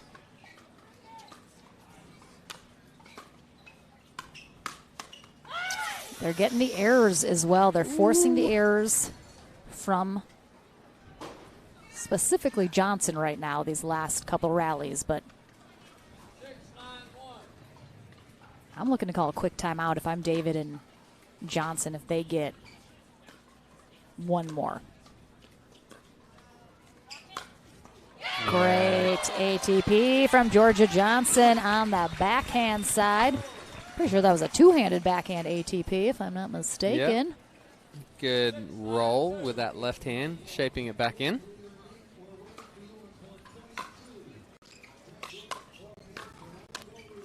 Oh, yeah. A little high for Johnson, but good resets there from David.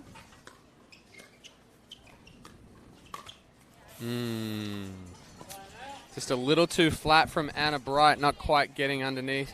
I do agree that was a run, Yes. 9-6-1. but I will use the run in both situations. I'll allow it.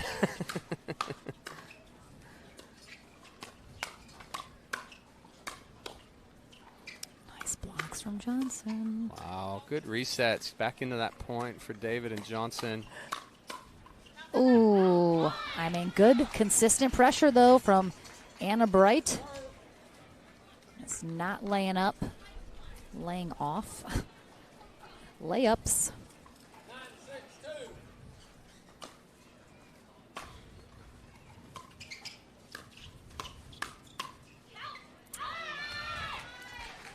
Just screaming in each other's faces. I appreciate that. 6-9-1. It's going to come down to the tail end here as far as who can play the cleanest pickleball. Johnson and David, a couple of errors creeping into their game at inopportune times. I'm always a little nervous in the dinking rallies with Georgia Johnson because she doesn't bend her legs at all. She bends at the waist. Yep. And it makes me nervous. She is susceptible to that breakdown within the dinking game. 7-9-1. Yeah, they're still on first server, too. Oh, yeah, that wind said no. I don't even know if that made the net. It started I don't off think it did. 10 feet over. 7-9-2.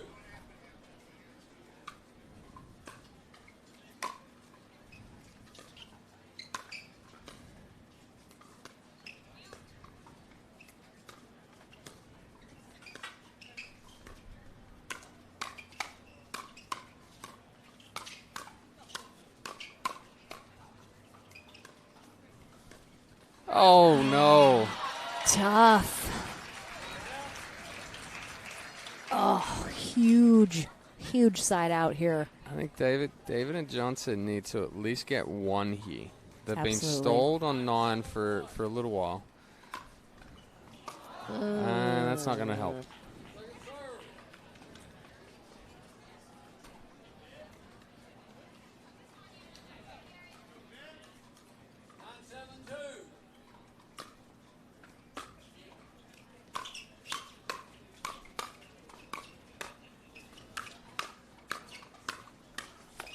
Oh, I heard the miss hit, but we're still going.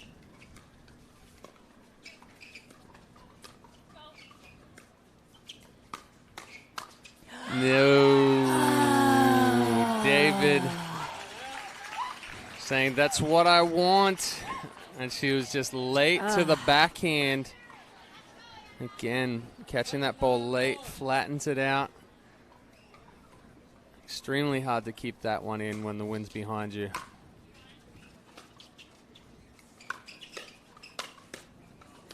Great digs from Todd. Oh, good pickup from Todd, and then going on the offensive.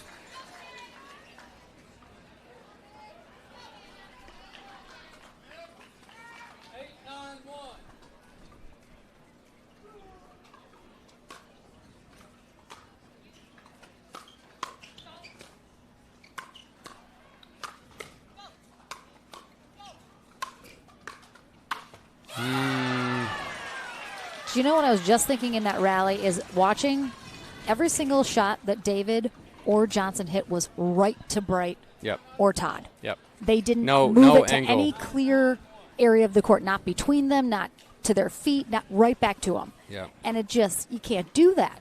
You've got to, you'd think the first thing you'd think is don't hit it to them. Yes. It would be, But go that's between them, go behind, go anyway. Natural, and then natural it just, tendency is to play catch with somebody. Yeah. Because if you ask me to hand you something, I'm not like here and throw Yeah. it away from you. I Yeah. go to you, or we play catch, or we do that. So right now, Johnson and David have kind of switched into the we're playing not to lose now, rather than staying with their goal to win, and they're definitely on the tougher side that we've seen all day. Is this to close out on this side much tougher than being on the Brighton Todd side. But Brighton Todd have steadily continued to pick up the intensity, and they're feeding off of it right now. They're still playing relatively loose. David and Johnson playing a little bit tighter. very appropriate that this third game should come right down to the wire between these two teams. There, the middle. Look at that. Look at that, Georgia Coach Johnson. Lauren.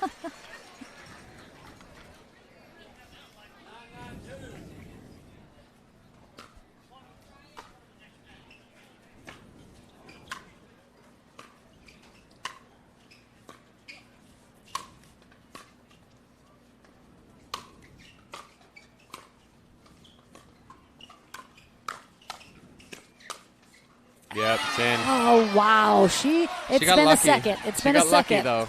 Yeah. A little bit of a miss hit kept that in. If she hits that clean, that ball's a foot out. All right, so Oof, massive. David hold and inside out. Johnson getting another shot at this one.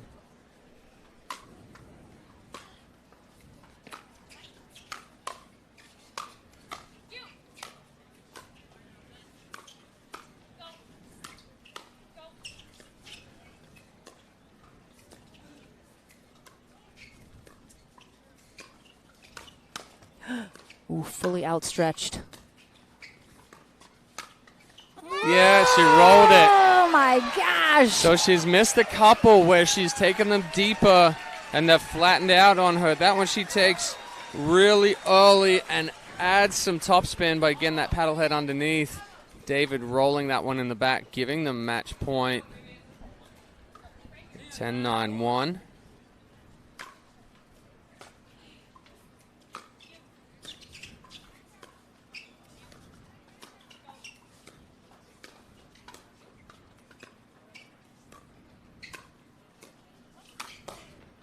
There it is.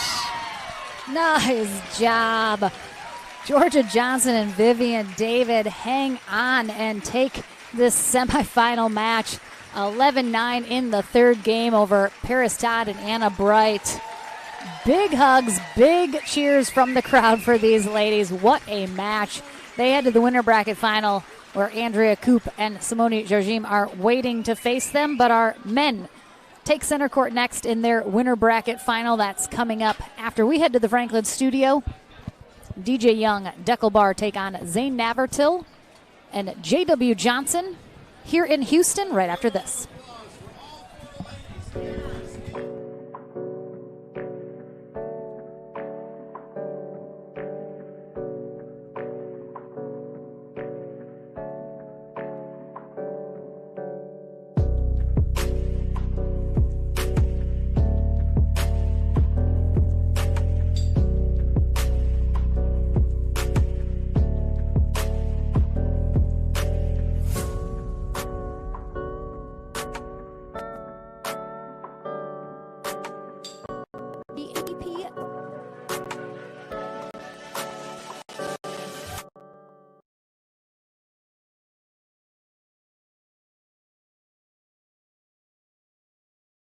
The APP Sunmed Houston Open, brought to you by PowerPlate, the official recovery tool of the APP Tour.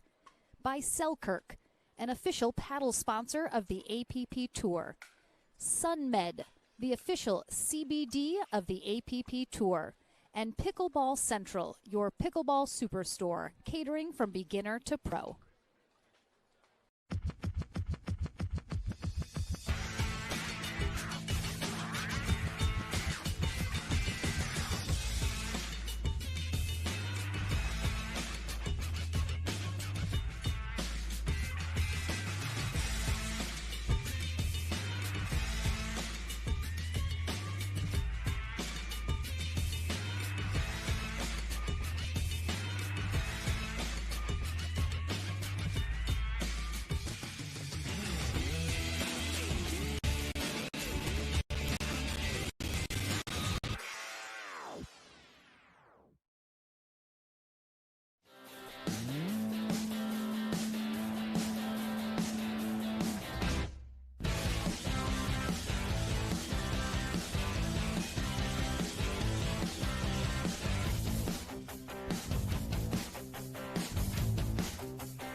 Welcome back to the Franklin Studio. Lauren McLaughlin here with Georgia Johnson and Vivian David, who are heading to our winter bracket final. And like so many pairings this weekend, this is a first-time partnership for the two of you. You, of course, know each other well, have played against each other many times. What do you talk about coming into today that's going to be what you think works best for the two of you? What was discussed to make sure today went as smooth as it could? I think that we just said let's have fun, and we've never played together, so let's call our middle balls and figure it out as we go. I think it worked well. I mean, Paris and Anna, of course, are going to be bringing the heat. You're one of the best sort of resetters, getting low. The defense, which came in clutch in this match as they were bringing the heat a little bit. Do you feel like overall you guys felt in control? Were there moments when you felt like there were adjustments that certainly needed to be made, or did you just feel like overall you had a strategy and you were able to stick to it fairly well?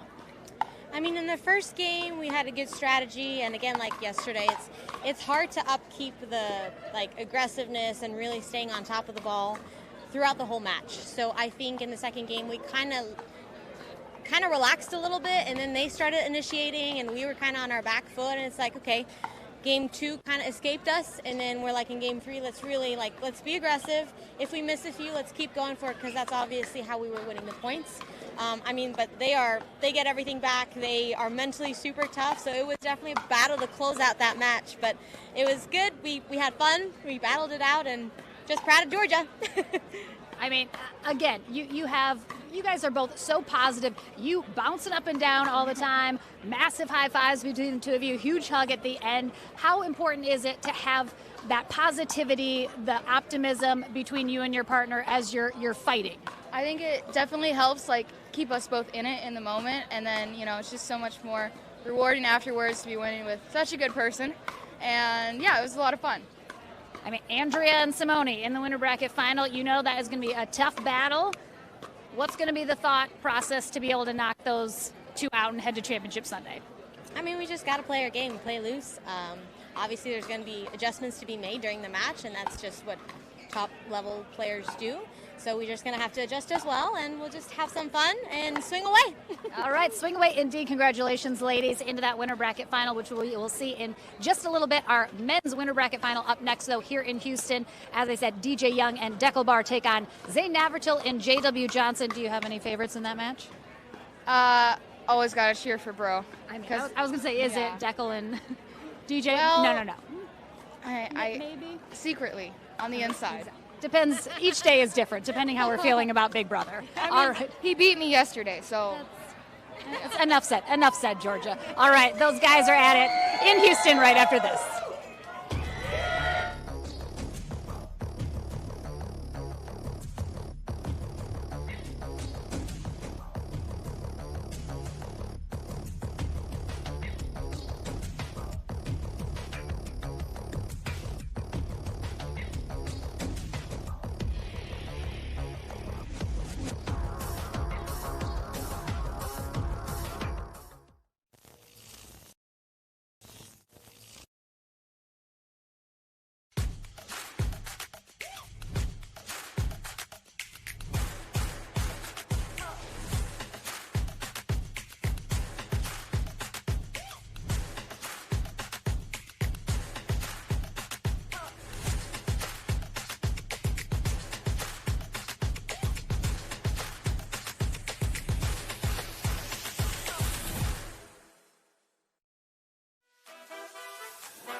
No time to waste under the setting sun. Into our wildest dream. Follow me into our wildest dreams. Our wildest dreams.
Back flying over H-Town here in Houston, Texas.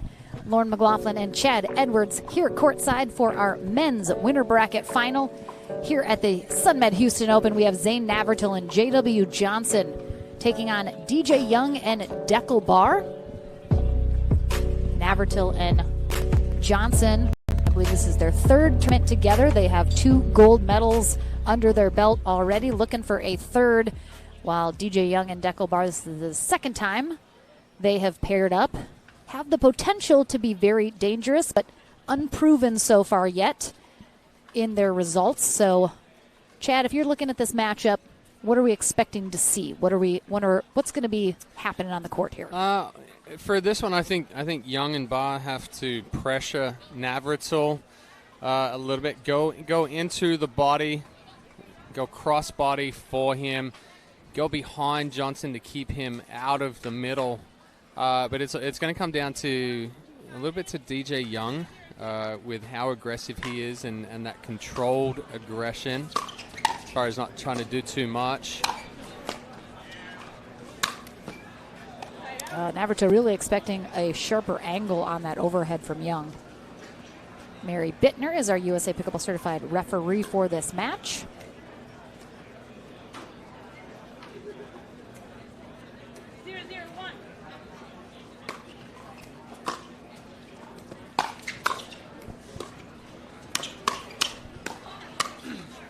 Oof, just going to be a lot of fast exchanges here between these two teams without question. Yeah, and Johnson, again, one of those plays that you don't really want to test his hands inside of his body.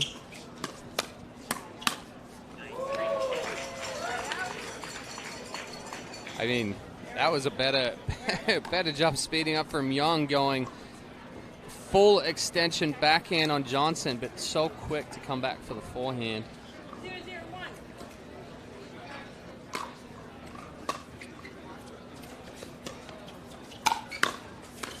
Great defense on the Ernie.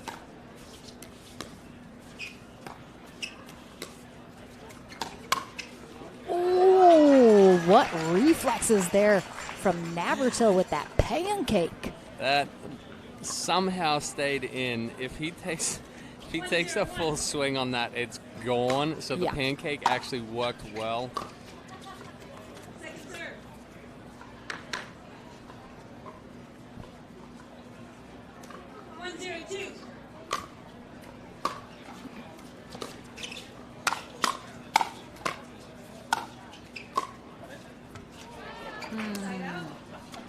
Good pressure there from Deckelbaugh against Navratil. I always like to see J.W. Johnson and Zane Navratil side by side because how many steps Navratil takes compared to Johnson? It's like 3-1 easily. Well, it's like the Energizer Bunny, and then he's got the happy feet. The Energizer Bunny on Xanax. It's all the quickness is in his hands, not his feet. Absolutely. Oh, yes. Yeah. Yes. Sorry, Deckel.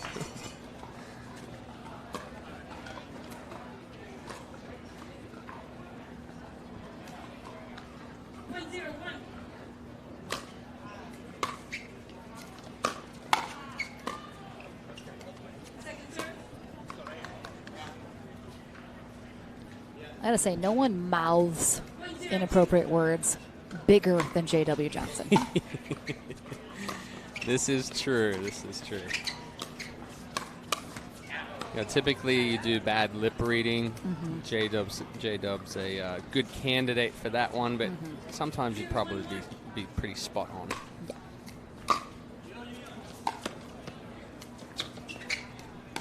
Oh, that ball going deep. And again, a lot of these guys you wonder, how does Navratil get out of the way of that so quickly? But it's because he knows Deckelbaugh. Yep. Deckelbaugh's got big swings, and a lot of times, depending on the position of where he's taking that shot from, Navratil just anticipates it's going to sail long if he can get out of the way. Come on.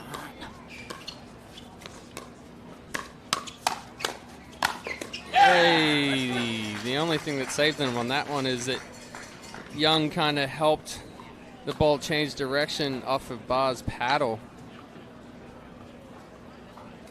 But yes, the hands from all four guys super fast right now.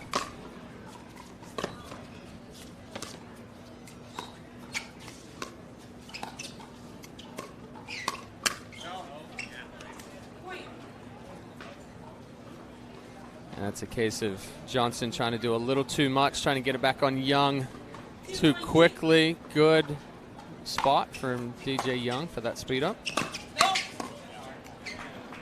Dan catches him on the run. Navratil tries to call him off of it, but straight down at his feet. 1-2-1.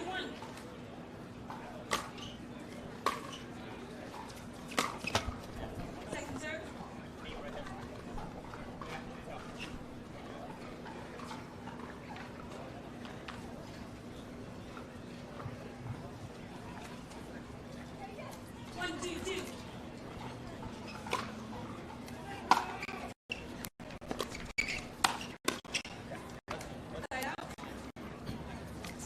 Wind picking up there a little bit on.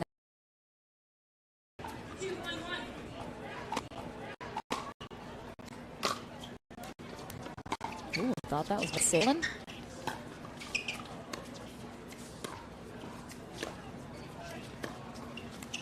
Round? I don't know if he was going to get that. That looks like it was pretty flat here on this line, but doesn't matter. Barr helped him out, sticking a paddle in there. Barr flat-footed, not giving himself any depth or angle to get that one back, just sticking a paddle on it. That's something Young has to do as far as the speed ups. Change spots. Does a good job of misdirecting that one, going inside out. Back to the backhand of JW.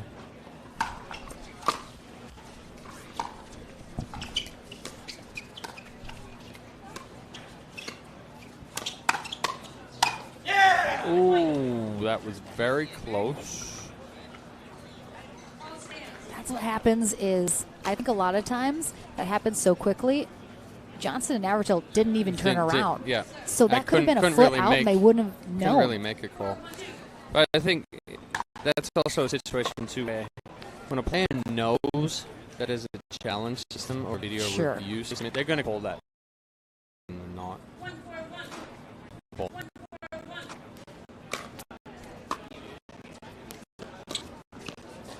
Oops.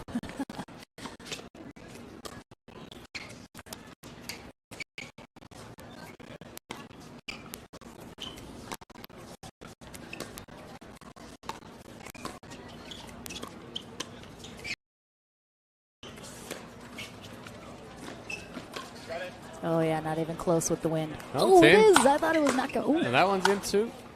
Wow, I thought there was no way.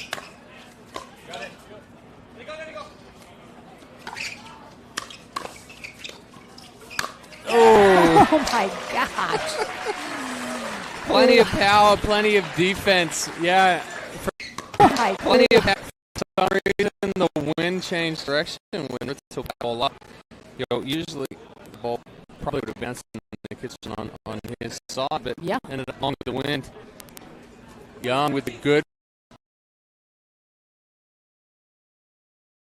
move. Again, like Johnson, a little on the move. From Barr, going back to Johnson's backhand, catching while his feet were still moving.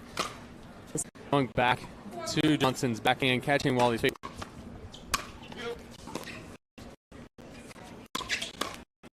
Aggression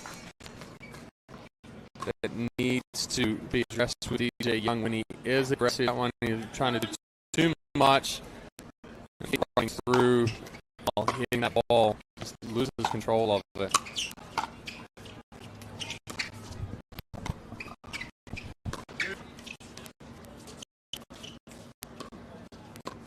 We see the feet, everyone. We're on it. That ball just sailing out from TJ Young.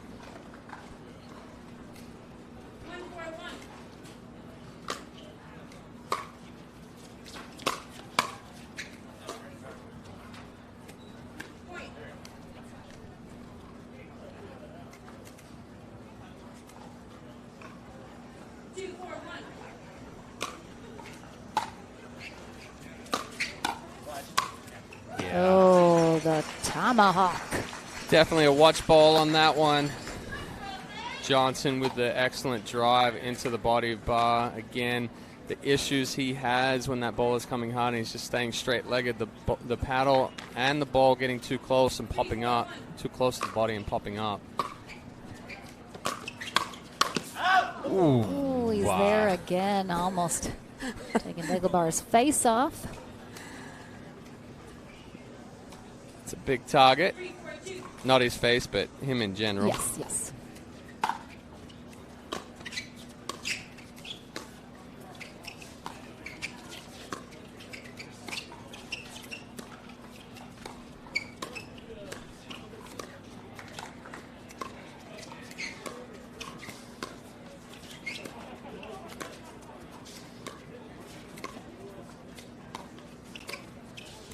Good movement.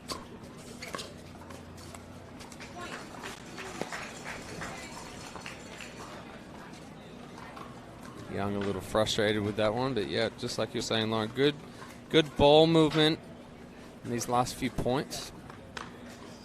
We're tied up at 4s. I do expect this to be a fairly close match the whole way through.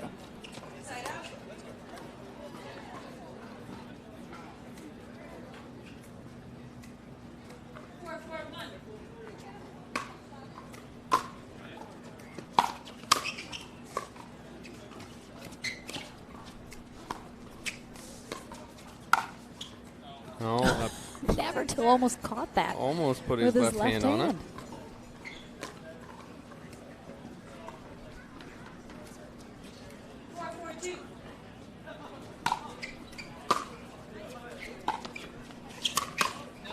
Oh boy. Oh, Chad it's a snag. Edwards with the snag.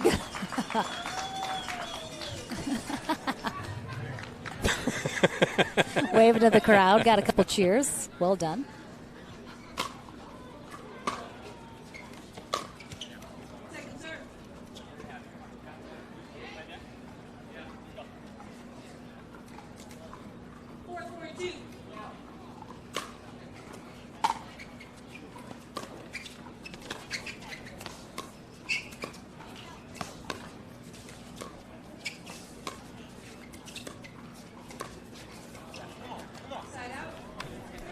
Young with a little bit of a chuckle on that one. Just keeping Navratil off balance enough.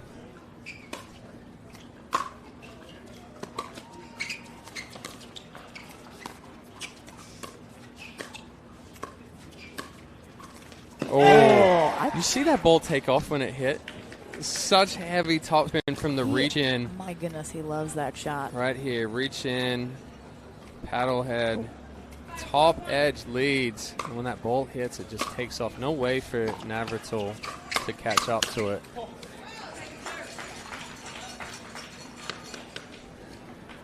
JW saying not going to happen right there with DJ Young. Trying to test his hands.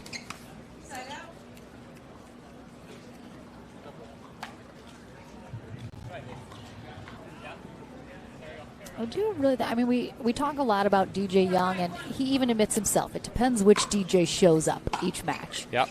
I think Dekelbar is. Oh my gosh, Navratil! Wow. What? Oh my goodness gracious! What a get! I do think though Dekelbar, I think is a good calming presence for DJ. I think there's a matching of energies between the two of them where DJ respects Dekel enough that he's going to keep it in check. He's not. Yes. DJ doesn't feel like he has to take over the whole court. And in the same regards too, is that for Dekel, he's not trying to come over and reach into DJ's area as much because he respects how much power Young has on that side. Yep, much more balanced, I would say, between the two of them.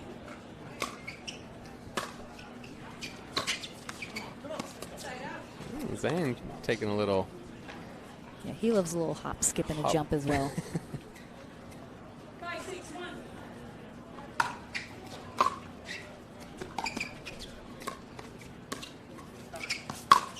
Yeah, good spot from Navratil on that around the post.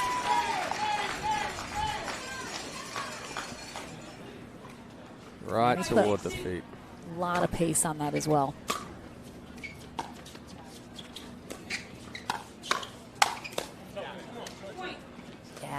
JW got a little tripped up there. It looked like he changed his mind a little bit, or kind of got caught being too close.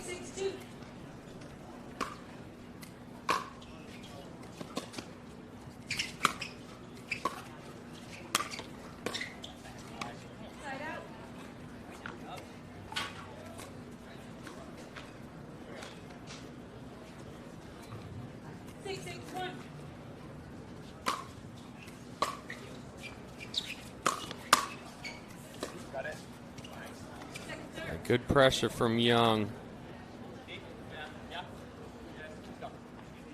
Big part of that counterattack is getting into a position out in front, allowing that ball to come to the paddle, and then extending back through it.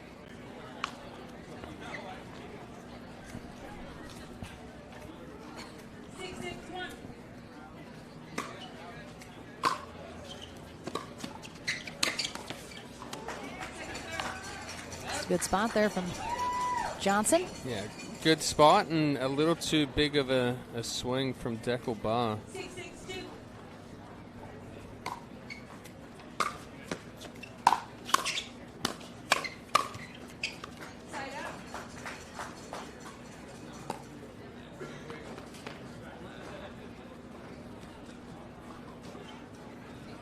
A little talk there between JW and Zane. Seeing something.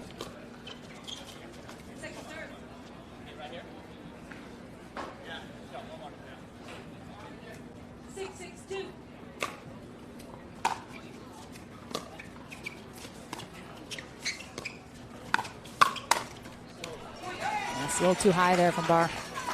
Yeah, Navratil read that speed up well. Barr leaving that one a little high. But Navratil doing an excellent job of staying compact with that swing. Nope.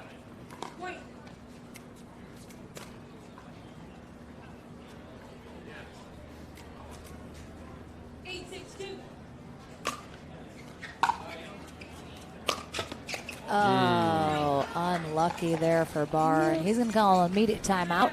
This might be the biggest lead either team has had. They've kind of been inching up the scoreboard neck and neck, but Navratil and Johnson up 3 now. I believe on second server, though, so again, I feel like you can tell the momentum-breaking timeouts when the teammates aren't anywhere near each other. There's no talking going. I mean, look, Navratil's way over there, J-Dub's over here, TJ, everyone's in their just separate corners. Yeah, there's not a whole lot of strategy discussion going on right now. It's kind of more of a let's just freeze, throw off the timing, throw off the momentum. I would like to see Young and Barr kind of try to extend the point just a little bit, set themselves up. They have made a couple of errors being a little too aggressive.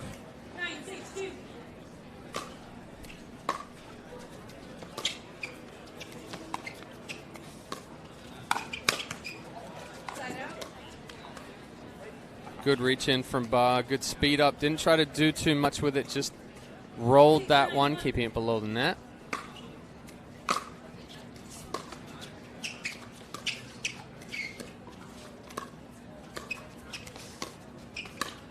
Oh, that was pretty. Goodness. Frame that hanging on the wall. See that paddle head drop down with just a slight angle change with the hand. He still accelerates through the ball, but it's the hand that changes that direction.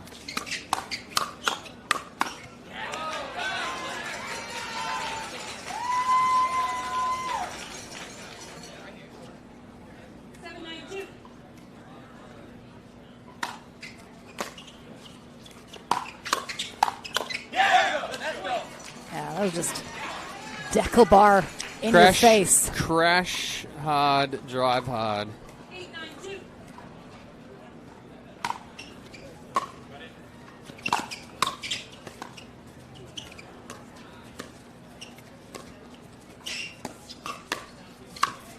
Yeah. Johnson read that speed up before Young had even hit it. They do get back within one, though.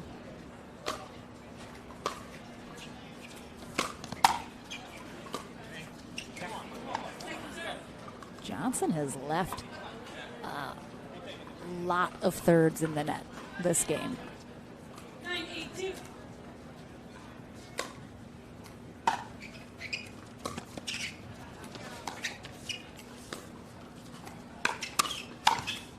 I mean, how is it he didn't even move? And You that's don't coming have so to. fast from Barr, and it's just You don't have like, to. It's trusting the hands. That's where a lot of people get into trouble, right? They try to do too much. They try to swing big. Barr's generating all of the power. Yeah. All right, Navratil and Johnson hang on here in game one. They are looking to head to Championship Sunday for another chance at a gold medal. They'll have to take one more game off Deckelbar and DJ Young. Can they do it? We'll find out right after this. The APP Sunmed Houston Open, brought to you by PowerPlate, the official recovery tool of the APP Tour. Sunmed, the official CBD of the APP Tour. And Pickleball Central, your pickleball superstore, catering from beginner to pro.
An extremely exciting and close game one here in our men's winner bracket final, already in the books. Zane Navratil and J.W. Johnson on the far end.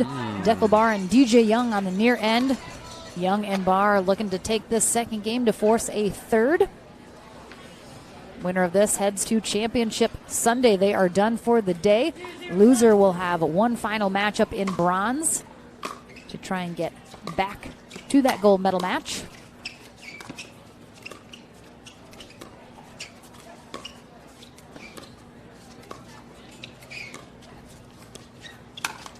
Oh, yeah, that was probably going out. Right? Yes, Right? but Navratil having to try to react so quickly to Barr's Ernie, definitely getting a paddle on an out ball, but not much you can do when you're trying to defend that. Oh, hey. Look out. That ball was coming 100 miles an hour off of JW's paddle. Navratil's making jokes.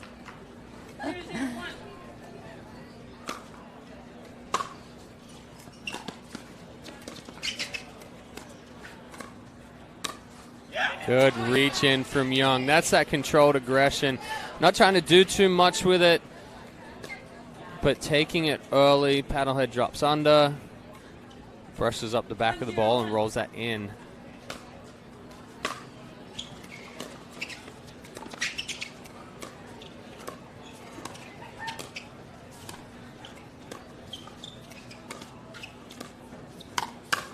Great anticipation from Navratil. Yeah, and you see him slide to his left Once he recognizes Barr's going to speed that one up, he gets the extension that he needs. Again, he's one of those players that likes to get extended on his speed ups or counterattacks.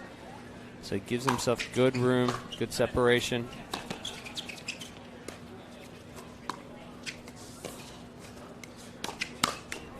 Oh, almost. Nice snag from the crowd there. That one almost off the roof again, but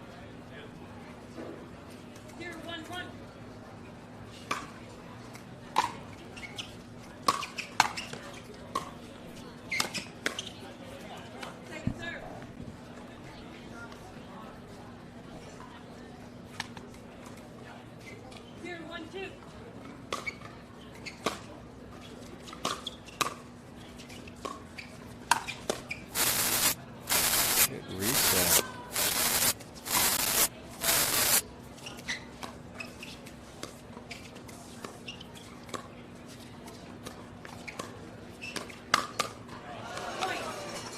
Yikes! Not the right spot on that speed up from Young.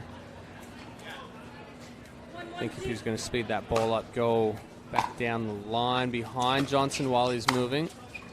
Not trying to go through the middle. Good angle from Decobar. Something that we didn't see in the ladies a little bit earlier when they were trying to put balls away. You talked about going straight back through the court or straight back through each opponent. Barr creating a good angle there to put that ball away.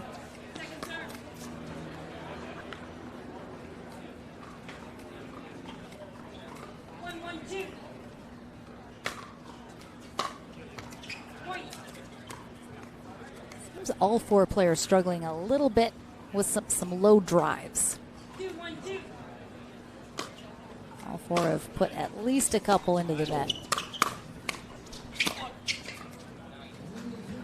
Just misses that sideline. So close, though. Yeah, right depth. Just came across that ball a little too much.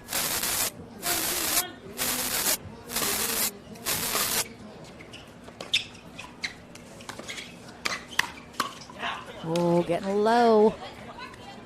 Barr does an excellent job with that scorpion. You heard Viv David in the background. They both worked on that together by the looks of it.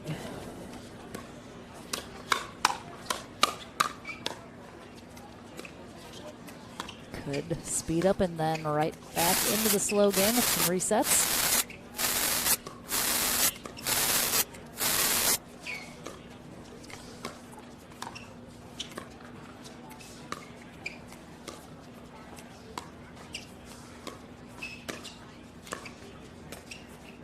Oh, I thought he pushed that wide. Just the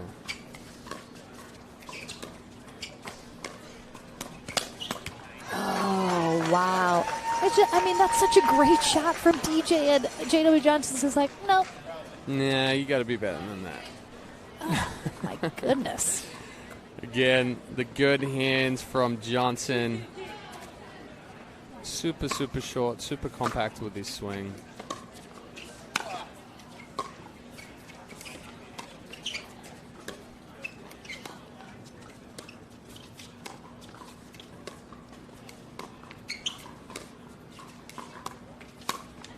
Oh, body shot.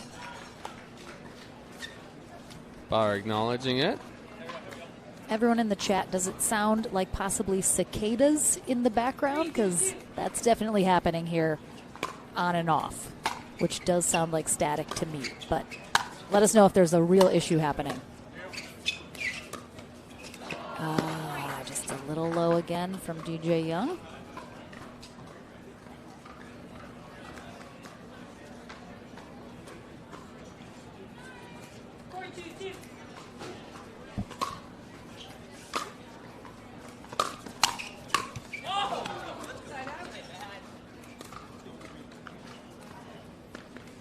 I think it's coming from the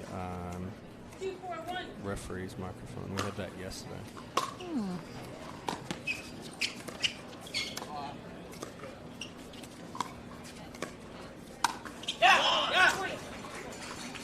Better spot, better reach in from Deco Barr on that one. Going back behind Navratil, forcing the pop-up.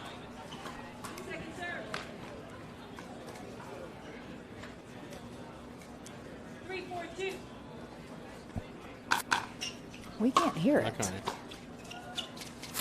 We're on it, though.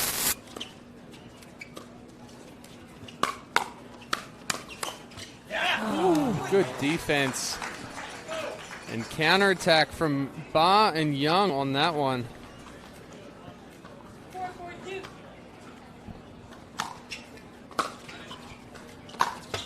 Oh, is that a face shot?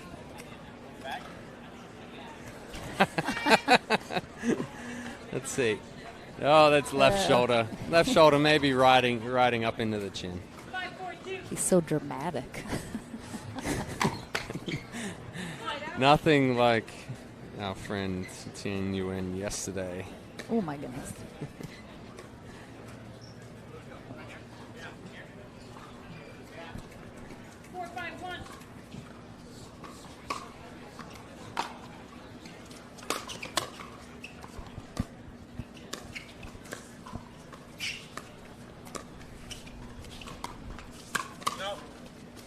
Oh, great. Oh, and the wind blows it back. Yeah, just a gust of wind. All right, we're hearing it on the back end. Here, we got some people on it. We're trying to figure out what it is.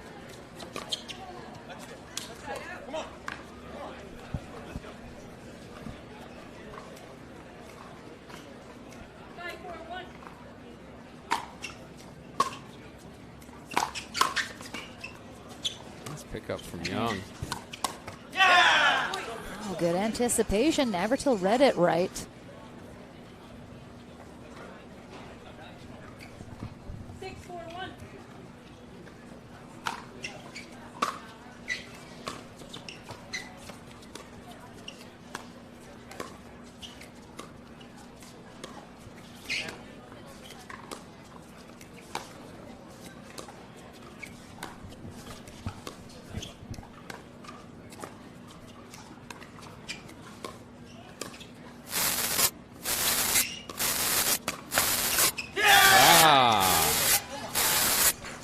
Man, that is it. It's trouble when you got DJ Young and Deckelbar yelling in each other's faces here. Getting fired up.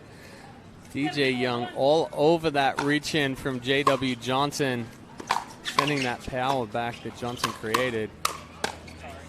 But Johnson not going to let them answer too many times.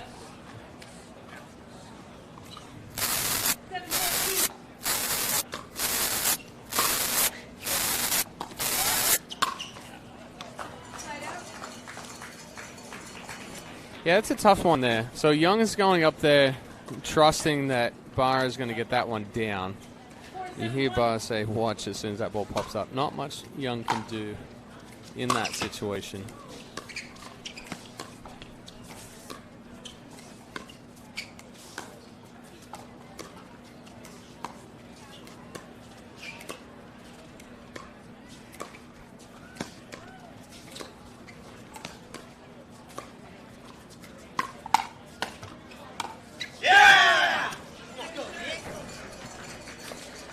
Good adjustment by Barr, reacting to that ball off the net by Navratil.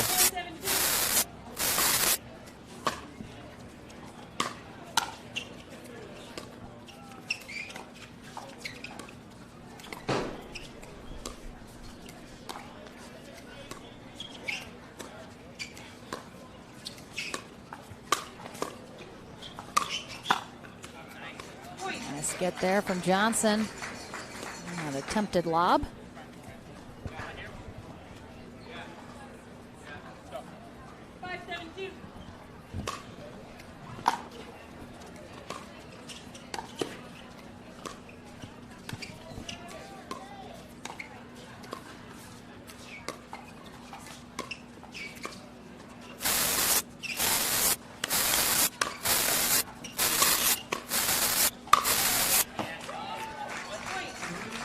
Good angle from JW Johnson to finish that one off. Johnson and Navratil trying to come back and even this one up.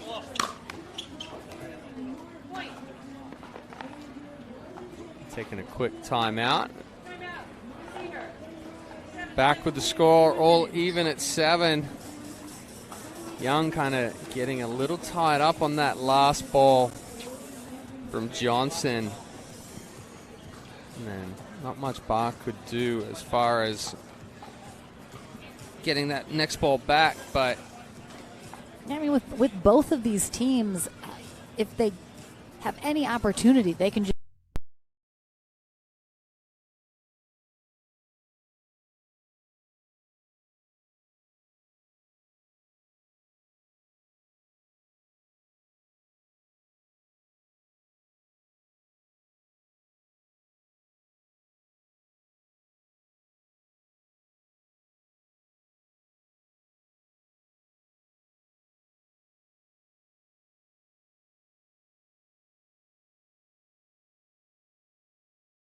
don't let them back in. They're going to have an opportunity, and all 4 of these players certainly know how to make a comeback.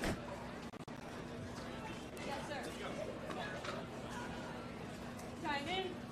7-7-2.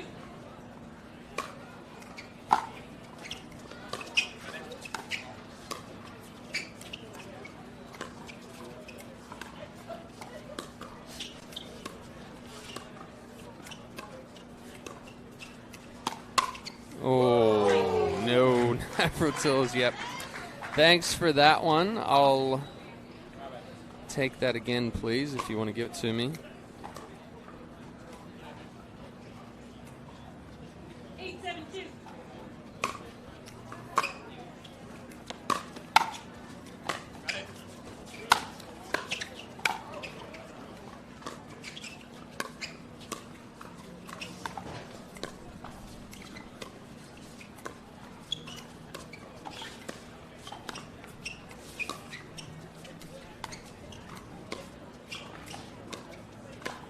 Some of these look like they're floating, and then the wind just pushes them right down.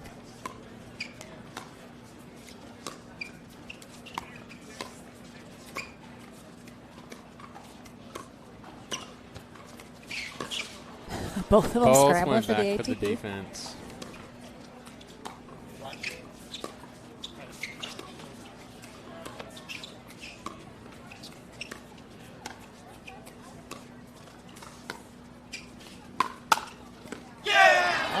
The net cord. I mean, I don't know if Navratil would have gotten it back regardless. I mean, again, just a little high. And Deckelbar right on top of it. Good angle down. 7-8-1.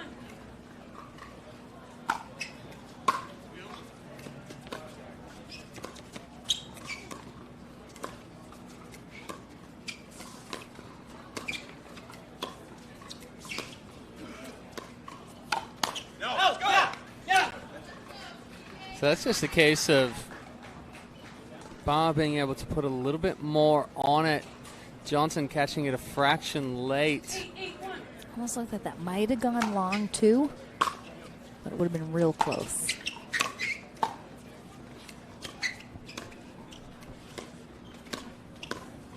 I would have liked to see Johnson go right at Young when he had that floating third again the from easy Bar. ball in there. Yeah. And he went back to Deckel, and I feel like that was a missed opportunity.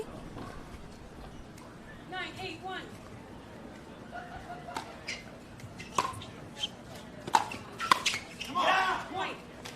Timeout?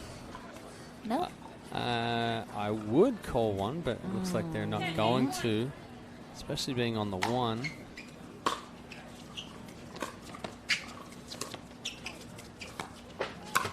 No, catching the net and going that's wide. Just tough break there for Navratil, who had what should have been a put away, but it is Young and Bar with the exact same score flipped here in game 2. We are going to a game 3 here in Houston. Back into the action right after this.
Back into the action here for game number 3. We had a third game earlier that was pretty exciting, and now we have another as the wind whipping us around as usual. J.W. Johnson and Zane Navertil took game 1 11-8, but DJ Young and Deckelbar answered back in game 2, also winning 11-8. Let's see how game 3 plays out here. Navertil and Johnson with the serve on the near end to start us off. We'll switch ends at 6. Mary Bittner, our USA Pickleball Certified referee.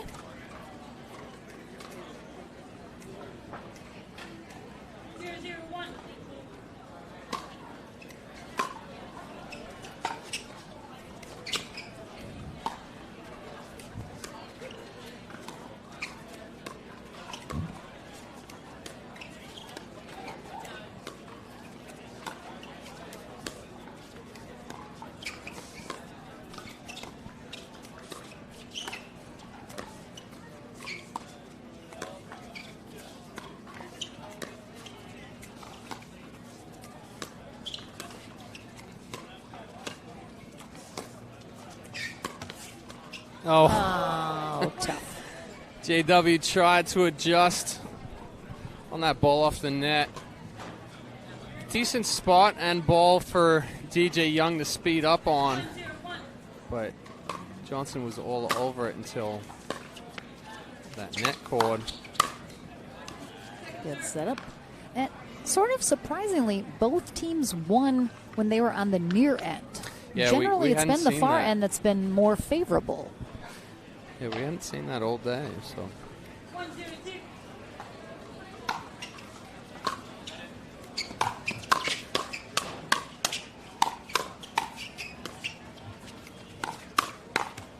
Yikes. The reset in the middle of that from JW. Yeah. I don't think anybody truly understands just how difficult that ball was. He slowed it down with spin in the middle of a firefight on a ball that was at his toes. Got a cracked ball. Again, no surprise given how hard it's being hit between all 4 of these players. I'm telling you, I'm still waiting for our gigantic Durafast 40 ball to break free. Oh, it looks like it maybe got a hole. It's starting to deflate a little. Deflating. Oh, no. I was waiting for it to break free and just like crush a bunch of people as it rolls through the course. No, it's well, maybe one of the straps has come off. It's definitely moving around more than it should be.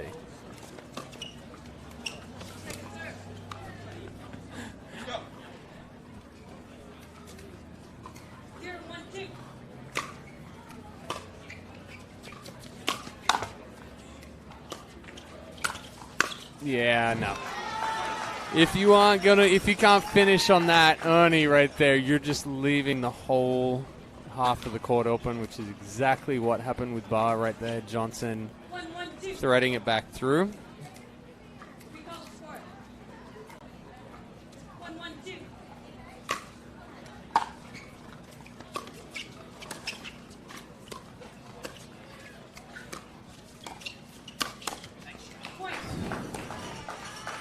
Got some power on it back into the body of Deco Bar.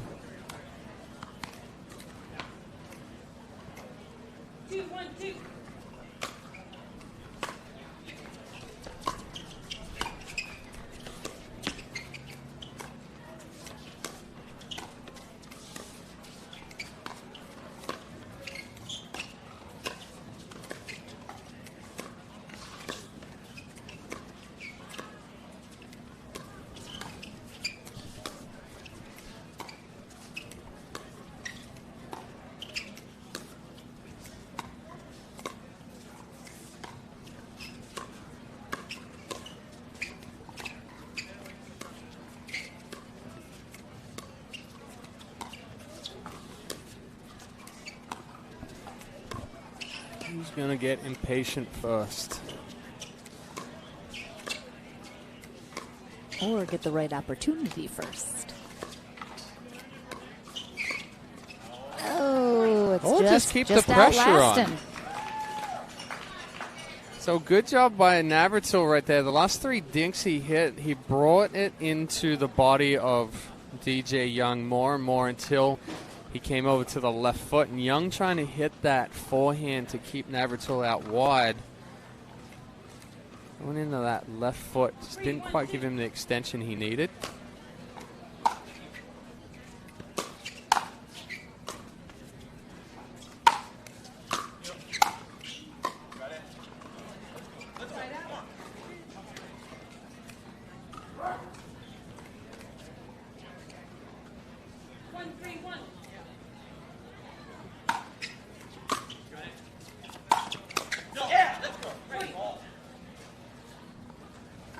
Johnson trying to do a little too much on that drive. Too much movement of the paddle, catches top edge.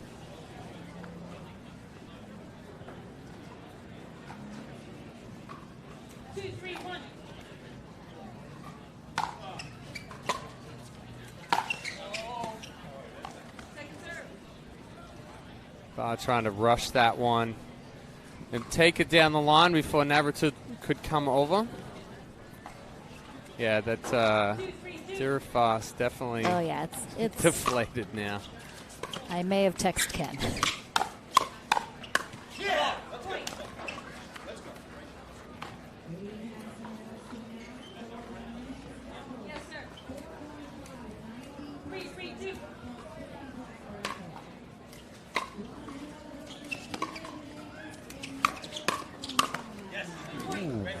It's just missed opportunities. Yeah.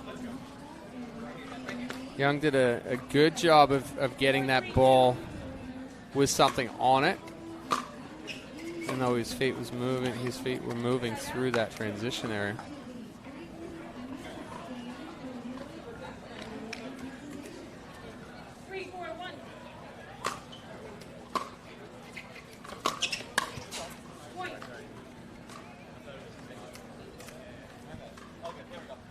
I think Young got a little indecisive there whether he's going to let that ball go out or put a paddle on it.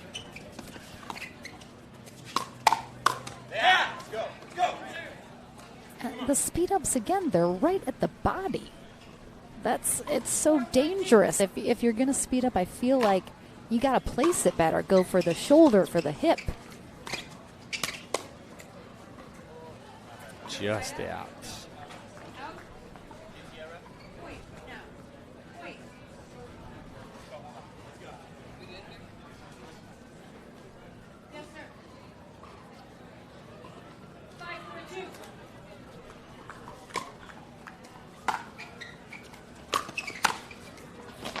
Oh my gosh. Yeah, Johnson almost on the ground to pick that one up. Well, that was a much better job from Barr by just creating an angle with the paddle, using Johnson's drive.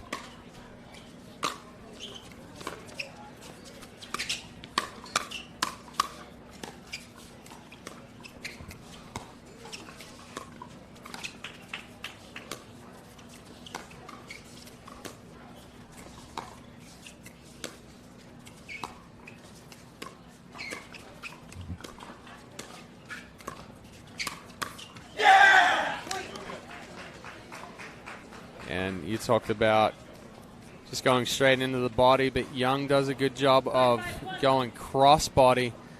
Again, taking that ball on JW's forehand side and going cross to the backhand.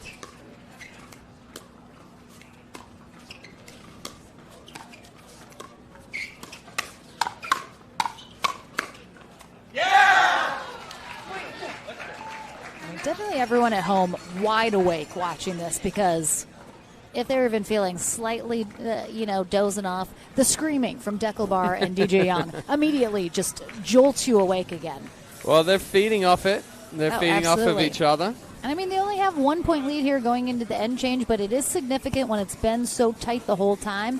Exactly how we saw games 1 and 2 go, kind of neck and neck right to the end.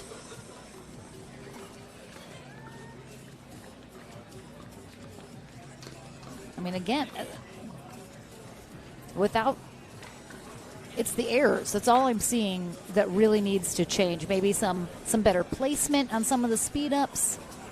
Yeah. Well, the wind's only at 28 now, so nothing. I was gonna say, we're playing in 28 to 32 ish mile per hour wind.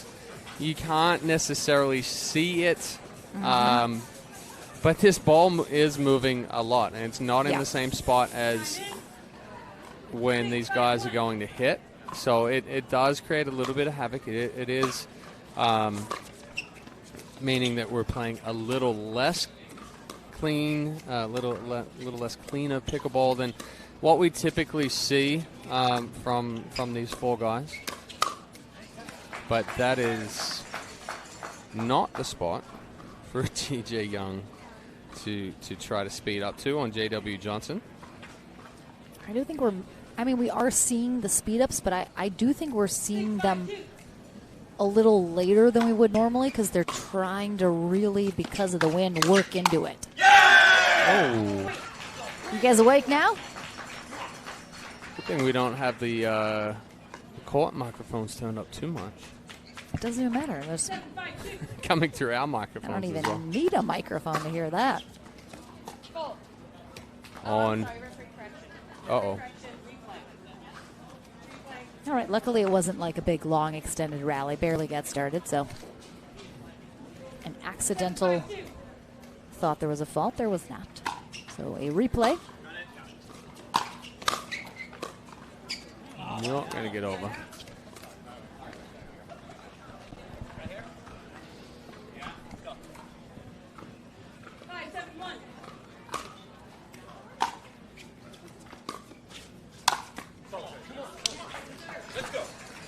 Johnson not quite finding the groove for his third shot drops right now. I'd like to see him just drive a couple of those, get an easier ball to drop the fifth.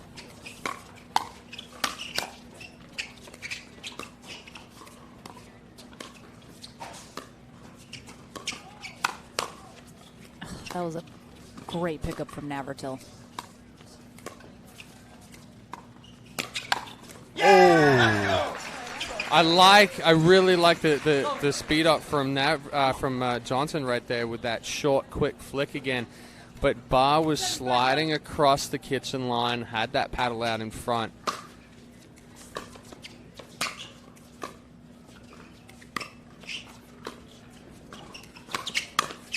So good. Oh, so good. That one, not so much from Navratil. Why do they keep giving? I just don't, like, I watch that and again, from the outside, I have no idea. When I'm watching that, why do they keep going back to DJ? Deckel's right at the line, fire it at him. He's going to be a little less prepared, I would imagine, but he's gotten him a couple times, so maybe a little hesitancy there.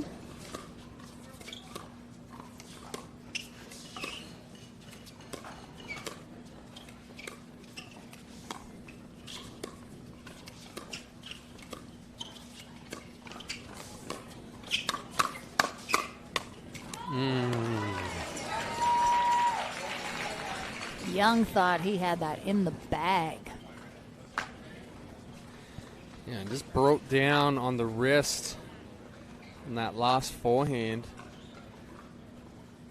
Trying to bring it back into the court, but snapping that wrist too much, missing it into the net.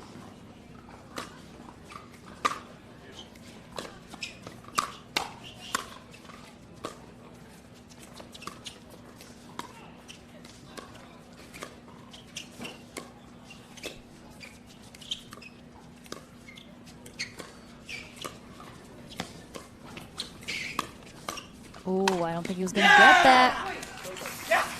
That was going, I'm sitting literally right on the sideline. He went super flat with that. I don't think it was going to come in. And Johnson plays it. But again, it's really tight to the line. With the wind, you just don't know where that ball is going to end up. You don't want to maybe risk it when you're that tight to the line. But a timeout here from Navratil and Johnson. As Young and Barr 2 away from heading to Championship Sunday. We got our top 10 standings list here for our men. JW Johnson easily at the top there. Dylan Frazier, the number 2 spot. Deckel Bar lurking behind him. Andre Deescu, Zane Navratil, DJ Young, Kyle Yates, Adam Stone, Thomas Wilson, and Eden Lika round out our top 10. Only missing a couple names on that list here this weekend. And again, we're in Hilton Head, South Carolina next week. Hopefully you already have it on your radar to join us online again. That missed halfway up the net. It's a big-time lack of concentration from DJ Young.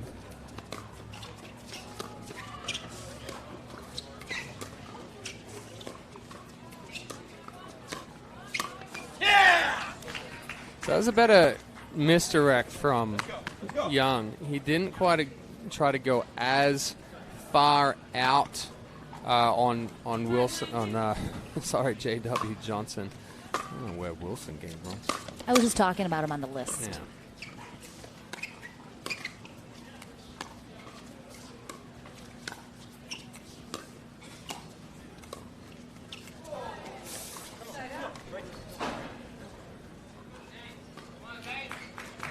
As we've seen the trend, these late errors become very, very costly.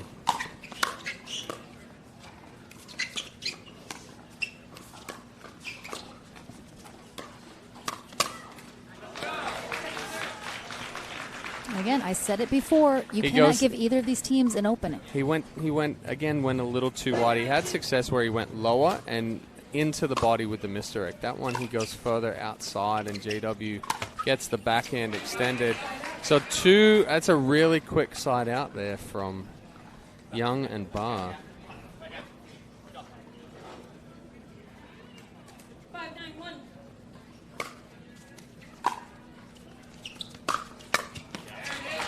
Wow. Again, I mean.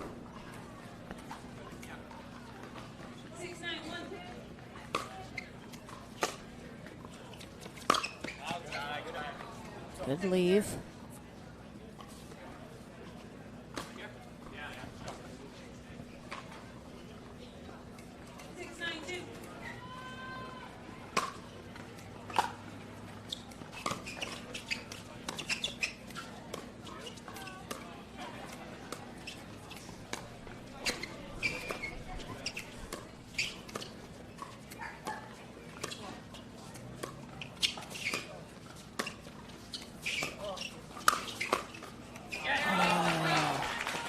Young was scrambling there. I think he knew he was in a bit of trouble, tried to dig himself out, couldn't quite get it done.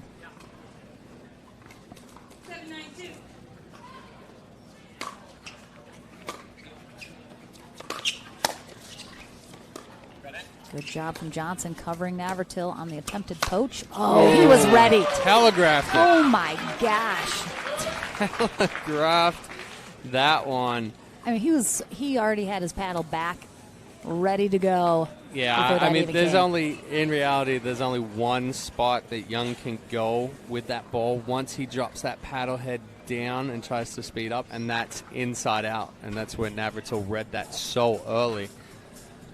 Oh, we got a timeout here from Barr and Young as Navratil and Johnson 1 point away from tying this up. Oh, I mean, what a match. So close, so even. Navratil and J.W. Johnson have never not gotten a gold medal together. So again, both these teams heading to a medal match.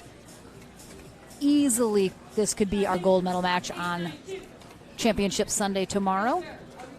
Is that a double negative that you just said right there? Never not gotten. They've never not won.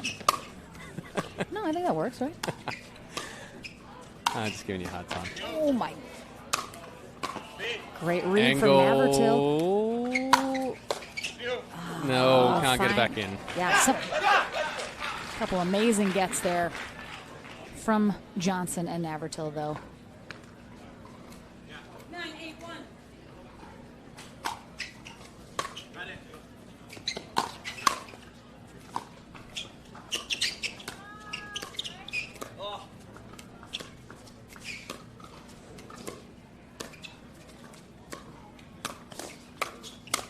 No, it's out.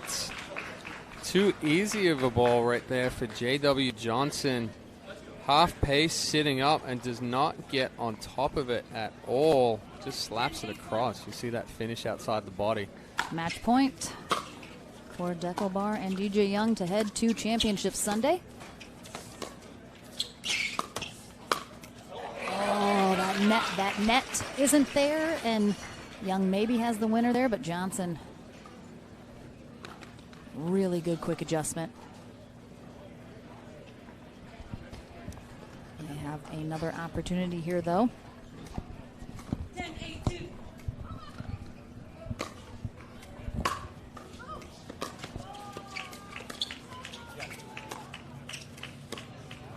really don't want to see this ended on an error, though.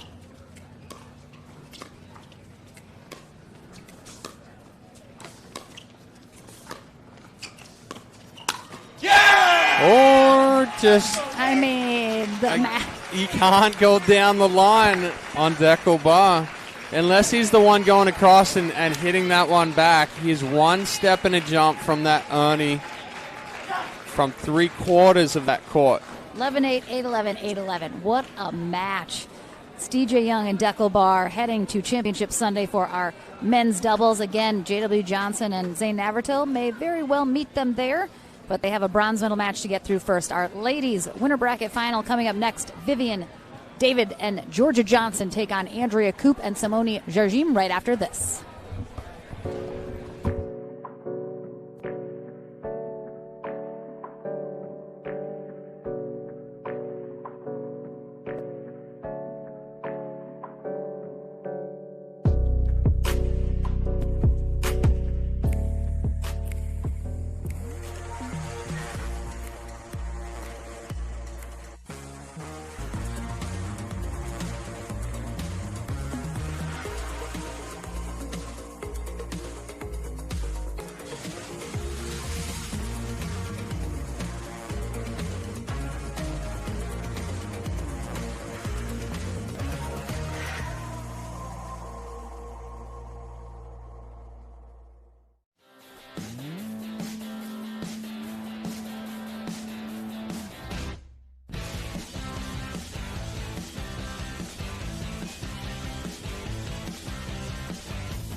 The APP Sunmed Houston Open, brought to you by PowerPlate, the official recovery tool of the APP Tour. By Selkirk, an official paddle sponsor of the APP Tour. Sunmed, the official CBD of the APP Tour. And Pickleball Central, your pickleball superstore, catering from beginner to pro. Welcome back to the Franklin Studio. Laura McLaughlin here with DJ Young and Deckelbar heading to Championship Sunday, done for the day. I mean, it looked like certainly, about as close of a match as it can be with Zane Navratil and J.W. Johnson. No real surprise that it was as close as it was. You guys definitely seemed to turn it up in that second game, roll that into game 3. A lot of yelling going on, some chest bumps. How important is it for you guys to be feeling that fire as you're moving towards a win? Yeah, it's very important, I think, for both of us to be more energetic and fiery and pump each other up. We both play better that way, so we're trying to do that more and more, especially in the second game, kind of to pick each other up. And glad it worked and we played better. It was obviously a very close 3-game match, but yeah, happy we could clinch it. I mean, it seemed like the wind has just been the factor of the day. Did you guys specifically try and slow it down a little bit and wait for your moments because the wind was making things a little tougher, or were you just trying to be patient because you know the hands of Navratil and Johnson are just as good as yours and you got to pick your moments? Yeah, I mean, I think with a team like that, you just have to pick your moments no matter what. Obviously, the win's a big factor. Sometimes, with blow loss, sometimes none. Like missing that serve at like 9-5 or something kind of, it wasn't very good. But just overall playing the right strategy, I think we have a pretty good idea of what we need to be doing and what we have to do. And I think it showed, and hopefully, do the same thing on Sunday. I mean, you could very well face Navratil and Johnson again tomorrow in the gold medal match, depending how the bronze goes. If you do face them again, is it going to be a similar strategy to today? Just simply work it how you need to, stick to what works for you, and then go from there? Right. For now, it's probably similar. We'll talk and maybe watch the match later and see if we can see different things. I'm sure they'll adjust their strategy a bit. Maybe tomorrow will be a bit less windy. So everything, we hope so. Everything's, factors. All right. Well, congratulations, both of you, into the gold medal match tomorrow. Done for the day. Our ladies take court next in their winner bracket final. Andrea Koop and Simone Jarjim take on Georgia Johnson and Vivian David for their shot in Championship Sunday, coming your way right after this.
High flying fun is going on right now here in Houston, Texas at the APP Sunmed Houston Open. Lauren McLaughlin and Chad Edwards here, and we have had some absolute barn burners of some matches. I expect we might have another one on deck here. Simone Jargim and Andrea Koop take on Georgia Johnson and Vivian David here in our women's pro doubles winner bracket final. One of these teams heads to championship Sunday. The other heads to our bronze medal match. We will have both of those bronze medal matches here to conclude our day. I suspect we will have our gentlemen coming up next here after the ladies, and our ladies will conclude our day here in Houston. Again, tomorrow, all gold medal matches all day here at the Houston Memorial Tennis Center. But it's like it's like a park. It's like a whole little village world in here of sporting goodness. So many amazing people here in the stands in Houston. A lot of dogs as well. Always a good time. Jargim and Koop start off on the near end here for game one. Vivian David and Georgia Johnson. On the far end, Tom Whitsom is our USA Pickleball Certified referee for this matchup. We've seen both these teams in action, of course, today already.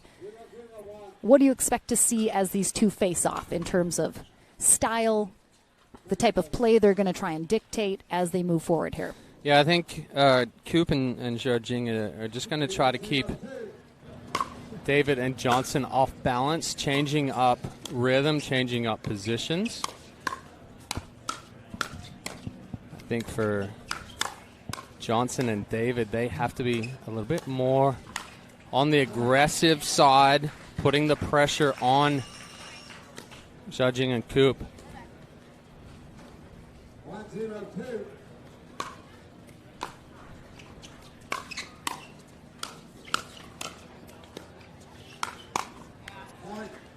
I was seeing David being the more aggressive player to start this one. 0-2.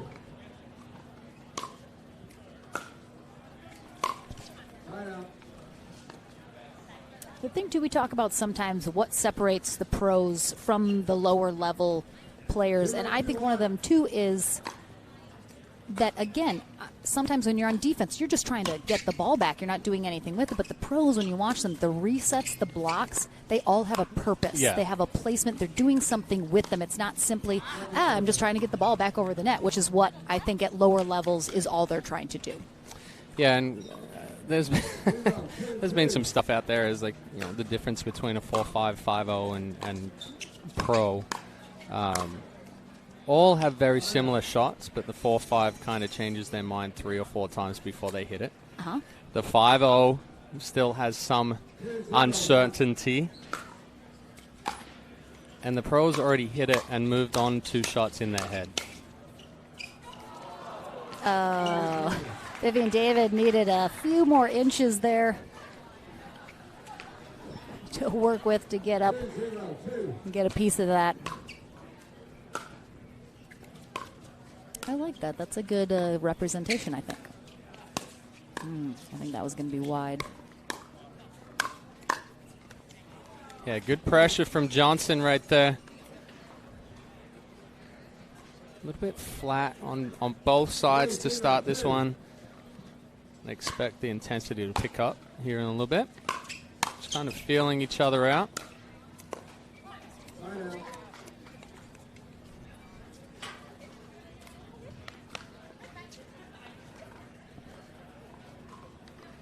Similarly to Navratil and Johnson, Coop and Georgine have never lost together. They have gotten gold every time they have teamed up. Kind of a lot of pressure. Yeah, a little bit. I think both of them feed off of. I don't think Zhajing thought David was going to get to that ball. She moved late. I'm not sure that was coming in, though.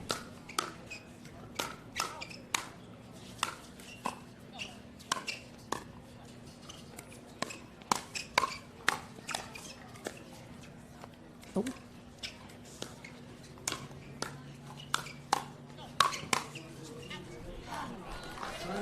Good effort on both. Yeah, really ends. good pressure from Johnson and David. Coop and Judging never fully able to get up to the kitchen line.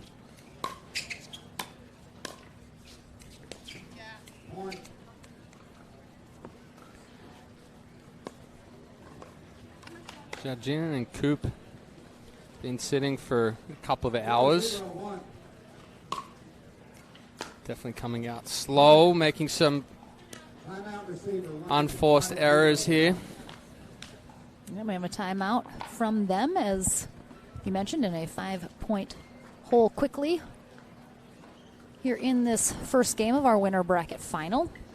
Again, just perhaps needing to warm up a little bit, get back into a groove. But again, I think that's been tough. I'm not sure if we've seen any team today been able to really settle in because the wind is such a massive factor. It's just been tough. I mean, do you recall any team really looking settled? No, not at all. Not at all. And the intensity level has been down across the board just because of that fact. You know, haven't been able to truly get a feel for their game. They're always trying to adjust and you know, can kind of read lips from how close we are to the court. There's definitely some choice words about the wind and how much the ball is moving. Certainly have seen the frustration on pretty much every player at some point during their matches dealing with that as a factor.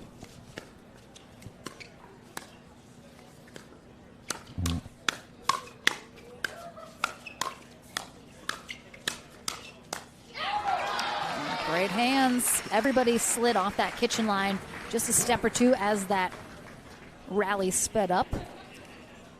6-0-1.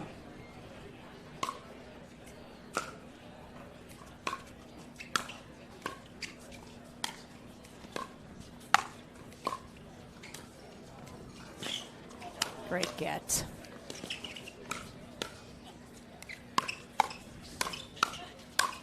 Yeah, too good. Good, fantastic get by David right there, and then they change that quick switch from defense to offense.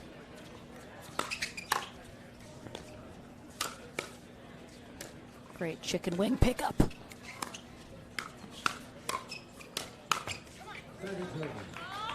As I mentioned, you know, Zhang and Coop have gotten gold every time they've paired up, where Vivian David and Georgia Johnson, this is the first time they've ever played together. And they're looking at hitting the podium, first-time partnership, and I think some of my favorite part about this year, I've mentioned it before on the APP tour, you see new partnerships, and you see, I mean, we're both very familiar with Vivian and Georgia. Yep. But they've never teamed up, and it's kind of like, oh my gosh, I never knew I loved this or was missing this so much. When you see these new pairings, and you're just like, yes, please, I want more of this. And that has been them today for me, absolutely. They've played great. Yeah, I would agree with that, and I think it comes down to their personalities as well. Georgia and Vivian, definitely two people that, or two players that get along with a lot of people.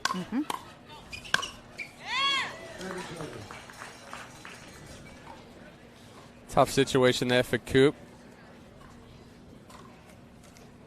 1-7-2.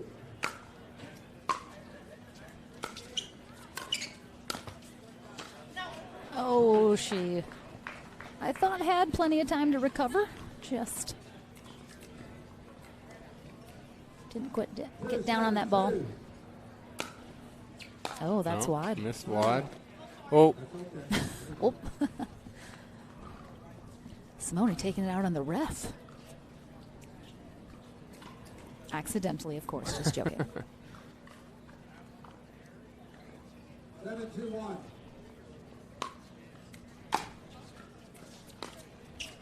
Second serve.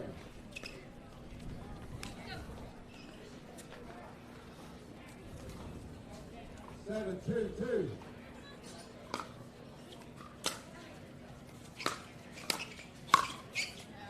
Yeah, got to do more with that ball. You're not going to do anything just by floating it back into the middle of the court. Johnson's going to step in and rip on that ball. 8-2-2.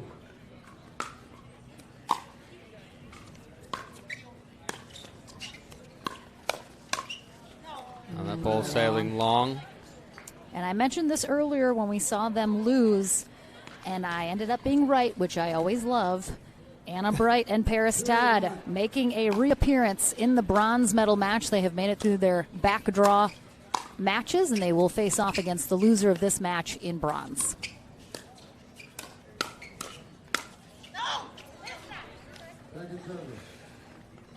Zhejing trying to force the issue. They're going for too much. Johnson and David certainly throwing in some frustration, missing a serve right here. You keep getting balls back, or you keep that pressure on, that frustration sets in.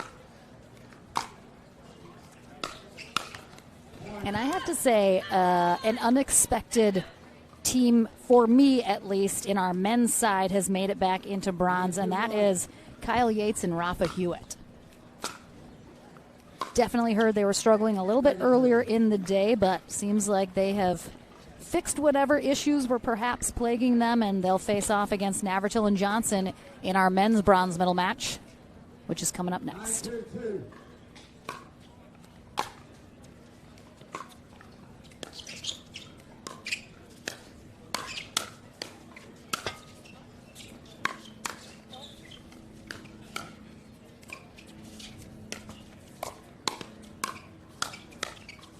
So many net cords.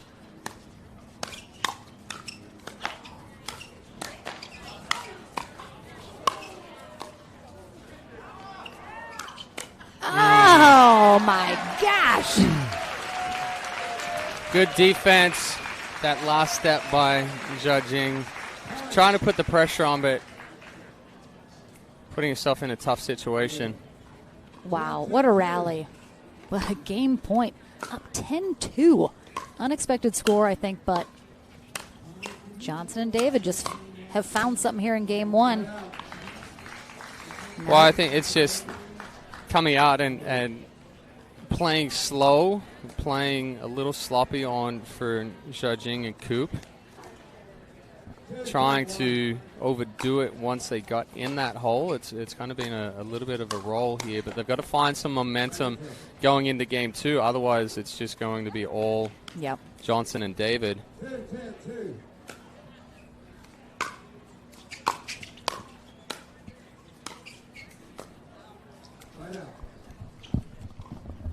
There's nothing to be done here for Georgine and Coop.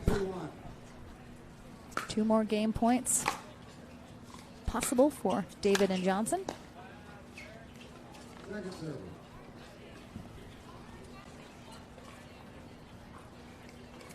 Ten, 2-2.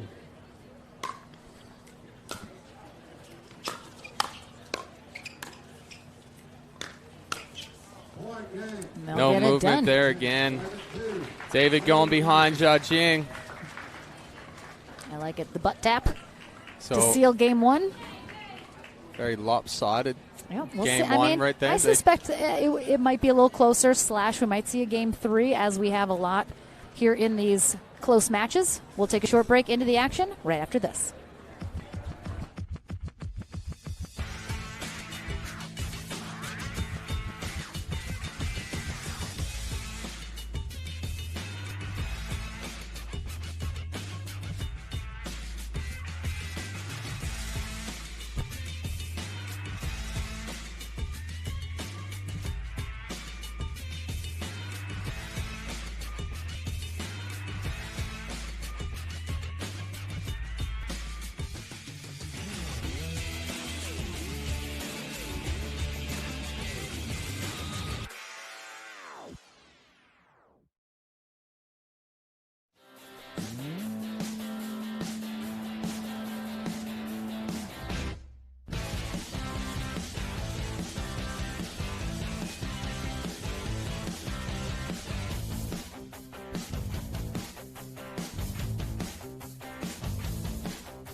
A little shaky. Like, what is this? I'm getting, like, I must have got a bug bite. Oh, we're back. Thanks, Spencer. He's talking about my bug bites on the air. Anywho, back here in Houston, where I have a bug bite on my arm, which I don't appreciate at all, we have Georgia Johnson and Vivian David on the near end, dominating in game 1. Andrea Coop and Simone Georgine on the far end, going to have to find something that they didn't find in game 1 if they want to head straight to Championship Sunday. It's going to be... That was in. Thought that looked a little long. Oh. I mean, net cords abounded in game 1. Why should game 2 start any different? 1-0-2.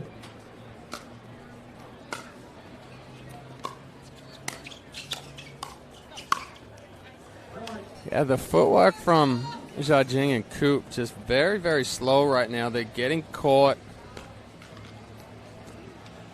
in tough spots, not moving to give themselves any separation.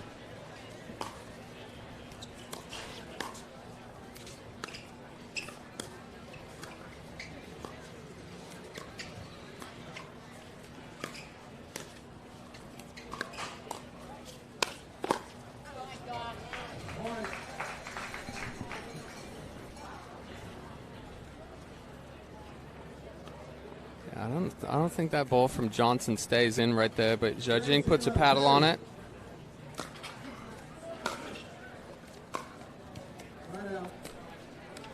Big shout out to Jackie Kawamoto, who I see has joined us in the chat on the stream. What's up, Jackie?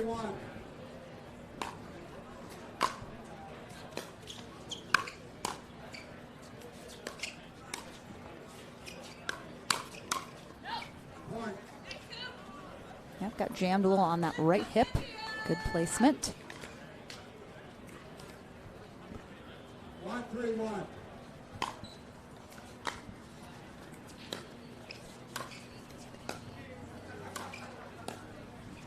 Second serve.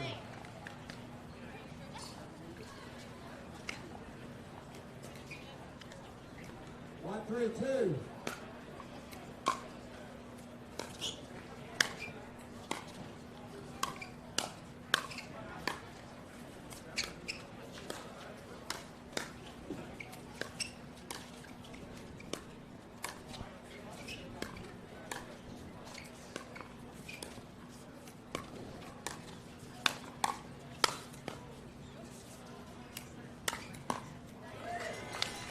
Yeah, there's too many balls floating and sitting up for Jiajing and Coop. Johnson and David not going to give you any freebies or let you off the hook with that ball up.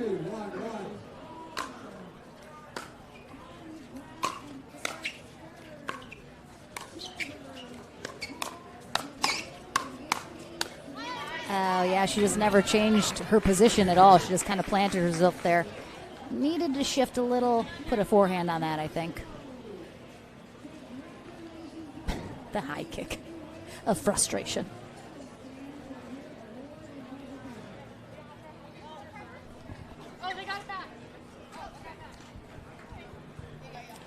It's Peter. A big shout out to Peter Hitchman, my favorite person to see in the chats always. Apologies, everyone else.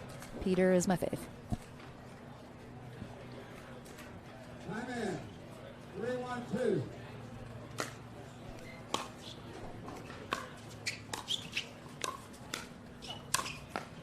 Point.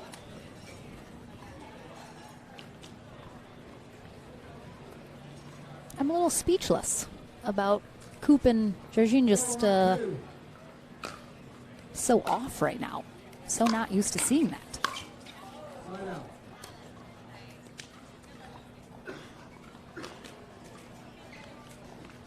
One, 4-1.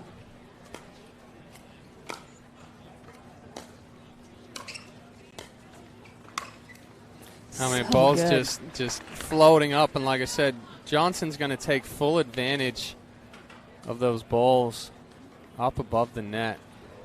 Doing an excellent job this week, or should I say today, of being aggressive and really rolling those heavy balls.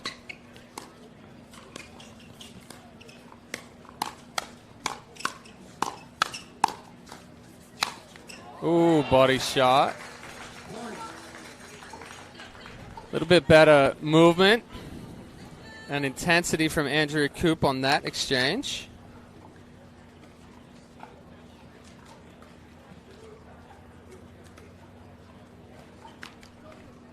Two, 4-2.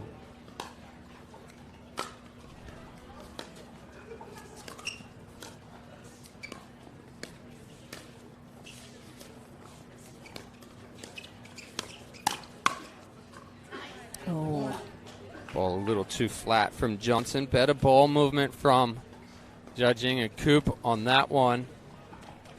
3-4-2.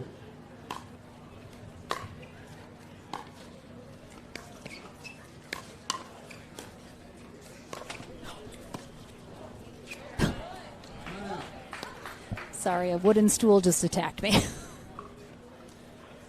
Ooh. 4-3-1.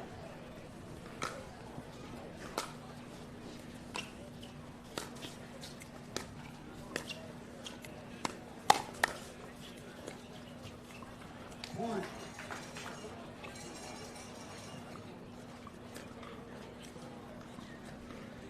Good job by David just getting a paddle on this one.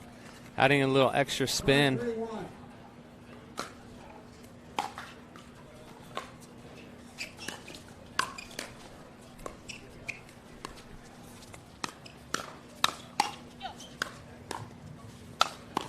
Yeah, too good from David.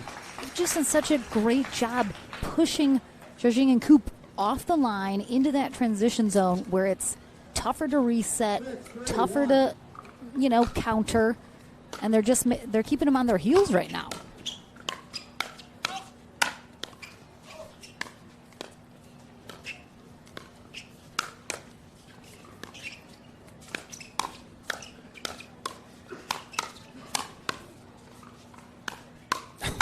This is What the heck? ridiculous.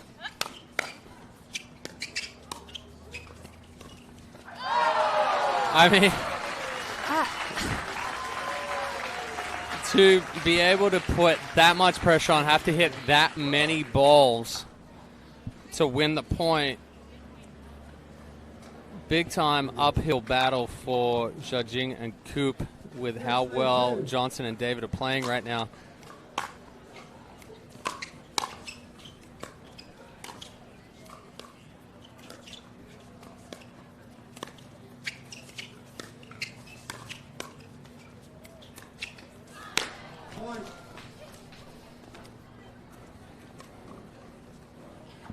And Vivian David in the gold medal match already tomorrow in mixed with Thomas Wilson. She is having herself a weekend, I tell you what.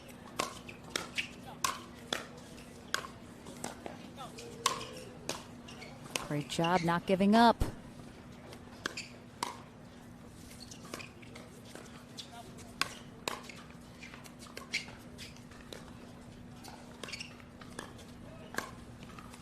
Got it.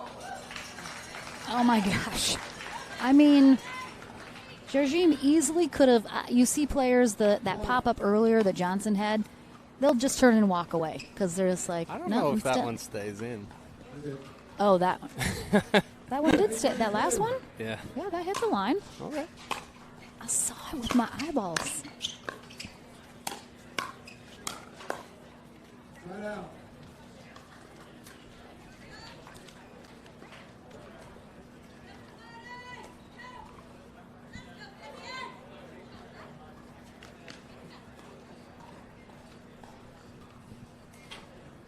One.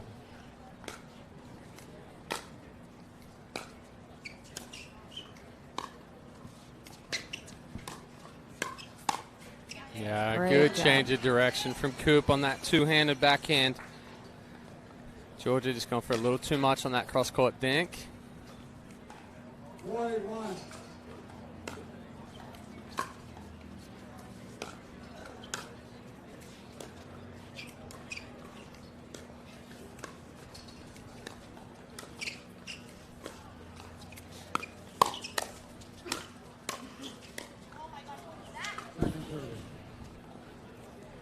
Jardim and David both getting real low during that. I don't know. If they had to face off in a who gets lower contest, I'm not sure I would like to judge that. It's just that it's a tie. Right out.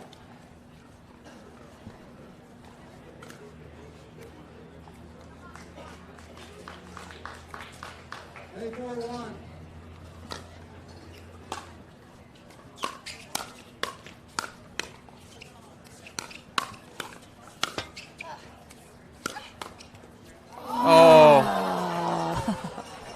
Was that good? I would call.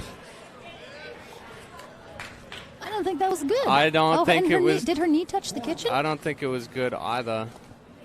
9-4-1. Either way, I think her knee was in the But kitchen. she was in the kitchen as well. So two Oh, missed it balls does- on that one. That's tough.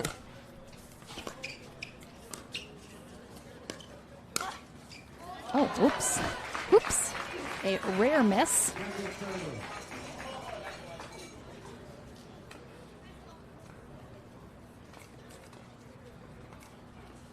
Nine, 4-2.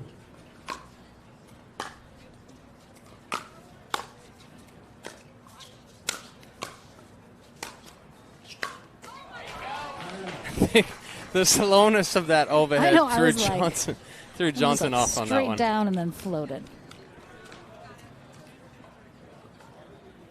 4-9-1.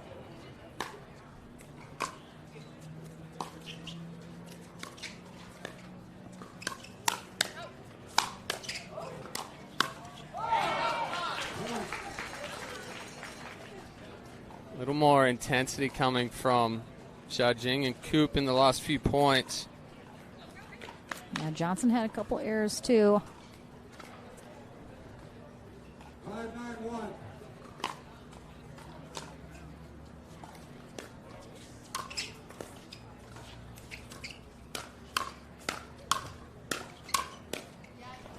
It's good hands from Johnson. 5-9-2.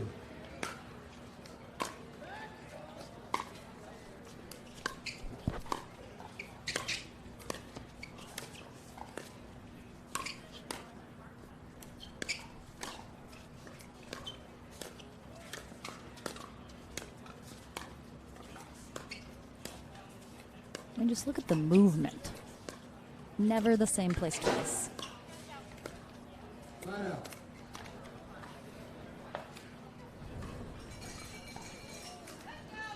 Unfortunately, we don't have live scores or live stats, I should say, but I think the unforced errors on the judging Coop side extremely high.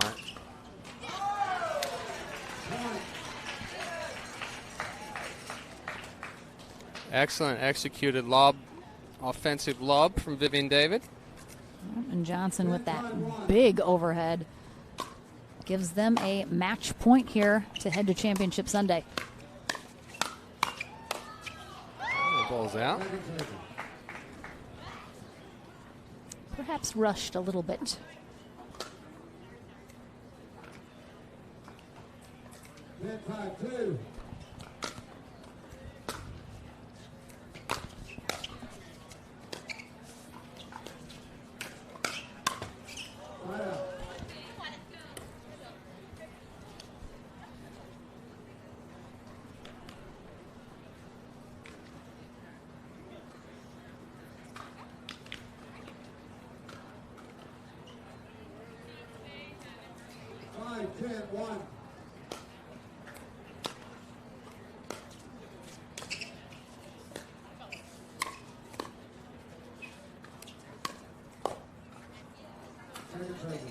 Spot there from Johnson. Loves that two-handed backhand roll. So we've mentioned pretty flat on her forehand side, but a lot of roll on that backhand side. Wow. Yikes. Way too many errors. I mean, honestly speaking, it's been extremely unclean pickleball.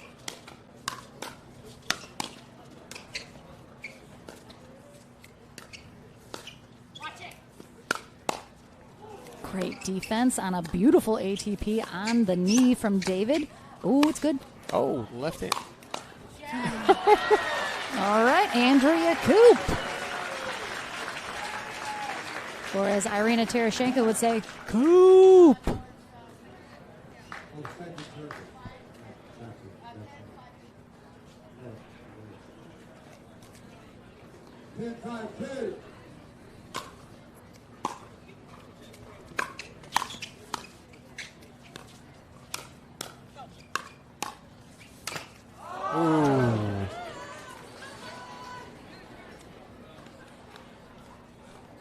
I just feel like these last couple opportunities, Johnson and David have just rushed a little. They haven't this whole match. No need to do it now. You're in a good spot. You know, just do what you've been doing. Wait for the right moment. Try and close this out, but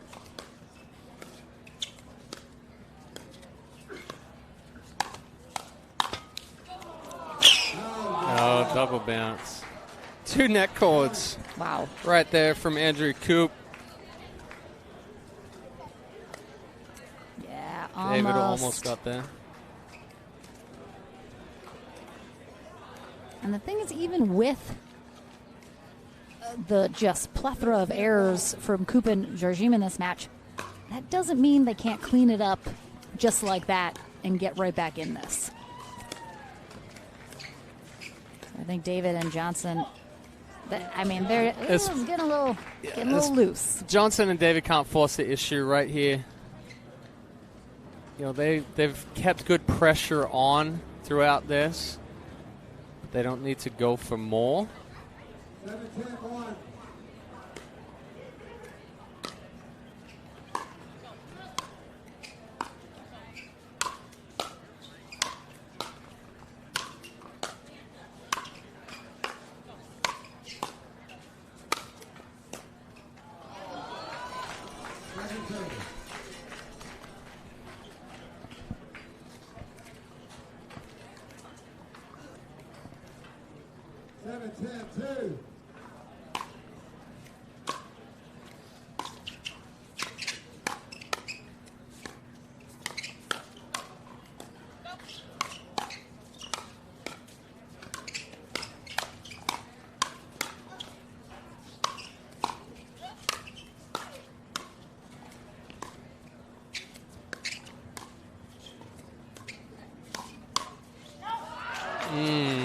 Another ball sailing deep from Georgia Johnson. Good play from Coop, staying in that. Zhao Jing getting the paddle on a couple of those balls. And I mean, again, they're within 2, but is that because Coop and Jorginho have been playing better, or have Johnson and David pressed a little too much? They've pressed a little too much. You know, we've had a couple of balls go long from Johnson. You know, Zhao Jing and Coop have been getting the balls back, but it's not them that have been putting the pressure on. Yeah, I think this is going to be a really tough spot. If Johnson and David, after playing as spectacularly as they have in this match so far, to give up this second game without closing this out and give Jorginho and Coop the opportunity in a third game to get their act together, that could spell trouble, and they certainly don't want that, and I think they know it, and perhaps that is what's caused a little bit of tightness and pressing here when they've had, you know, several match point opportunities to close this out. And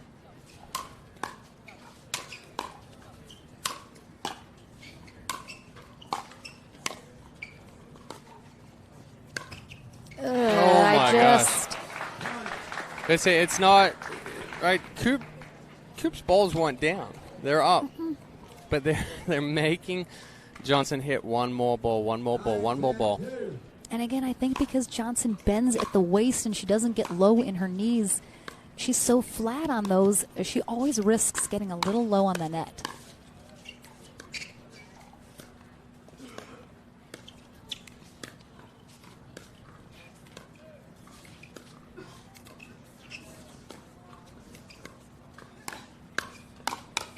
Oh my gosh. All tied back up. Wow. At 10s. Good opportunity and good spot for the reach up for the speed up from Andrea Coop.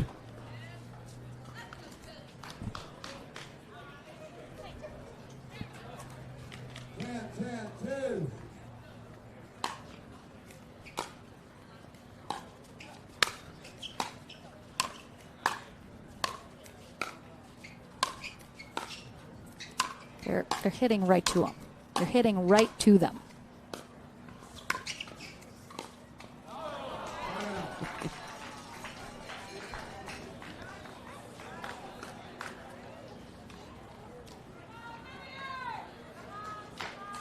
And again, that match point's gone, but a big hold to not let Coop and Jorginho get themselves a game point. I mean, I think if Johnson and David can't close this out here, they're not going to. Mm-hmm.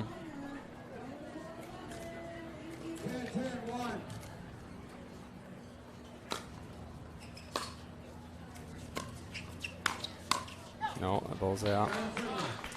And Johnson, no use of the legs on that one, moving through the ball.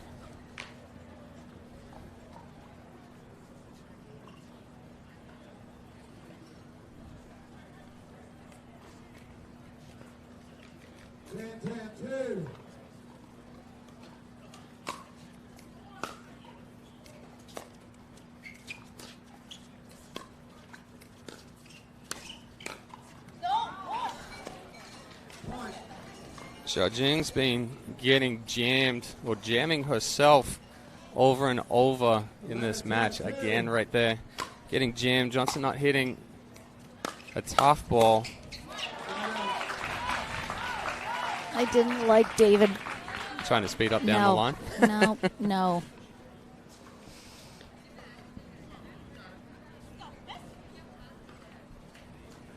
And they did get that 1 point back, so Coop and Jorginho looking at having to get 3 here.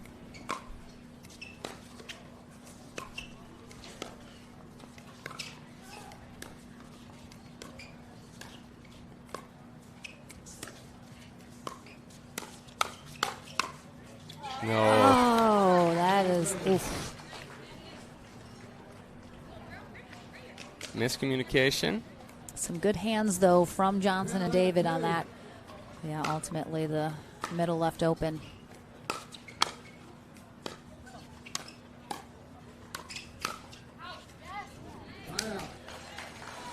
Yeah, that's twice right there. Same spot.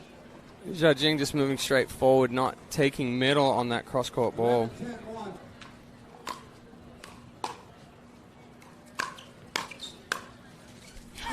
Again, what? Unbelievable. 2 at this stage of just letting that ball sail through the middle. More massive hugs for Vivian David and Georgia Johnson. They have got themselves a spot on Championship Sunday. Simone Georgine and Andrea Koop. They'll head to bronze where they face Anna Bright and Paris Todd. But our men's bronze medal match on deck first. J.W. Johnson and Zane Navratil take on Kyle Yates and Rafa Hewitt, who we have not seen yet today. So that should be a fun match coming up next. Don't go anywhere. Back into the action here in Houston right after this. The APP Sunmed Houston Open, brought to you by PowerPlate, the official recovery tool of the APP Tour. Sunmed, the official CBD of the APP Tour. And Pickleball Central, your pickleball superstore, catering from beginner to pro.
We are launching Selkirk TV, which brings the best pickleball content to your smartphone, tablet, and big screen TV.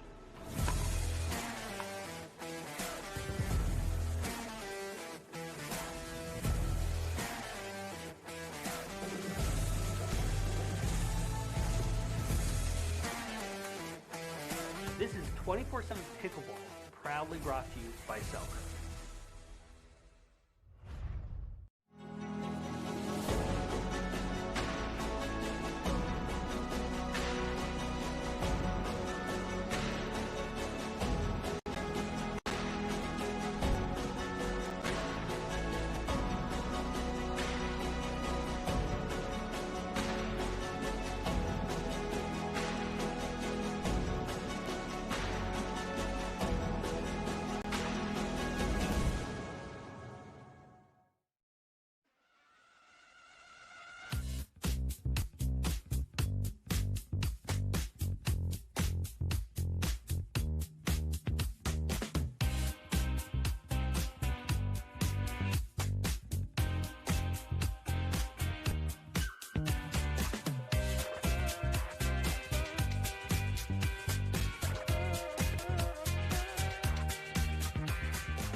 Welcome back to the Franklin Studio. Lauren McLaughlin here with our first team, Johnson and Vivian David.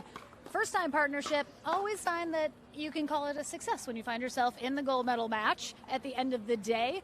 I mean, that first game, you guys just cruised. I mean, you didn't let Simone and Andrea get settled at all. Going into that second game, I have to imagine you were like, that went spectacularly. Let's just keep doing that and keep it rolling. I mean, did you guys just feel like you had a strategy and you put it to work and it was working? Yeah, I would say so. I think we took our foot off the gas a little bit in the middle of the second game, but they played well and they did definitely make some adjustments, and always the wind makes a little bit of a difference. So I would say that we adjusted well. I mean, specifically that second game, you had pretty significant lead again, closed a little bit, as Georgia said, let the foot off the gas a little bit, had a couple match points, couldn't close. We thought you guys looked like you were getting maybe a little tight, pressing some things. When you're in that situation, how do you keep yourself calm and just remind yourself, 1 point at a time, you know, we don't have to rush anything, we got ourselves here, we can do this? I think a timeout is huge in that area. Just kind of like, okay, you know what, let's take a timeout, regroup, remind ourselves like we don't need to rush anything, but if it's a high one, also go for it. Because I think we were kind of timid and not going for our shots, and then we were letting them dictate. So there's a fine line of being patient, but also not passive. So it's very difficult to close out a match. They are so tough mentally, so it's like all the more like, oh, they're creeping back. So definitely calling that time out and being like, okay, it's just 1 point at a time. Let's just try to close this out. But I mean, Georgia was amazing. Like, it's having a beast like that, it makes my job real easy. I mean, you can't help but feel the energy and sort of the infectious positivity between the two of you. You were talking amongst yourselves. Is there a good chance we maybe see you two pair up again in the future? If she will have me, absolutely. Oh, I feel like she will. Viv will have you, I think. All right, but we will have you guys tomorrow in our gold medal match on Championship Sunday. Congratulations, lady. We'll see you twice tomorrow, of course. And again, that bronze medal match here in our men's coming up to see who is heading to Championship Sunday on their side. And then we'll conclude our day with our women's bronze. So don't go anywhere. The action in Houston still going. We're back after this.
cars. It's a beautiful, lovely day in Houston as we fly over downtown. It's not live, don't worry, guys. It's I just sometime want to when know there's no what rush time hour. of day Exactly, that is, because we that's want not the how no it, traffic. how it was when I drove through. All right, bronze medal match here in our men's pro doubles. Kyle Yates and Rafa Hewitt have made it through the back draw to take on Zane Navratil and J.W. Johnson, who lost in a very tight 3-game matchup in the winner bracket final with Deckel Barr and DJ Young, who got themselves the first spot on Championship Sunday. And as I mentioned, Yates and Hewitt knocked down a little earlier in the day and had to battle back. Let's see how many matches they had in our backdraw. It looks like they took on Shearer and Chikatilov. Ooh, 18-16 in their first backdraw match. That is a big win in the backdraw. And then they took on the Johnson twins of Yates and Hunter, winning that 15-8. Then Connor Garnett and Kai McBacon were their next victims at 15-4. Then Casey Cullen and Ryler DeHart fell to Yates and Hewitt in the final feeder match to get them back into bronze. Good aggression from Yates on that one. Yeah, this is going to be a fun matchup. Yates and Hewitt both can be streaky players, can be emotional. All right, the big yell from Hewitt already. And we have, of course, Navratil and Johnson, who just have one coming off that loss, as I mentioned, in the winner bracket final. Little too big from Yates. You hear him say, don't miss that. He's getting too excited.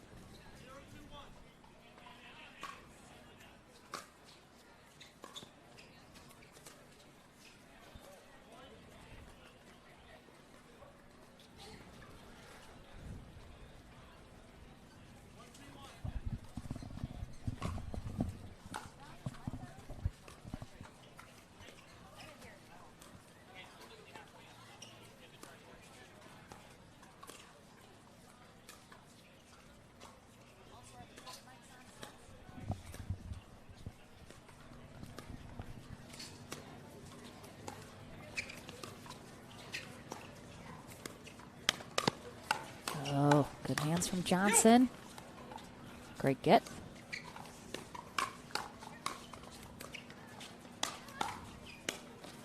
Oh, good move from Yates to close that one out. Yates and Hewitt coming in, plenty of energy, fired up right here.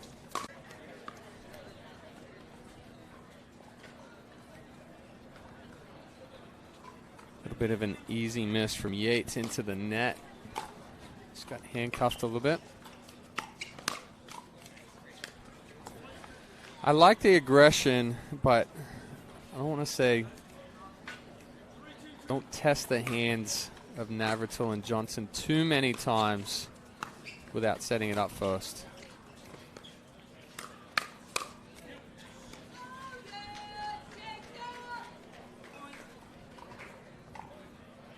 Of course, Hewitt is a lefty, so you're going to see him on that right side pretty exclusively.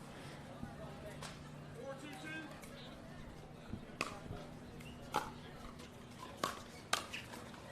would say similarly to Navratil, Yates can be successful on either the left or right side. I think he can interchange those pretty evenly.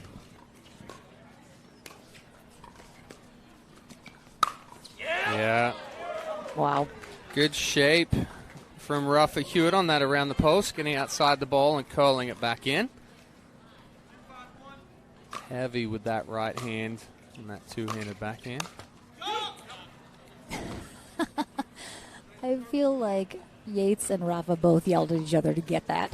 It was like 10 feet away. Dive! Okay, I'll get it. Oh, yeah, pushing that a little wide. He just kind of cut off his swing a little bit. Stay through that ball, extend through that ball. Helps with control. Oh, great get from Hewitt.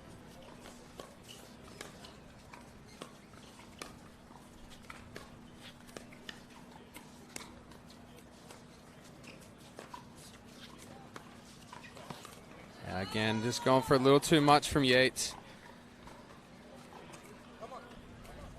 And I think this is the first time that Hewitt and Yates have played on center court here. And I have to imagine, obviously, slightly different conditions. You're surrounded by bleachers, banners. Wind's going to swirl a little because of that. Obviously, wind a factor any court that anyone's on here today, but Navratil and Johnson have seen this court before. They know what to expect. Perhaps an adjustment for Yates and Hewitt a little bit.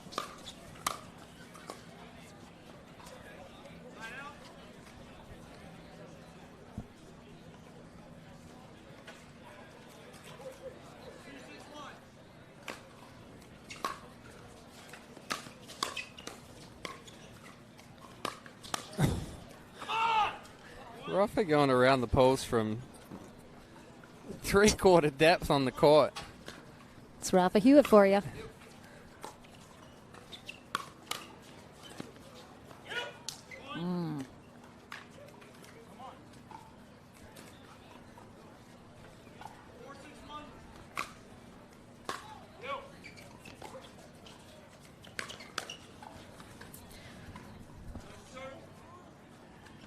Yates talking to himself right there. Definitely early on that ball.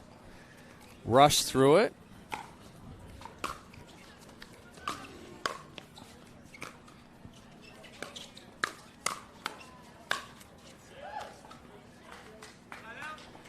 I like the aggressiveness from Yates and Hewitt right here, but they definitely have to stay within themselves. Don't force the issue. Don't try to speed up those balls that aren't there to be sped up. And when you do, stay composed.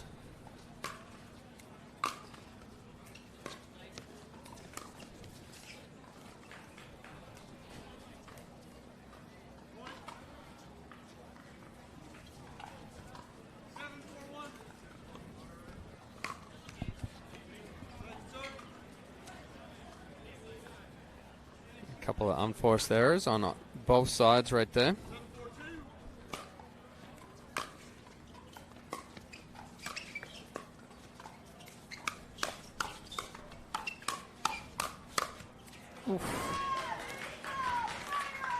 Good hands. Yeah, Johnson putting the final stamp on that ball.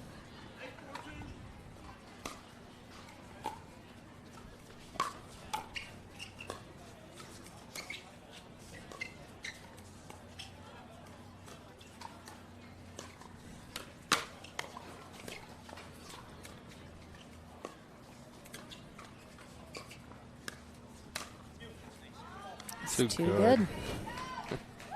Again, Johnson, his ability to reach in, you watch that paddlehead just drop underneath the ball, and then it's a quick acceleration, brushing up the back of the ball and rolling that in the back of the court, splitting through the middle.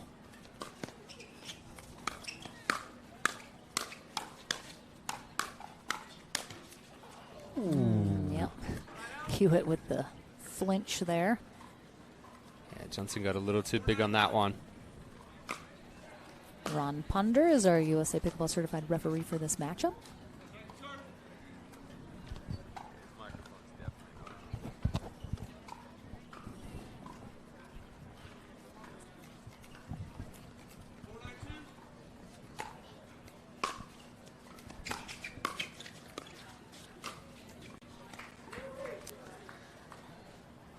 So it was a good start from Yates and Hewitt coming out getting a couple of quick points, but Navratil and Johnson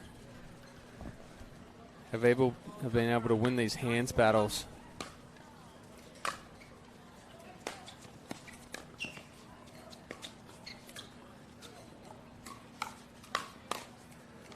A good misdirection from Navratil, selling that like he's going to speed up through the middle and then just changing direction right at the last minute. Hewitt telling Yates, let's dial in right now. Nice spot. Dialed in indeed.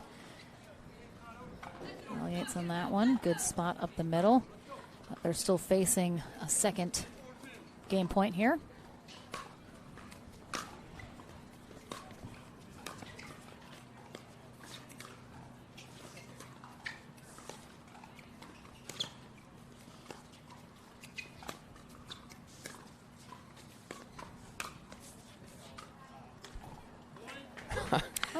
I don't know if JW thought he hit that, because he kind of looked at the paddle to see, unless he's just looking at the paddle being like, how did I miss that ball? But yeah, probably. I mean, he does that a lot.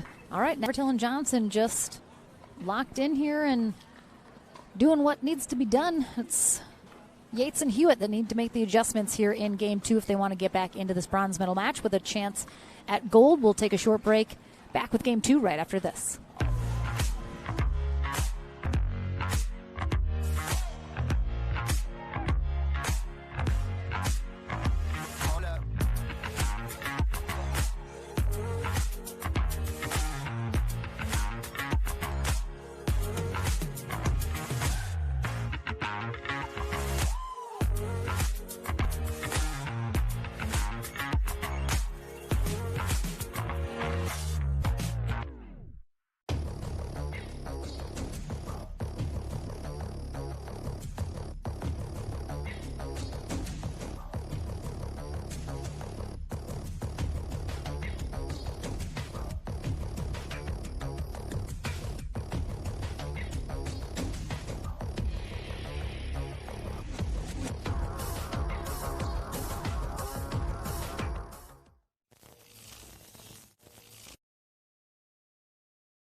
The APP Sunmed Houston Open, brought to you by Pickleball Central, your pickleball superstore, catering from beginner to pro.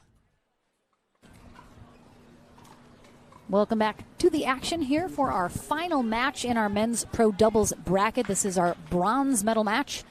Here at the Sunmed Houston Open, we have Kyle Yates and Rafa Hewitt, who battled through the back draw to make it here into the bronze medal match. They take on Zane Navratil and J.W. Johnson, who were knocked down in our winner bracket final. And a spot on Championship Sunday on the line for one of these teams.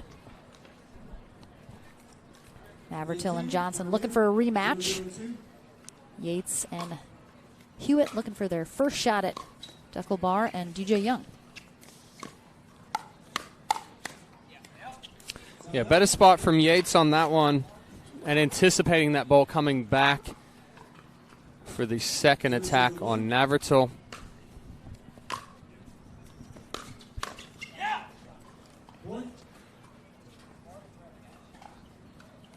So similar start in Game 2 for Yates and Hewitt. Coming out nice and aggressive. Just got to play a little bit cleaner than they did on Game 1.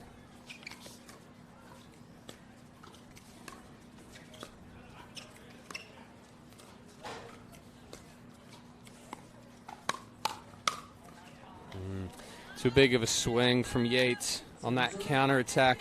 Not the best of speed-ups from Navratil. Yates recognized it, but left that ball up for Johnson to put away. Navratil does seem to be targeting Yates on that backhand side.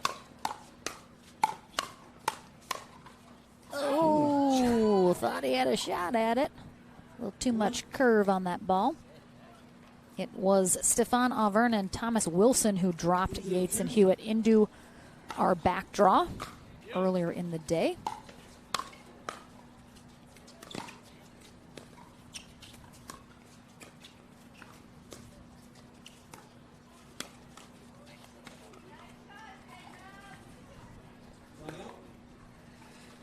Hewitt getting a little frustrated right there on that one.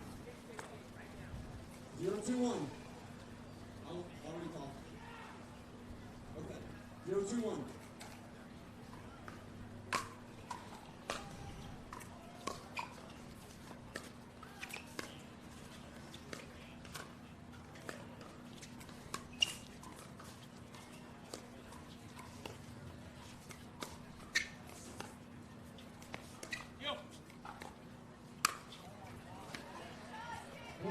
I'm sorry, there's been a little bit of hesitation from Yates. We've seen him do a couple of two-handed backhand dinks that have popped up. That forehand ball popping up because getting a little deep on and close to his body.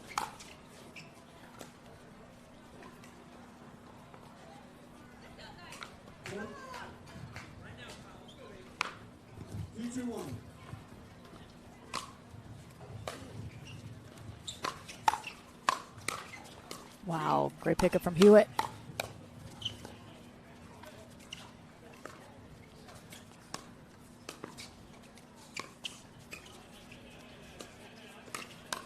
Yeah, good step in, good time for it.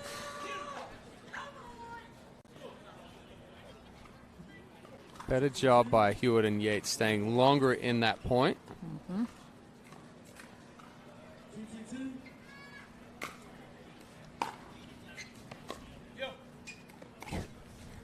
JW taught him the butterfly.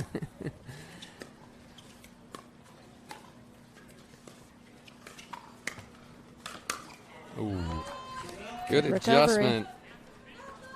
It's always tough to adjust to the pace difference and the height coming off of that net. Ruffy Hewitt staying balanced just on one foot. It has to take that drive earlier. Letting that one get too deep.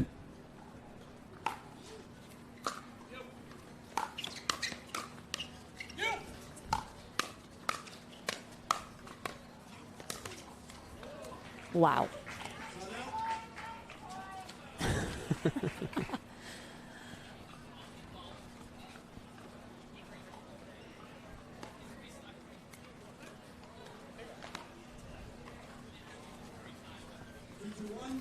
I would love to get a weather update at some point as well. See what we're looking at My on the wind, goodness. because we're about to The wind lift is up and blow away. is swirling more. And if it doesn't say that the wind is picked up, I call baloney.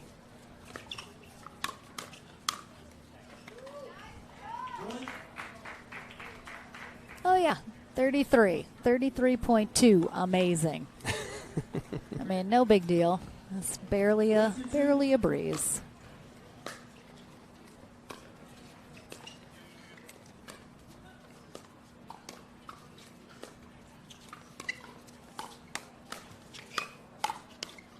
Oh, good get there from Johnson, but couldn't ultimately close it out. 2-3-1.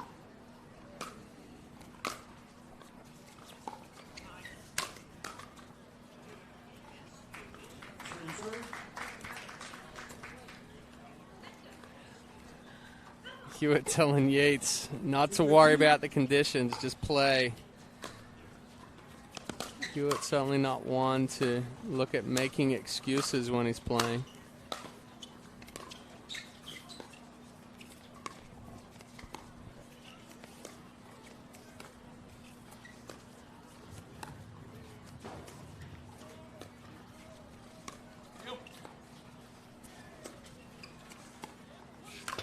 Oh, yeah, No, that was... just ugh. out. Kicked off the net. I think it was just a little too far out in front for Navratil. And again, with the wind, just it's risky if you're leaning so forward to get a ball.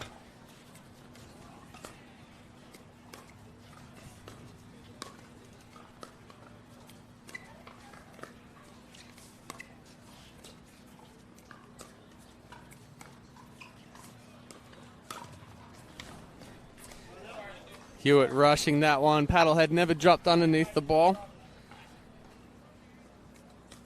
See See it coming too flat. Very linear into the net.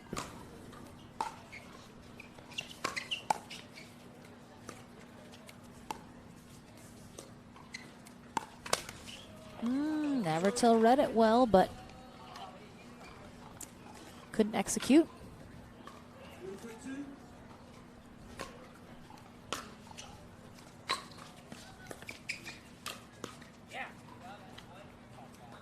Another good reach in from Johnson.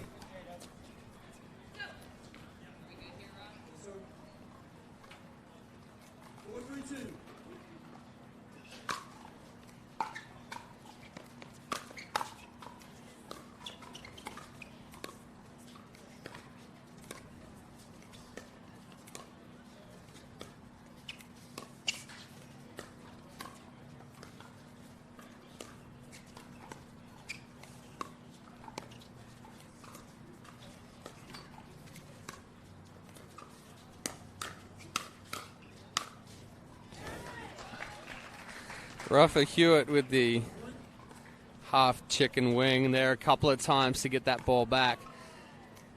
But J.W. Johnson just too powerful in his ability to take that ball early and keep it down.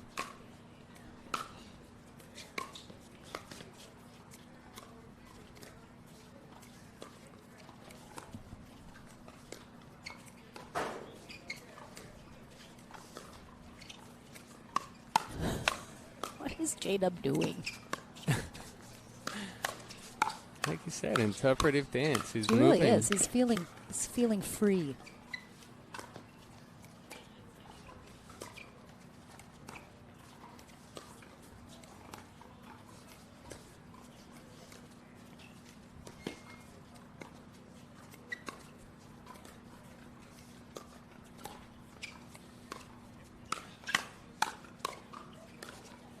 Great reset from Navratil as that speeds up a little. Ooh.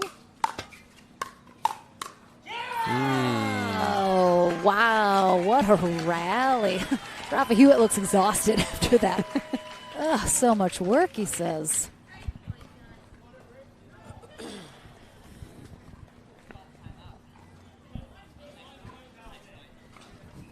Just a little soda, little break, a little drink break. A day one CBD water right there.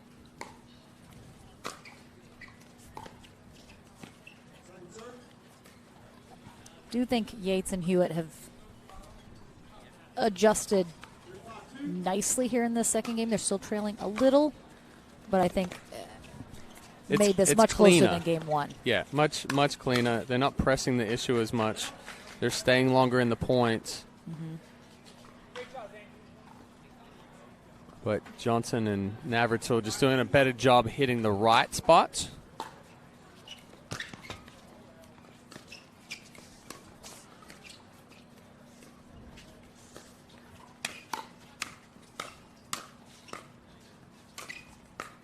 Good pickups from Hewitt.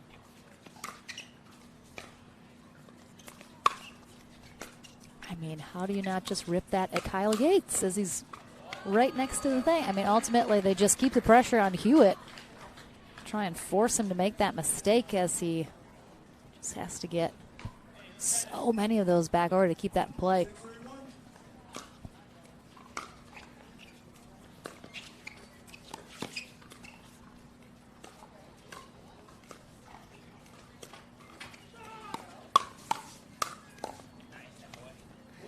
Navratil did a better job of reading that speed up from Yates. Yates has been trying to hide it by going to the two-hand cross-court roll dink. Not his typical backhand dink, but he has been speeding the ball up with that two-handed backhand. All right, timeout here for Yates and Hewitt as Navratil and Johnson starting to pull away a little bit, feeling a little bit more confident and in control here as Yates and Hewitt definitely in danger of this, getting away from him here in this second game. Still, if they end up with the bronze, a successful day, I would say, for the two of them after a couple really tight matches in that back draw. Get some good teams. but of course,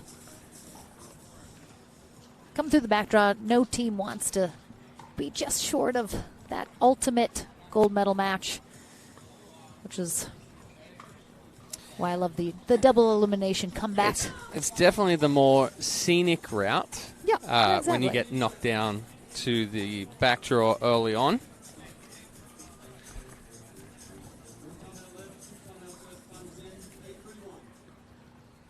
All right, on first server still 8-1 here in game 2, looking to close out this match in 2 games.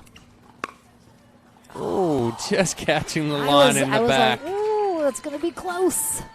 Did not have a ton of pace and angle on this. Yeah, it's a good job by Navratil for going back corner. He can't go any sharper on that angle, so the depth is the only thing he had.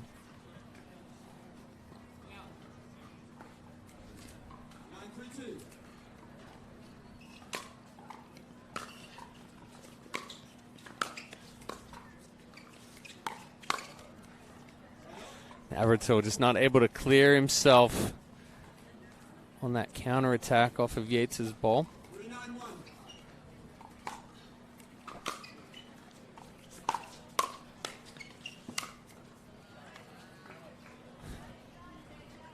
Johnson just giving a little smile there.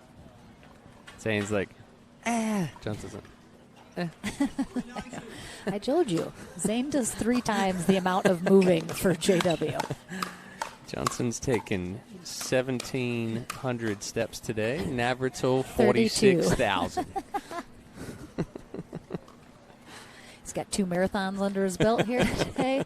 J-Dub clearing a 5K. He hasn't even climbed a flight of stairs yet.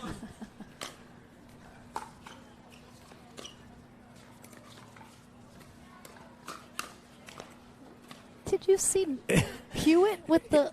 He was baiting him into speeding the ball up. And the first one worked. Second one, he was just way too early on. Match point here for Navratil. Oh, yeah, that's nope. Second, excuse me. Match point. Quickly change what I needed to say there. Thank you, Zane.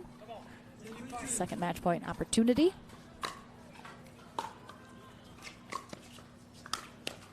That's in. Good.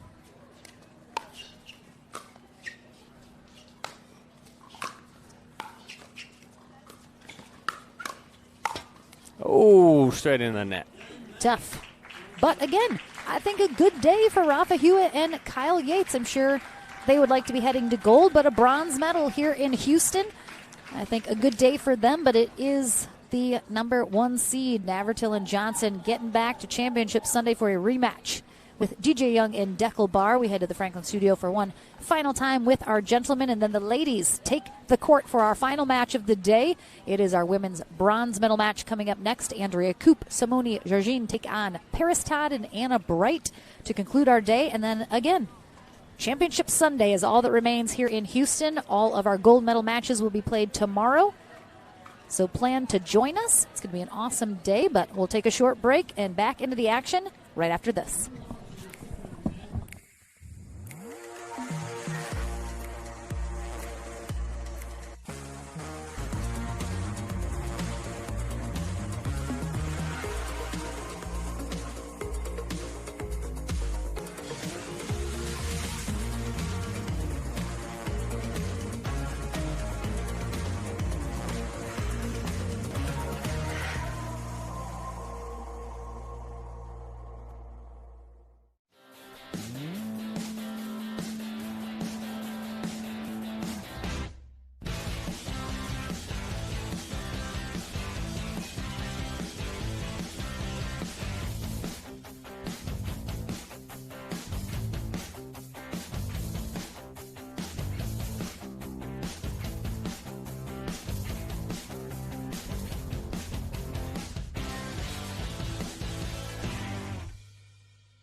Welcome back to the Franklin Studio. One final time with our men. We have St. Nevertill, J.W. Johnson. They're heading for a rematch tomorrow on Championship Sunday with Deckelbar and DJ Young.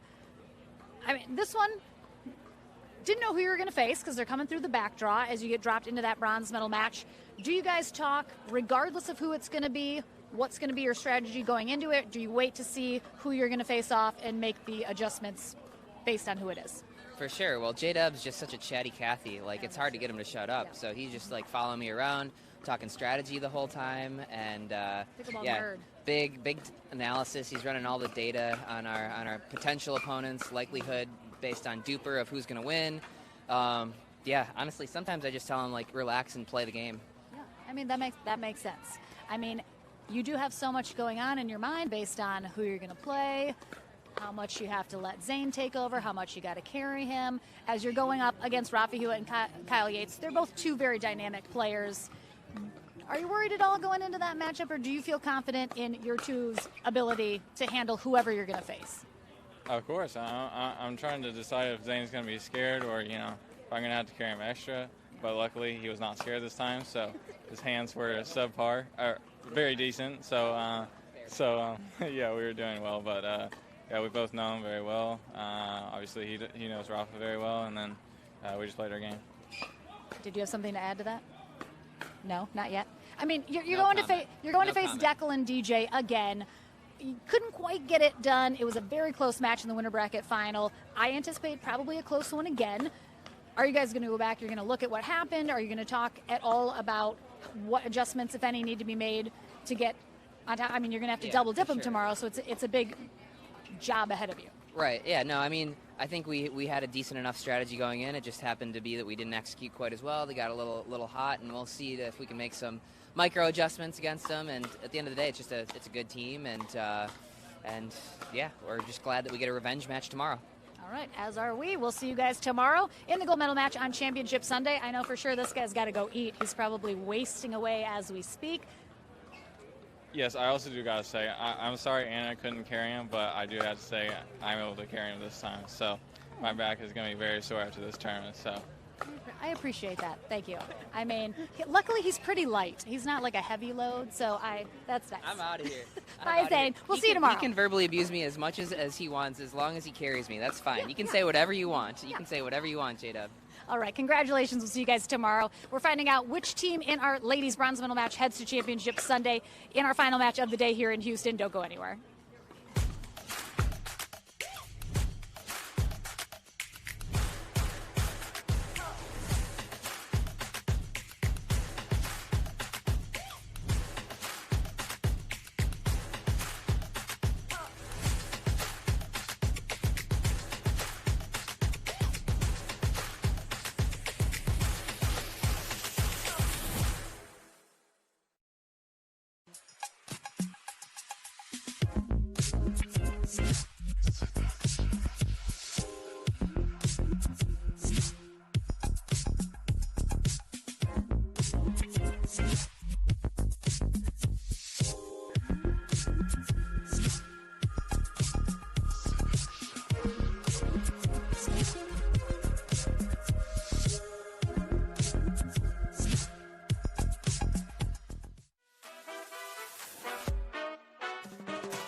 Back here at the Sunmed Houston Open, we have before our final match of the day, as always, our Sunmed recovery point of the day.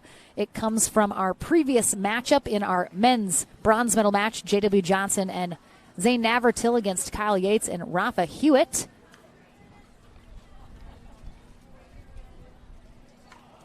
A lot of good movement here. Had some great extended rallies between these two guys.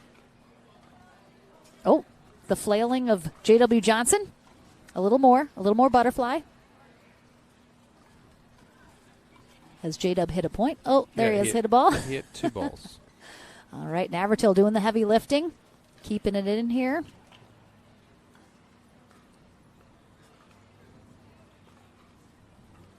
Back into the dinking. Good movement, good patience on both sides. Some more butterfly from J.W. Johnson. Great reset from Navratil and right back in it. The speed up off the net from Yates, and ultimately the high five as Rafa Hewitt, huge sigh of relief coming out on top of that one. And that was our Sunmed recovery point of the day. Our ladies on court now for our final match here in Houston today. Simone Georgine and Andrea Koop take on Anna Bright and Paris Todd for a shot at Georgia Johnson and Vivian David on Championship Sunday tomorrow. We saw Georgine and Koop get knocked down in the winter bracket final by them, coming out pretty flat in that match. We'll see if they can ramp it back up here while Paris Todd and Anna Bright coming through a bit of a backdraw run. Not too long, though.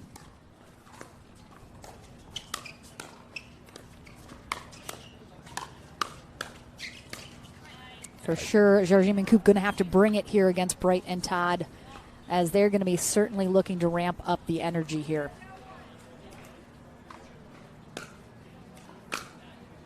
Chris Galan is our referee for our ladies bronze medal match. Yeah, and already a better job from Koop and Jiajing as far as taking those balls early and putting some pressure on the last match, that winners bracket final. A lot of those balls getting too deep and balls popping up on them.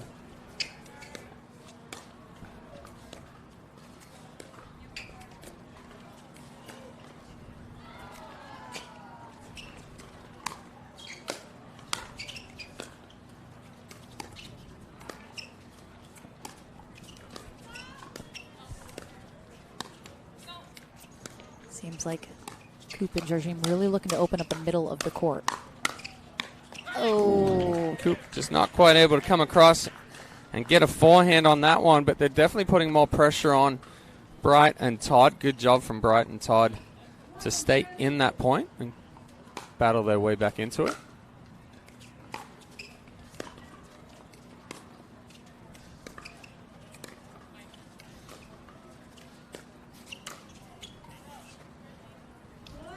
Tough spot for Bright to speed up at, going short court angle. Jiajing recognizing it, getting out of the way.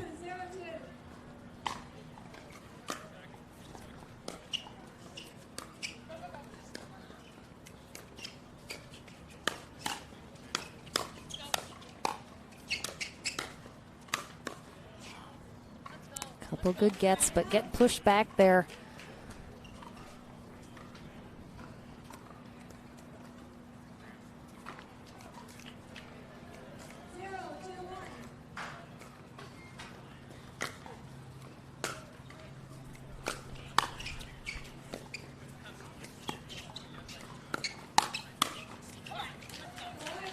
Bright sitting on that forehand, waiting for that speed up from Koop.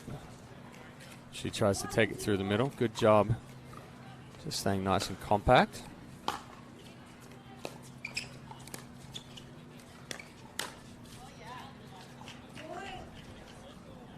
Way too big of a take back for Jiajing on that one.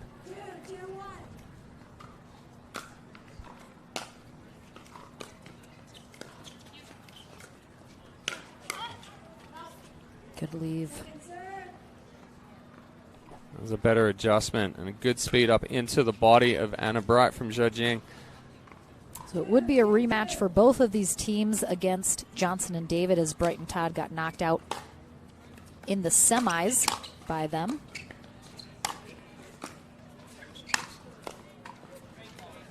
Yeah, much better balls from Coop. Heavy spin, both backhand and forehand, dipping down to the feet of Bright and Todd. Saw that a little bit in the winter bracket final. Yeah, Todd giving that one back. Heavy top spin as well. Using that good reach.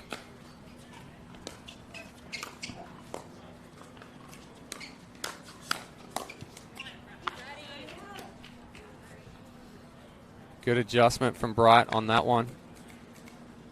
Going more down the line.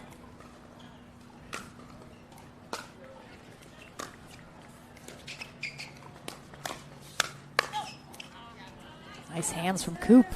Getting ready for that speed up. Yeah, that's not a bad speed up from Bright. Coop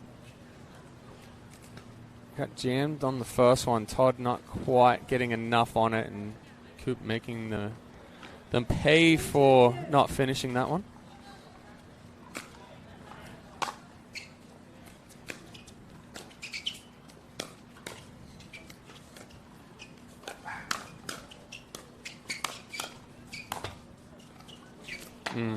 Two bounces.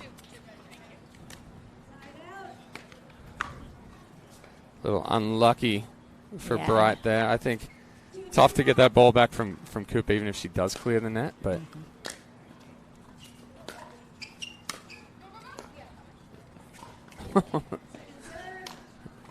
the wind playing havoc and knocking that ball down.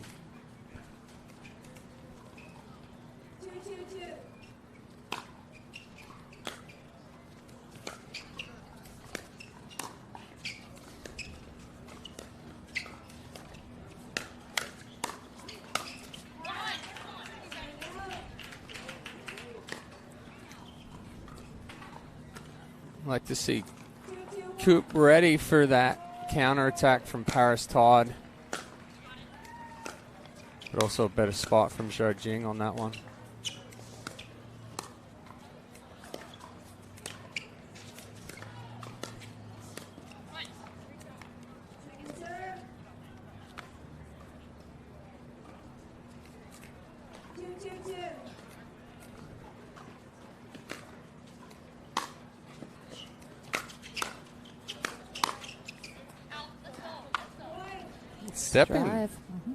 Step in from Anna Bright, coming up, playing aggressive. Coop getting a little handcuffed. Tough spot into that right hip.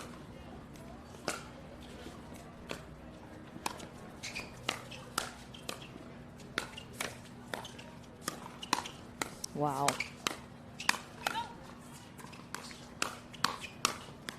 Oh. Good job by Coop getting them back into that point. The pressure from Bright and Todd.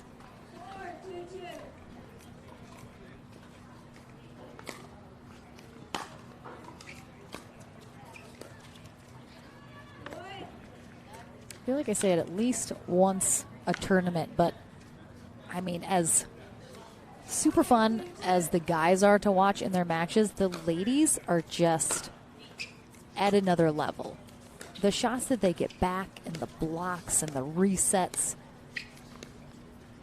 just so entertaining to watch them.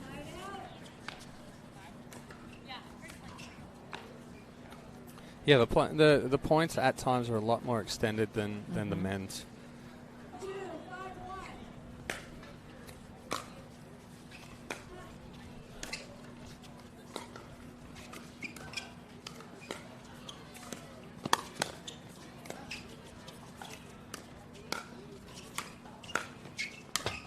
Oh, can't do much about that one. Good move by Coop on the Ernie. Couldn't quite finish it though.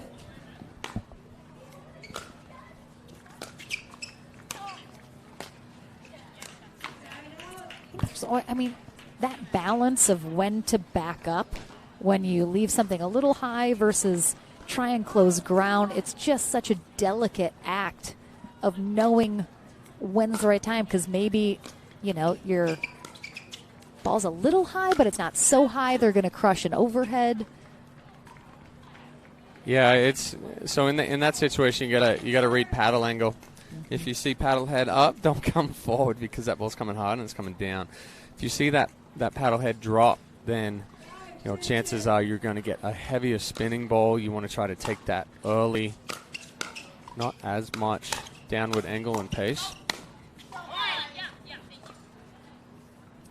Catches that back corner. Coop with the in call.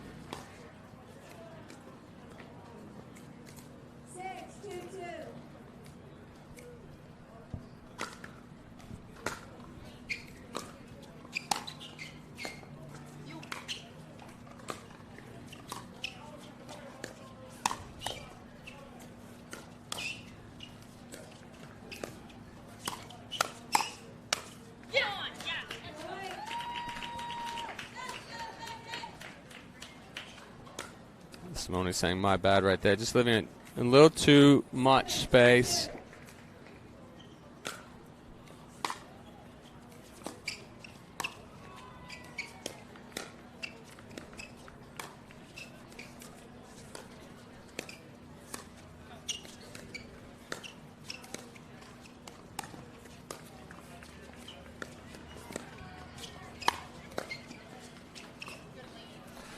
Yeah, two good rolls, one from Coop, one from Jiajing, both directions there.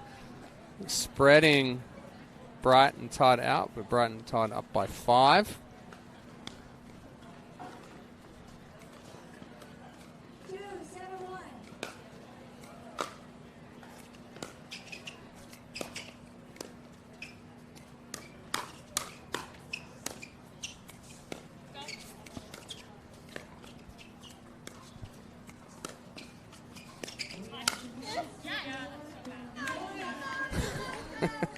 Hannah Bright saying, yeah, that's so bad. She just rushed through that one. Jiajing and Coop making the switch back to Simone on the left, Angie on the right.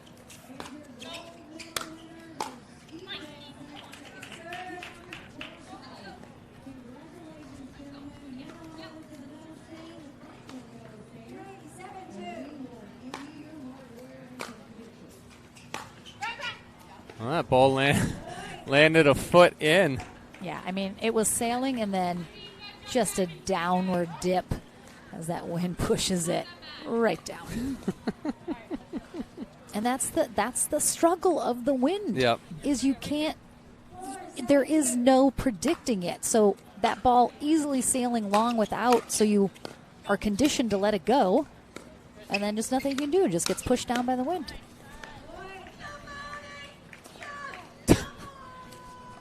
Go, Kathy. I love her so much. Good adjustment. Good step in from Jiajing on that one. Taking a quick timeout here from Bright and Todd. Jiajing and Coop getting 3 back right now. Oh my gosh, cowbell and chicken? Why are we blessed with so much amazingness from Kathy?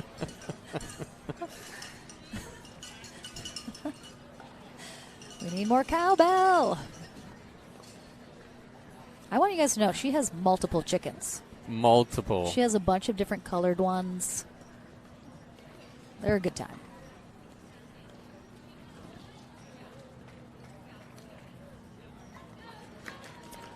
This match seems very... There's been some amazing rallies and some good kind of quick speed ups. It's still just... It doesn't feel slow, but it just feels... The development of the points is not... It's not smooth. It's not consistent. One is short. One is quick. Yeah, I think that's what it is. There's no rhythm to anything. And we've had that all day. Coop and Jiajing getting a little bit more of a rhythm in these last few points. And as I say that, missing into the net is going to kill it. But yeah, it's it goes back to the conditions. Yeah. You know, if you're not feeling comfortable with your game because it's always changing because of the wind, you know, then the whole rhythm of the match gets thrown off as well.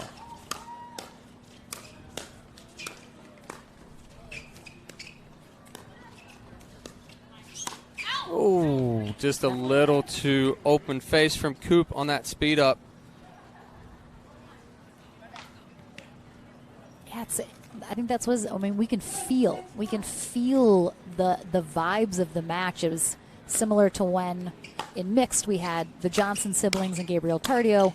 That familiarity, we could feel that as well. So it's kind of palpable, the chaos of the conditions here on court, and that no one is able to settle into anything.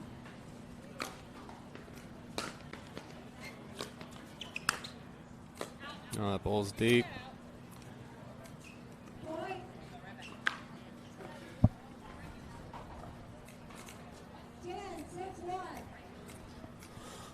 Game point here for Anna Bright and Paris Todd. Oh, I thought that was wide. Do too. I was really surprised that Paris played that. Yeah.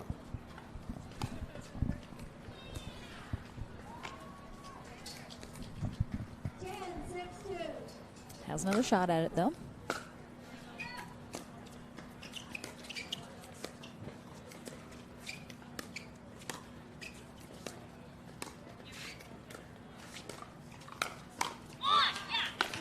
Yeah, good job by Bright and Todd right there. Xiaojing and Coop definitely very off balance the last two matches that we've seen of them. Yeah, I mean, we'll see if they can find any sort of rhythm here in this second game. Otherwise, their gold medal winning streak together is about to be done. So we're back into the action here in Houston for this final match of the day in our women's bronze right after this.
Back into the action here in our women's bronze medal match. What could be possibly the final game of the day here. Simone Georgine and Andrea Koop on the near end take on Paris Todd and Anna Bright on the far end. Todd and Bright took game one, 11-6. Now they are looking for a rematch with Georgia Johnson and Vivian David on Championship Sunday. And they might get it if Georgine and Koop cannot find any sort of consistency in their game. Definitely struggled in the winter bracket final, and looks like the struggle continues here still.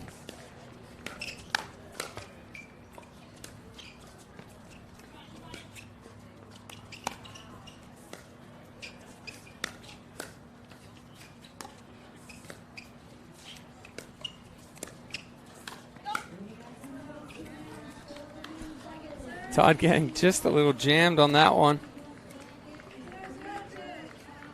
Not quite able to get fully extended.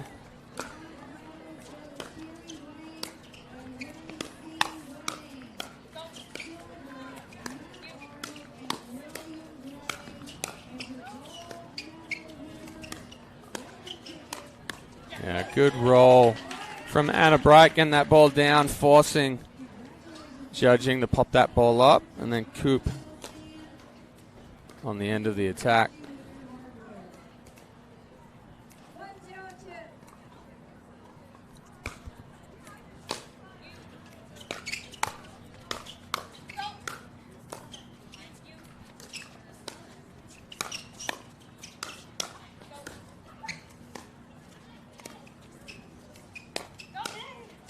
Oh, just catches the line. Yeah, Coop and Georgine just not catching any breaks.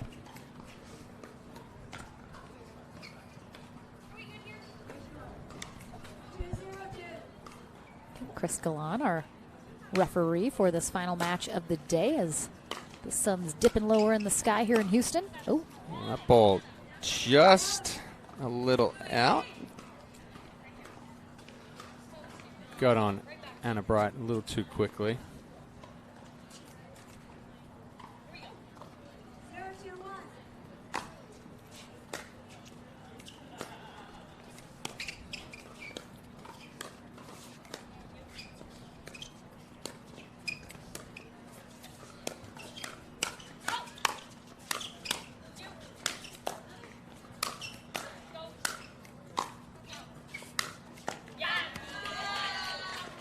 Good spot from Paris Todd.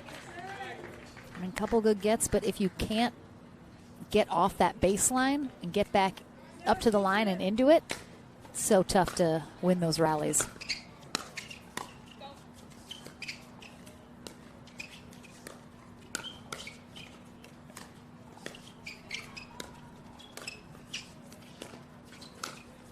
No, just out on that one. But Bright and Todd really stretching out Judging and Coop in game two.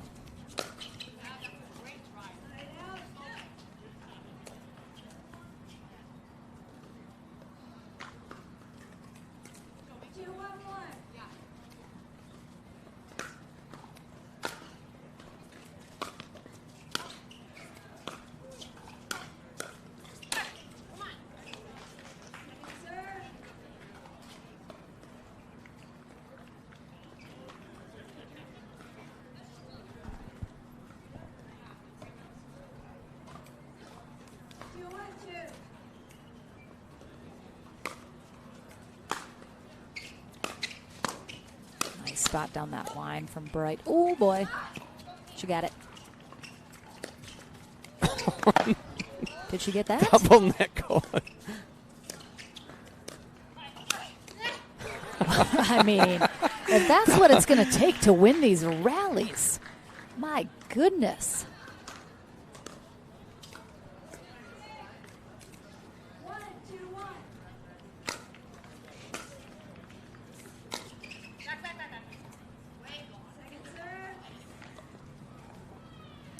Does seem like the wind has calmed a smidge here for this bronze medal match.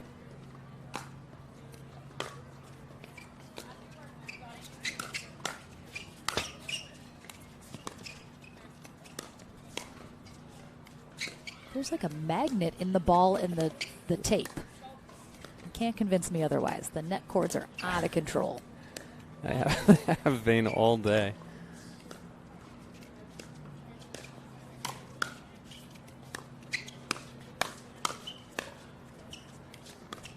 Pick up from Coop. Oh.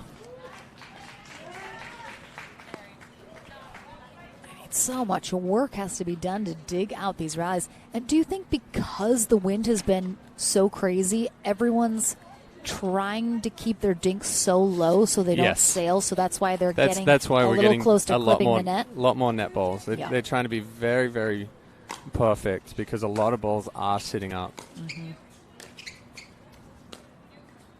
Really small margins.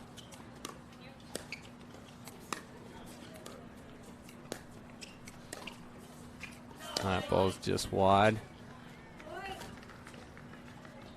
Better job from Judging and Coop in this one, taking the ball earlier. They're not letting as many balls get close to the body.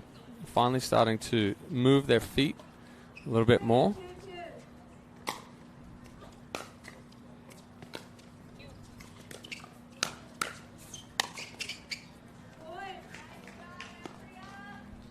Slight hesitation from Cooper right there. She wasn't sure which side she was going to go, either forehand or backhand. But smart timeout from Bright and Todd right here, trying to slow the roll for Jiajing and Coop. And they haven't had a lot of rolling the last two matches. So it's a big deal that Bright and Todd are feeling a little pressure. Next week, Chad and I head to beautiful Hilton Head, South Carolina. Don't worry, I think Adam Stone's going to make an appearance as well.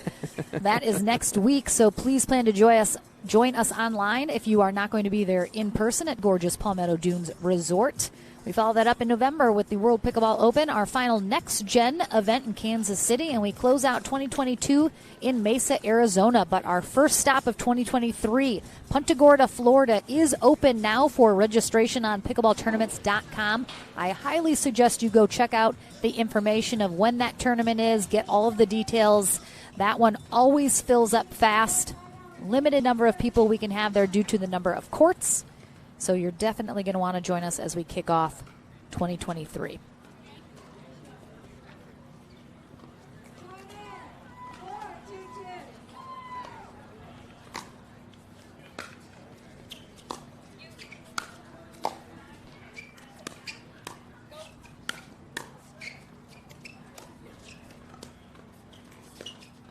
Around.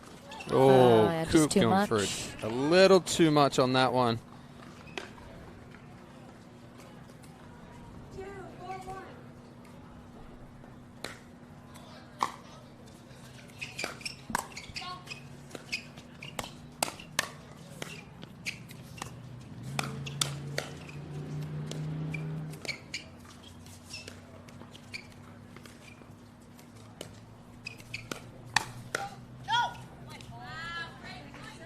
Great rally. Yeah, good coverage from Jiajing and Coop on that ball through the middle. Jiajing pushing Bright out wide. And a good speed up, but not able to hit through coverage.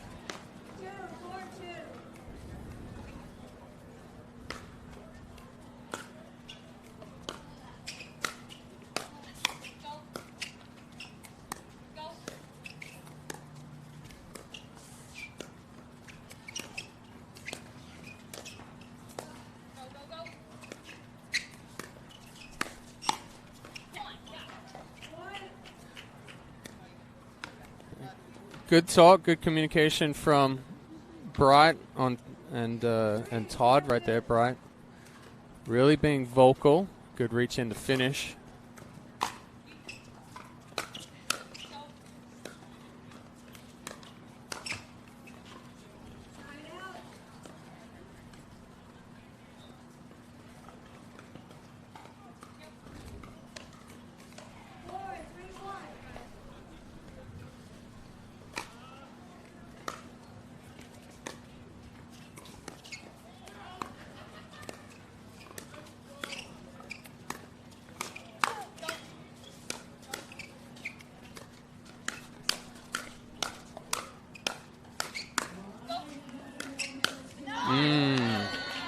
Good reset from Coop in the middle there, but the attack from Bright and Todd just too strong. I mean, look how far back they are.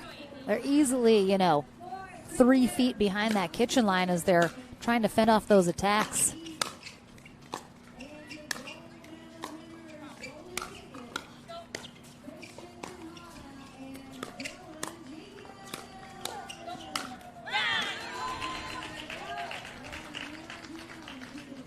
Just too strong again from Bright and Todd. Bright really stepping in, taking those balls early, putting the pressure on Coop and Jiajing as they're trying to get forward.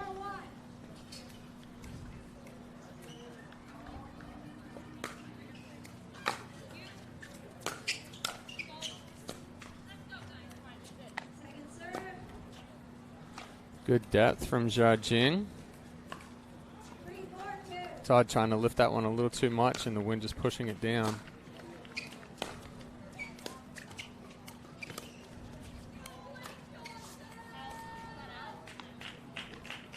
Yeah, Coop pushing that one wide.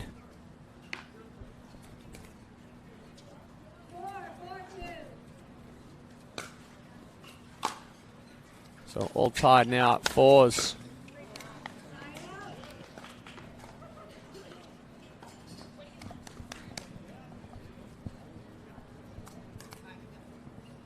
Yeah, you mentioned it. The second game does seem to be the first time in a little while that Coop and Jorginho are starting to have something that feels like it's a little bit more what we're used to seeing out of them.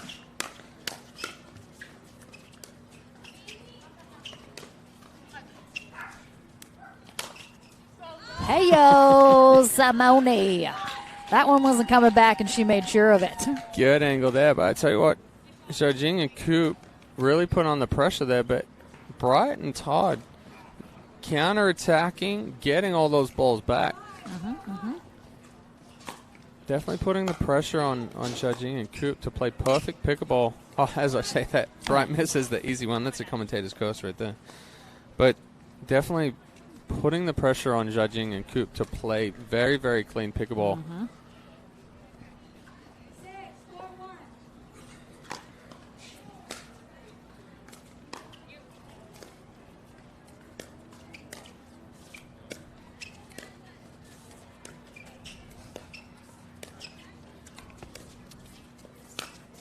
Ooh, I think that ball was out anyway, but Jorginho bringing that ball back in around the post. Anna Bright very dangerous with that two-hand backhand roll.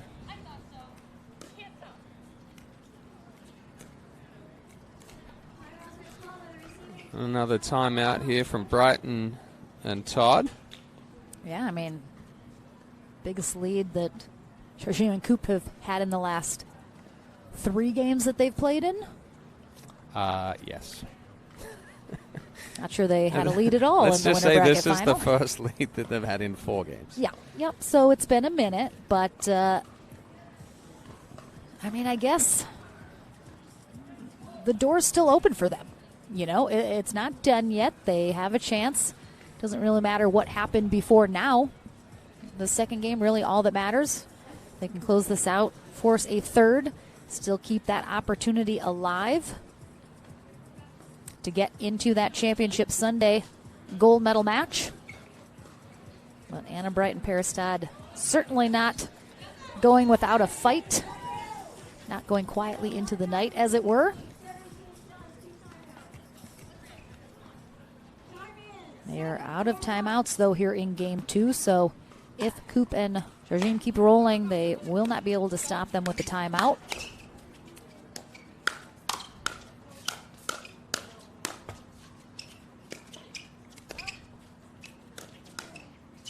Oh, that ball dropping a little too quickly. Jorginho following that down.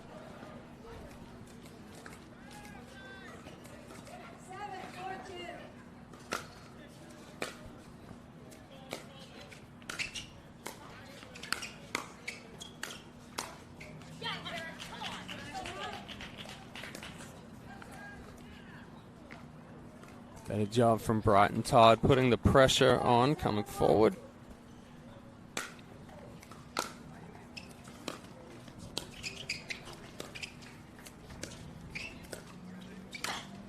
Oh, too big from Jorginho on that one. Can't try to force the issue here. Got to stay clean. Get those balls down.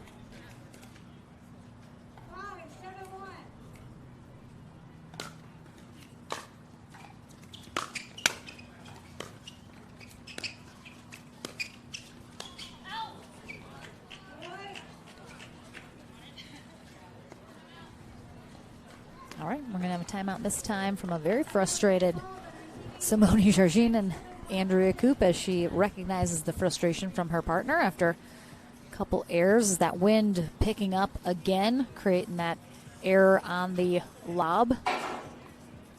Jorginho shanks it a little bit. Again, wind 32.8 miles per hour. So, yeah, just as you said, it down had died down for this every match. so often. And when I say it's died down, we're talking like 25 miles per hour. So definitely still a major factor. And It's tough. Georgine and Coop, they got something going. They had something that was working. Can they hang on to it, though? Because Brighton Todd seems like they've had more that's working for them in this match, and if they get back into that, could easily overtake them on their way to that gold medal match.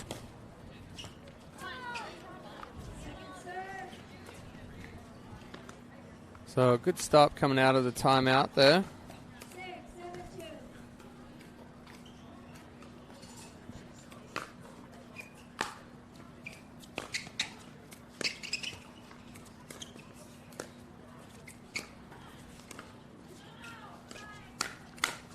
Ball on. Oh, no. How does that happen? Someone must have shanked it off a paddle up and over the tents. That is Senior pros over there on unfortunately. court 2. Of course it is.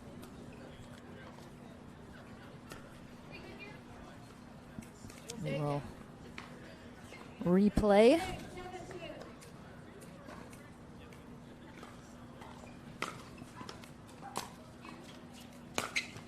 Oh, come on. That is exactly what you do not want to see happen at this stage of this second game in the bronze medal match, when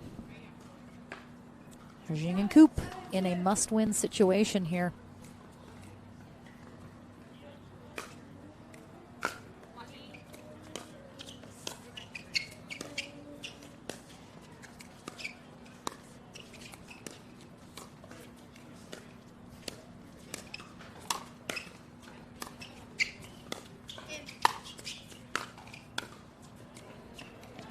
Good touch from Jia Jing right there, but great job by Coop going up and getting that ball. I was a little worried Coop was going to miss-hit that as well as it floated up there.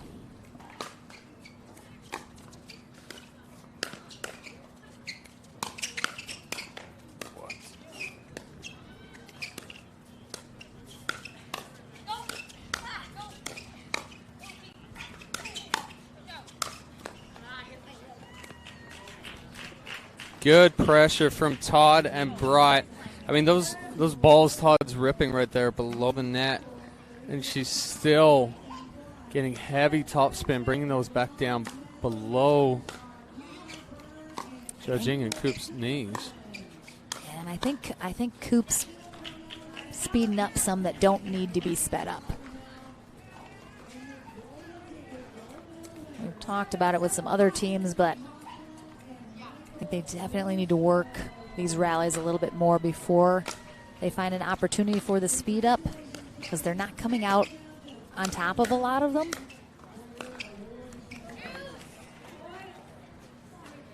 Yeah, they're doing a good job of creating opportunities, but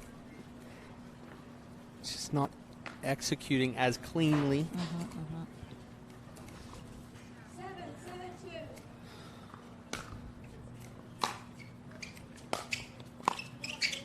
Wow, great pickup from Coop.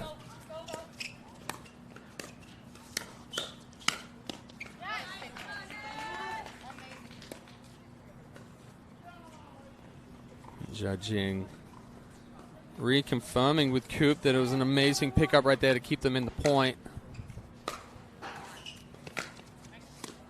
I'm not sure what Paris was doing way over there. Well, she's trying to buy time for Bright to come forward there, but that ball dropping and staying away from her more than she thought it was going to.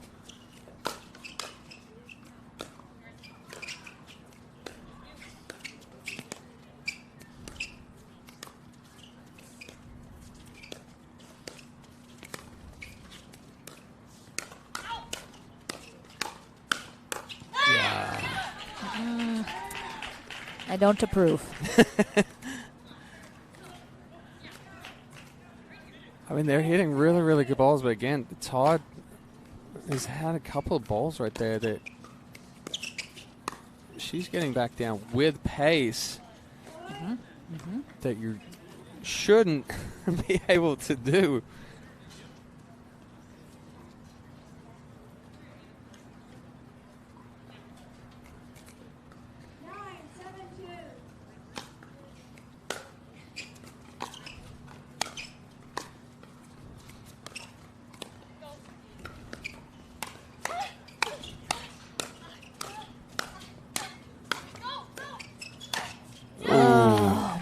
goodness, that was. Ooh, just feel nervous during I these. felt like you were holding your breath in that I was one. a little. I was a little. Simone has not always been super crisp on those. She's had some errors in this match, and Well, game point here for Zhajing and Coop trying to force this to a third.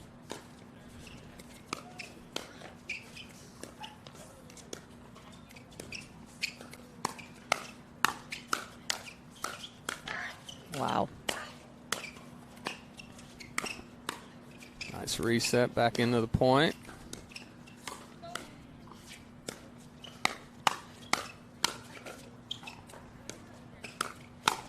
Oh, come on. That It's was in. I thought that was sailing out too if Todd doesn't get a piece of it. No, wrong Oh spot. my gosh. Wrong spot. Oh, I was definitely holding my breath during that one. Whew. Wow. Todd and Bright getting everything back.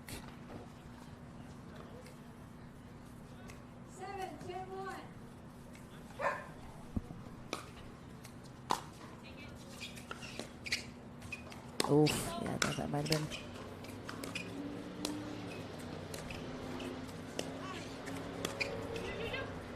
Nope. Yeah, that ball's in and blowing away. Yeah, that just. The wind is. That's so tough.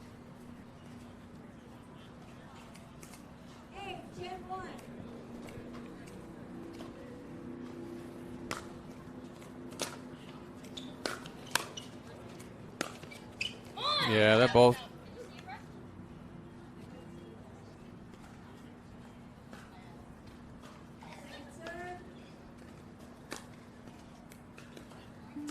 I don't know. Hard to tell from that camera angle.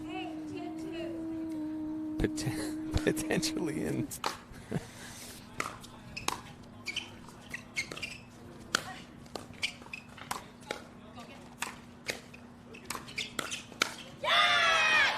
Good spot from Paris Todd. Coop not able to get that ball down enough, and Todd resetting, and then Todd stepping in and speeding that ball up back within one. Now they're all tied. Gosh. Oh, I mean, Jardim and Coop, it hasn't been pretty, but they got back in this. They had an opportunity. Couldn't close it out, and that might have been the only one they get. Ball staying in again. Oh. How? They're just getting every single That's ball what I'm back. saying. I don't like the speed ups because they're not winning them. Every single ball back. I mean, but you see Todd and Bright are 3 feet behind the kitchen line. Match point.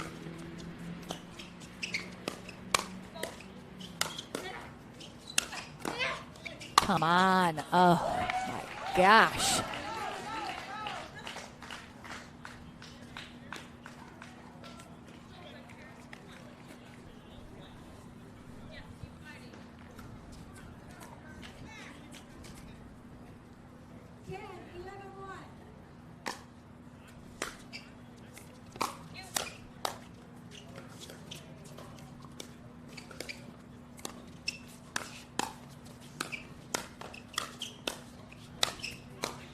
Yeah, too good from Anna Bright. Stepping in, reaching in, taking that ball early.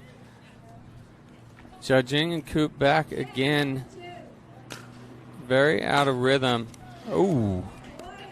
Not the right time for a missed return. Oof.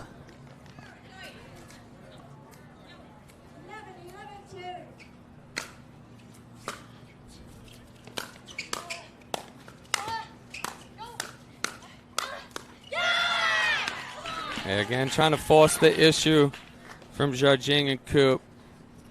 Trying to attack off balance. Oh, boy.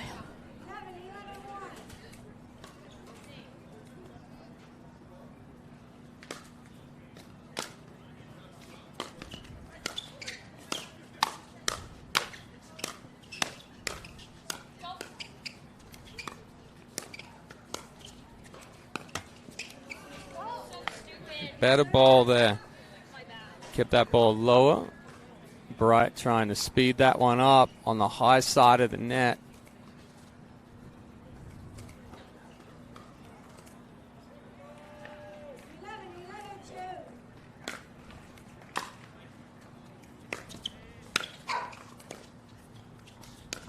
No. Wrong choice right there from Zhao.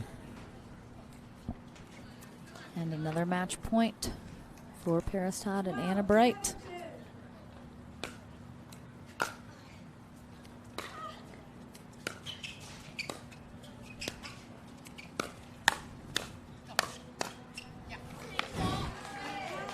They survive another one.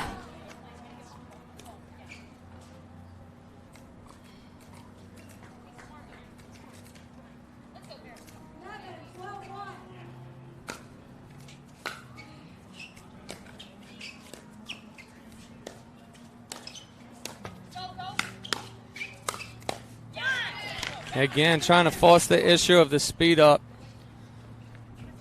I'm not even going to say it again, Chad. I Yeah. said it enough. The people know how I feel.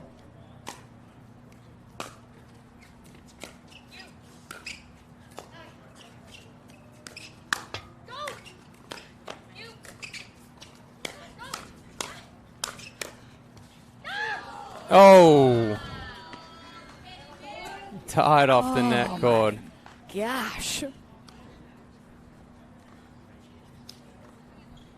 Todd trying to slide in there and save that one.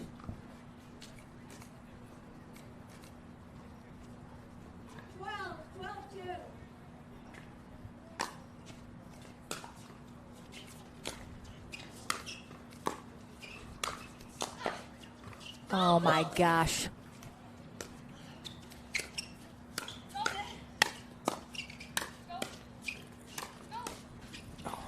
There's not a lot of pace on No. him. Stop. They're not even putting it down at their feet. No. He can't stay in that. They're just Yeah, we've said it enough. It's too hot. They're too high. If you're going to speed it up, you got to put it down at their feet. They had high enough balls, I think, to get on top of them, and they're just swinging through and keeping them at that height, giving Bright and Todd the ability to just keep them coming back. But again, Bright and Todd are 3 feet, 4 feet behind the kitchen line, so they have the reaction time. Yeah. And they're still trying to hit through them. That's what I'm saying. They're giving them room to. Oh.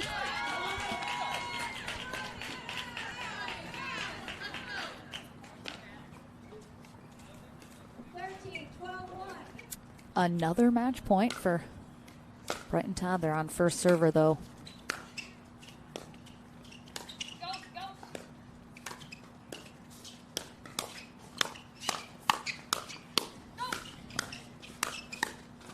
Yeah, there it is. I mean, it was.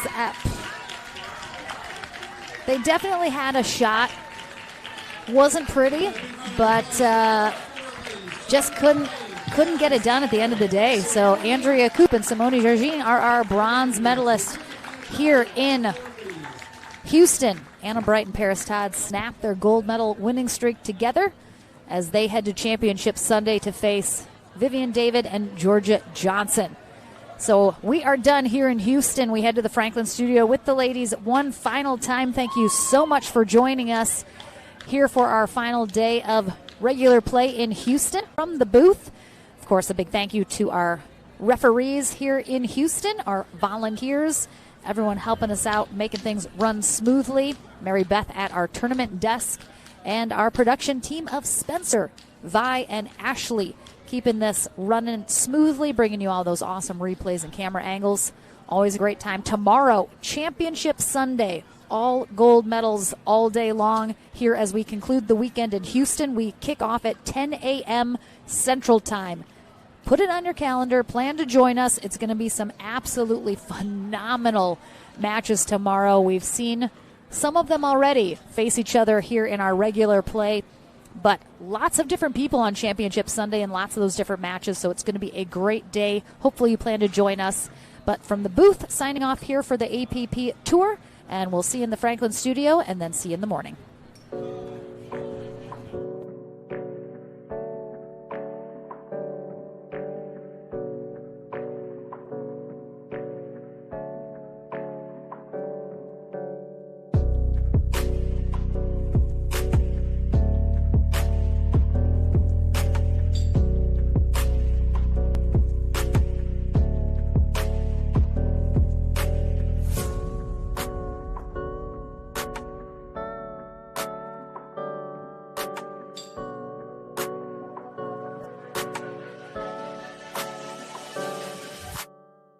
The APP Sunmed Houston Open, brought to you by PowerPlate, the official recovery tool of the APP Tour.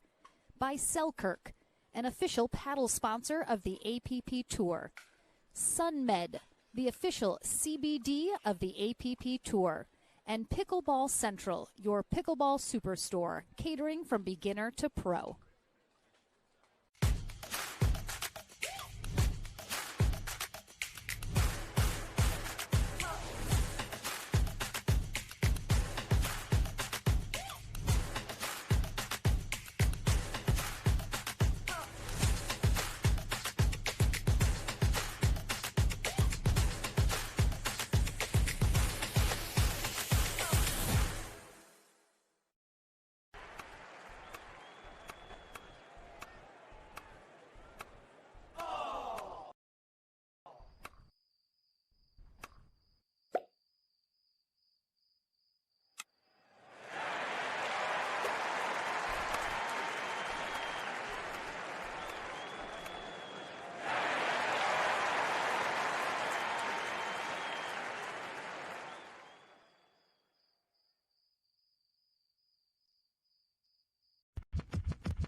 Welcome back to the Franklin Studio. One final time here in Houston today. We have Anna Bright and Paris Todd, who have made it through a couple backdraw matches.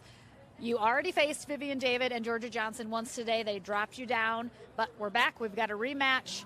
This is going to be your second final together as a pair. Still looking to get that gold medal together. What's going to be the plan going into Championship Sunday? Having already faced those two, you have a day kind of to rest and reset. What's going to be the thought process? They're such a good team, and they really played lights out today, and we also watched them in the winners bracket final. They played so great, you know. Simone and Andrea, they're going to make you beat them. Like, they're too great to the game. They're so smart. So we'll have to watch the match back, you know, but I felt like when we were disciplined and making good choices, we were right on that match, but we just came out a little, like, frantic sometimes. With the win, you just can't get away with that. So excited for tomorrow. I mean, the win, just a massive factor here today. It definitely seemed like no one ever really settled into anything. It's hard to implement a strategy when the wind is just throwing everything off. How do you guys adjust? Is it just a mental fortitude that you just need to know, okay, it's going to be a little chaotic. We just have to deal and do the best we can? Yeah, well, at the beginning of the day, we told each other, we were like, everyone's dealing with this. It just depends on who's going to deal with it better. So, and it's tough because we thought one side was better than the other, then the wind stopped and the wind swirled. So there's no really, you can't really tell what's going on. So we just had to stay disciplined and try not to pull triggers from like every side of the court because we like to do that. Yeah. So just staying as disciplined as we can and making the right decisions on the right shots. I mean, I feel that the two of you pairing up, you guys love to get loud. You like to get fired up. You guys fire each other up. That's definitely something that works well for you guys as a partnership. Are you going to be looking to keep the energy really high, looking to get some of those big come-ons going tomorrow in that gold medal match? Yeah, absolutely. I'm just hoping that I get Paris earlier in the day and not in her, you know, she's got 3 opportunities to double dip, so it's like a sextuple dip, I think. So, you know, if it's in that, if I get her in that last match, if we make it to that game to 15, just know that I'm going to be doing I mean, she'll be fine, but just look at her. She's going to be fine. But I hope you get earlier in the day. I feel that. I mean, that's true. We're going to see you in every single gold medal match tomorrow on Championship Sunday. Triple Crown opportunity on your plate, but a lot of work in every single one to get there. Is it just going to be, do you feel confident that you have what it takes to last through the day, to give it your best at each of those gold medal matches? I mean, I do this week in and week out. It's not my first It's your rodeo. job. Exactly. But Triple Crown, triple dip, so let's go. And I have the best partners and the best support, so I'm really looking forward to it. I have to say, if you get the Triple Crown, it might be the most impressive Triple Crown that anyone has got if you have to 3-time double dip to get it. So, everybody, Paris Todd. Let's count the outfit changes tomorrow by Paris. Hopefully just 3. I mean, I was like, are we going to change 4 underwear, mid-match? 5 maybe. I don't know. A lot of underwear changes. I like it. All right. Well, we are done for the day here in Houston. We'll see this lady 3 times tomorrow. We'll see Anna Bright in that women's doubles again. So fabulous day. Thank you so much for joining us tomorrow, 10 a.m. Central Time. We kick off Championship Sunday, all gold all day long here in Houston. Plan to join us. But until then, enjoy your evening.